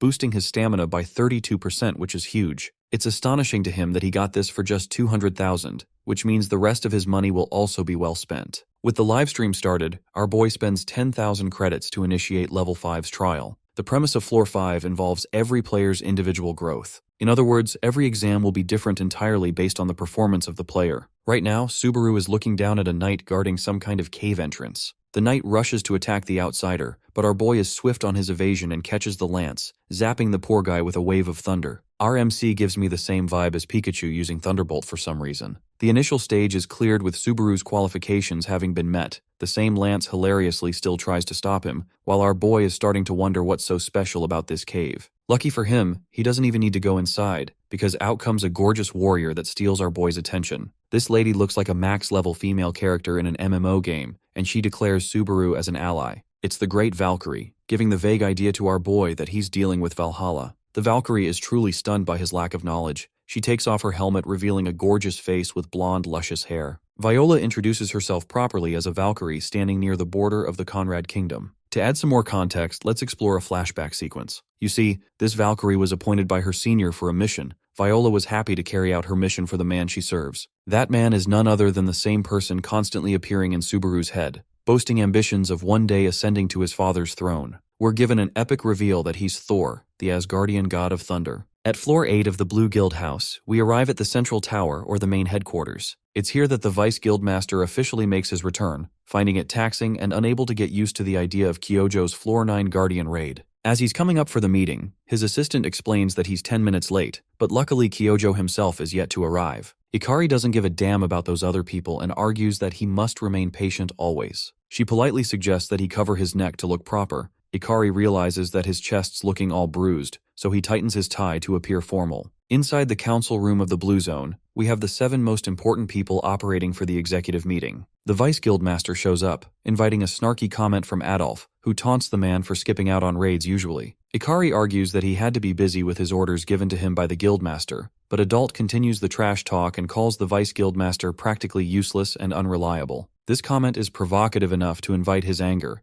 but that anger means nothing to Adolf, who gets up to match Ikari one-on-one, roaring that he doesn't mean shit in front of the guys that actually put their lives on the line in the real Guardian raids. To resolve situations patiently, the muscle mommy of the group, rank 18th Pierre, suggests Adolf to not say anything reckless. The only reason Adolf is so angry is because his men were jeopardized and wiped all because of Ikari's foolishness. He even taunts the Vice Guildmaster for wasting time on floor 6th for no reason. That's way too much shit talk for one day, and this man is practically about to swing right here and now. Pierre and her cannons stop him from making the move, holding him back, while Wilfred on the other side de-escalates the situation too. The cool-looking big guy is Didi, who recommends they just all step outside for a fight. Belka is just annoyed to be amongst these people. Ryusei and Nilak are too bummed out to care, only worried about Kyojo's reaction. At long last, the door opens as the Guildmaster arrives, inviting respect from everyone in the room. Kyojo sharply reminds them that it's been 2 whole decades since they defeated the 8th floor Hydra, allowing their guild to grow to tremendous heights. Even then, Kyojo shares his frustration that the Hydra battle haunts him everywhere he goes. Everyone wants to talk about the 9-headed snake in the outside world. Taking his high seat as the leader among them, the Blue Zone Guildmaster reveals that time seems to be frozen at floor level 8. Before Pierre could ask a word about the floor 9th raid, Ikari interjects and shares the completion of their mission on floor 6th. What they found were traces of humans, but it's been a long time since then. In other words, he makes Kyojo believe that their target escaped to the human world. The Guildmaster suspects that it's possible for him to be a part of the demon realm now too. For his next orders, he tells Ikari to continue tracking their target just in case he shows up. Pierre returns to her statement, revealing that she went to see Tenma for recruitment of floor 9. Unfortunately, she couldn't share a meeting with them even after a months-long wait. The rank 1 powerhouse could have been their greatest help in battle, but it seems they've turned the mission. Another guy speaks, adding that perhaps Tenma is afraid of failing and tarnishing their reputation. Wilfred relates to the theory by revealing that he also lost his arm on a raid, and it never stopped bothering him either. Back to Kyojo, the Guildmaster explains that Tenma likes to target Guardians without having a group around. But for this mission, Tenma's help won't be necessary. The only thing that the Guildmaster fears is that the number 1 ranker might steal the boss battle from them. This is the best way for them to prove that they're at the top of the world, the real masters of the tower. Those are Kyojo's orders for his men. After the meeting, the man descends down into his secret labyrinth to pay someone a special visit. He successfully held one person captive in a capsule for 5 whole years, apologizing for not coming here to see her more often. The woman is revealed to be another former Blue Eyes member, Hono Iori. At long last, he empties her capsule, giving her a chance to speak again. Iori is shocked that she isn't dead. The Guildmaster offers her a chance to see Kei again, the same man that she thought was dead. Kyojo then shares new information about the guy's confirmed survival, which means there might be others too. This floods her with emotion. The poor girl doesn't even care about her own condition, but rather the state of her partners. Kyojo rains on her parade by sharing his new problem. He can't locate where Kei is, and then comes the real reason why he kept her alive all this time. Iori screams and shouts curses in his face for being a human scumbag while he fills her capsule back up, enslaving her once more. The Blue Zone Guildmaster declares his final game plan to end Blue Eyes forever, to welcome an age of a new tower. We're done with the whole office meeting show. Let's go back to our boys' side of things. Who questions what a Valkyrie is doing in the human world to begin with? Viola shares that her mission unfortunately resulted in a brutal failure. The fallen knight begs her not to share this information against the untrustworthy man. She tells Bigo, this numbskull, to calm down, as this man has yet to attack her and appears to be safe. What's more enticing to her is that she can sense Subaru's powers of thunder emanating from his body. They head inside the base for a proper conversation, where Bigo is humiliated and apologizes for his performance. Even the chatters grill his ass, while Subaru apologizes for misunderstanding the whole situation. The poor guy is getting roasted by the chatters, while our boy questions the purpose of the Valkyrie once more. She returns the question back at him and asks how the human managed to gain the power of the thunder. What's interesting to Subaru is that she seems to see both types of thunder as one. So he fools her with a simple answer that he got it as a reward from a giant.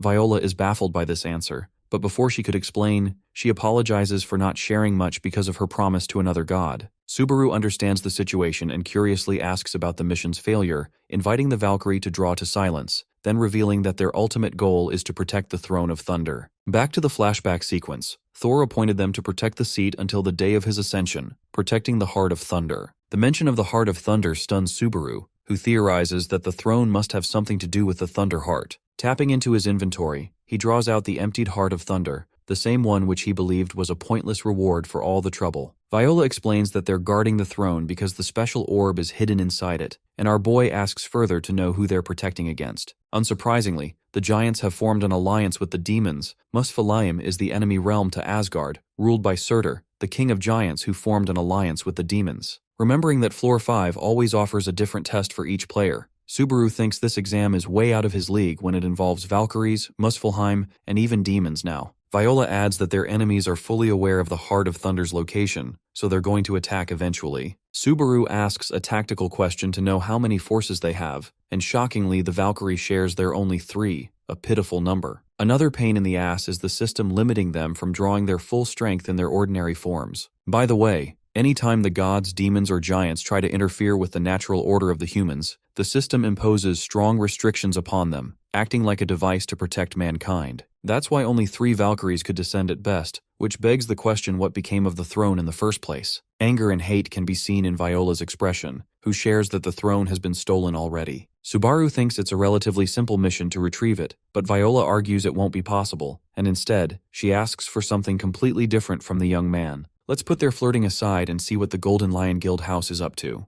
Reinhardt is busy staring into the abyss, while all the others question if he's doing okay. Bro suddenly begins to weep out of his worry for his son, questioning if they've yet to find the person who brought the boy's demise. There's still no lead on that, as the culprit left not a single trace behind after the kill. But one thing is for certain, they can tell it's a lightning-type user after dissecting Isaac's condition. This narrows down the list, and before the poor assistant could explain his notes further, Reinhardt gives the dude the backhand of death. The poor guy crashes into a wall just for providing information. The guildmaster is offended at the idea of a grudge-related incident on the 2nd floor. Suddenly, it all begins to click in Reinhardt's head. Once his son talked of a streamer called Narukami Subaru, who used lightning and pissed him off. The boy expresses his desire to teach Subaru a lesson, and all the pieces suddenly fall into place. Both players also climbed at the same level, which means it's Subaru who is most suspected to have killed his son. Great, so now we've got yet another dude out for blood. I don't want to see his ugly face, so let's go back to the pretty Valkyrie, whose main request is for our boy to use his power of thunder to save her comrades. Without hesitation, Subaru agrees, stunning her with how easy he is. It goes without saying that his powers are connected to them somehow,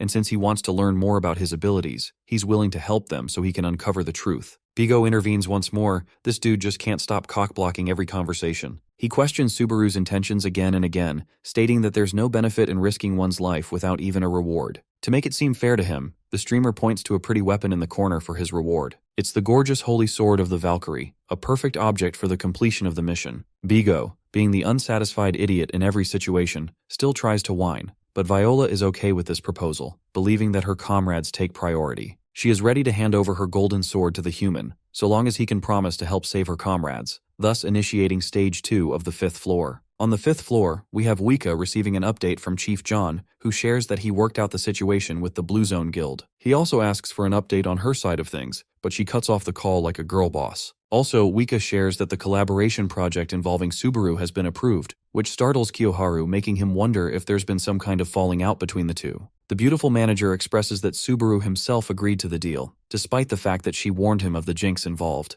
Kiyoharu suggests they're dealing with a psychopath, and he's interested in what she's busy doing. Apparently, she got a message from Reinhardt for a meeting with Subaru. Kiyoharu never thought a day would come where he'd find her working hard. Finding it an opportune moment to ask, he asks Wika if she's worried about the God-forging group looming over her. Her job as a manager will get way harder with their involvement, and she might have to quit. Wika is clearly bothered, but refuses to quit her job anytime soon, stunning him. She admits feeling the most satisfied with her current position in her life, which is why she'll fight hardest to remain here, and she's already aware that they'll try to drag her out knowing her location and all. Though she's personally at risk, she allows Kiyoharu to remain free and do whatever he pleases. Hearing her say those words with such confidence stuns him, and he has no plans of running away either, believing he'd be dungeon monster meat if he did. No way in or out for this guy, so he's happy to follow Wika all the way to the end. In a way, it really lessens her loneliness and makes her smile, realizing that this compassionate side of him never changed. And then we go back to the main party again, exploring the forests. Subaru has already told his chatbot that he won't be able to read comments for the time being, which bums some of the chatters out. He stares at his pendant, a necklace of Asgard. Bigo out of nowhere apologizes for his annoyance the other day. Again, he thinks our boy is suspicious for possessing too much power without even being from Asgard. Subaru decides to flip the table around and politely asks what power he possesses. This frustrates the guy even more. Valkyrie taunts him not to eat the bait. Back to scolding Bigo it is.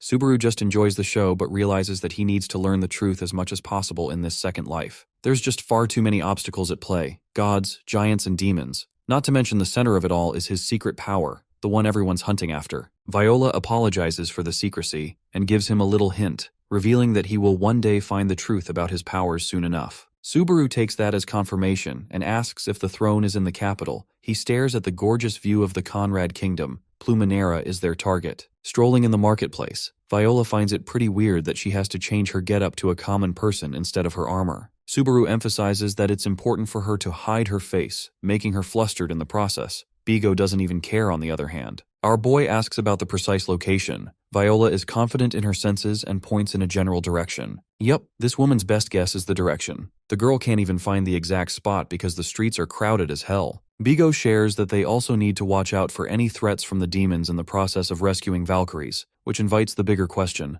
How many demons are they dealing with? Maybe you guys are expecting 10, but the number climbs to at least several hundred, some comparable to Valkyrie-level threats. I know everyone's asking the same question as our boy. How the hell does that make sense because only 3 Valkyries were allowed to pass? The restrictions should have stopped both sides, so what's the cause for the demons having an entire army under them? Before Subaru could solve that riddle, a fancy carriage stops just close to the girl, and out comes a wealthy lady who recognizes Viola on the spot. The Valkyrie squeals Belbaim's name in excitement as they reunite with each other. The new group of 4 is led by Belbaim. Subaru can't help but notice perfection everywhere he glances, making him ask if she's the owner of the estate. The second Valkyrie confirms that she owns it, causing our boy to admire her rich status. The woman shares that she's been here for nearly 500 years, so it was easy to acquire a bit of wealth in the process. That begs the big question. Why the hell was Viola's situation any different? The blonde Valkyrie shares that she served a knight for Count Vincent. The house has a special legend of owning a single guardian knight that never ages. That knight happens to be Viola herself, though she's changed her identity many times over the years, leaving the estate each time a generation came to an end. Both Valkyries have been here for quite a bit. Subaru suspects the estate to be safe under their command, while Belbeam is already happy to serve them with fresh meals. The atmosphere suddenly shifts as our boy points out the irony between both Valkyries. One enjoyed the life of luxury, while the other ran from demons. This stops Belbeim dead in her tracks, shocking even Viola with her words. The crimson-haired Valkyrie is clearly agitated and is now dying to know this man's identity for being so bold. Put on the spot, Belbeim responds that she too is in danger regardless of the situation, and that she couldn't make a single move because Viola was already being hunted. Subra asks for an explanation, and learns that both Viola and Elaine unfortunately had their real identities exposed.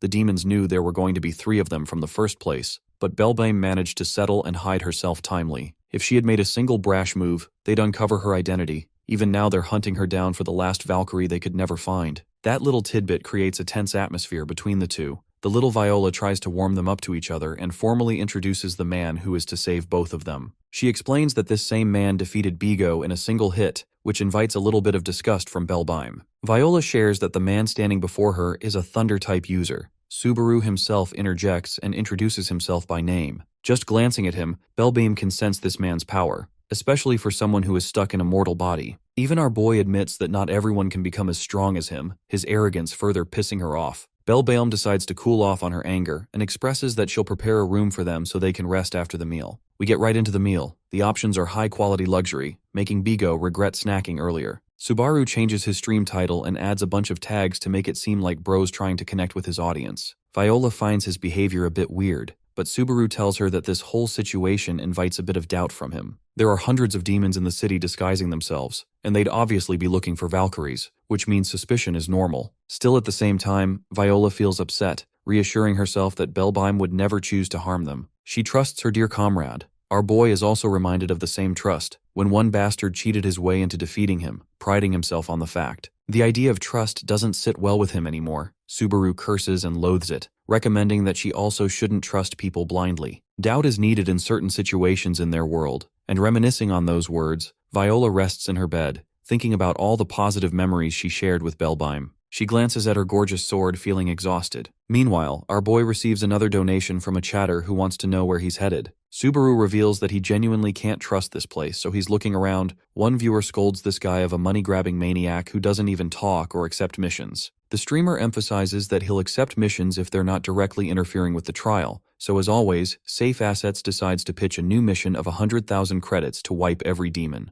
This is too strong of a mission, so the same dude adds another one of 50,000 credits with the only requirement of kissing Viola. But of course, this mission is equally problematic. The Valkyrie will never forgive him if that happened. As our boy is descending downstairs, he's startled to find Bigo at an abrupt hour. Both of them are instantly suspicious of the other person. Bigo shares first that he's off to see Belbame. Back then, during their conversation, the guy came to the same conclusion and doubts as Subaru about the suspicious Valkyrie. Elaine and Viola always devoted themselves to their missions, but this woman merely lived her life amongst humans without repercussions. It pisses Bigo off that he couldn't think about this sooner because it was an insult to the Valkyrie name. Subaru advises the young man to worry about these troubles after the mission is over, and instead tasks him to join him on a little something else first. Both of them are now together, while Viola appears to be strolling in the night, worried on her own. Belbime's sharp and pointed remarks towards Subaru still bother the blonde, so she personally comes up to see her. To her shock, instead of Belbime, it's our boy's figure that emerges past the corner, both startling the other person for being up so late. The Valkyrie is terrified, looking at the blood filling up his hands. Subaru walks up to her, expressing that he came to see her. But this kind of advance is weird for him. She clutches her sword in suspicion.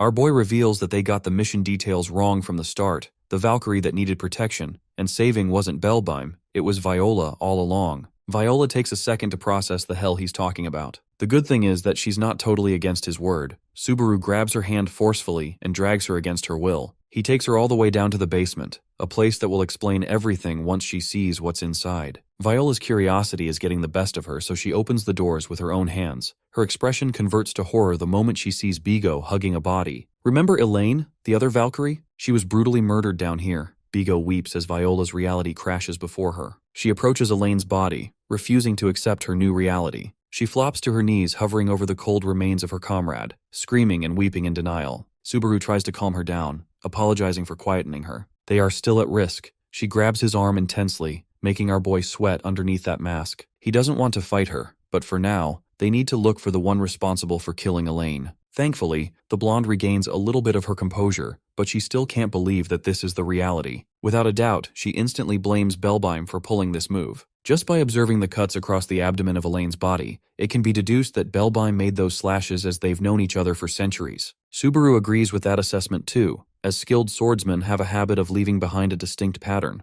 The only way for them to clear the current stage is to keep Viola out of trouble, slipping the mansion before Belbime can reach them. Or at least that's what they thought, because just behind that door is a presence that causes Subaru's Thunderheart to react uncontrollably. He asks the Valkyrie if she's interested in revenge. Viola confirms that she intends to learn the truth, that she's even ready to go all by herself if necessary for this mission. Subaru recommends her not to forget something important, the Throne of Thunder that all the Valkyries were trying to protect. It startles her. Viola no longer shares any ambitions of protecting the throne, especially when the demons are too strong and they're low on numbers. This is the plot twist that was necessary for the story. Subaru brings up the fact that there are only 3 Valkyries while countless demons exist, which confuses him about the restriction element. Viola explains that she too thinks this is unnatural, and that there's a plan in motion to investigate it. The only reason they haven't made any leads on that is because this part of the plan was entrusted to Belbime herself. Everything is falling into place now. Subaru desires to help her by first capturing the villainous Valkyrie. Bigo believes it's about time for them to act without discussing pointlessly, but Bro's luck is pretty bad as the ceiling cracks down on him and falls on top.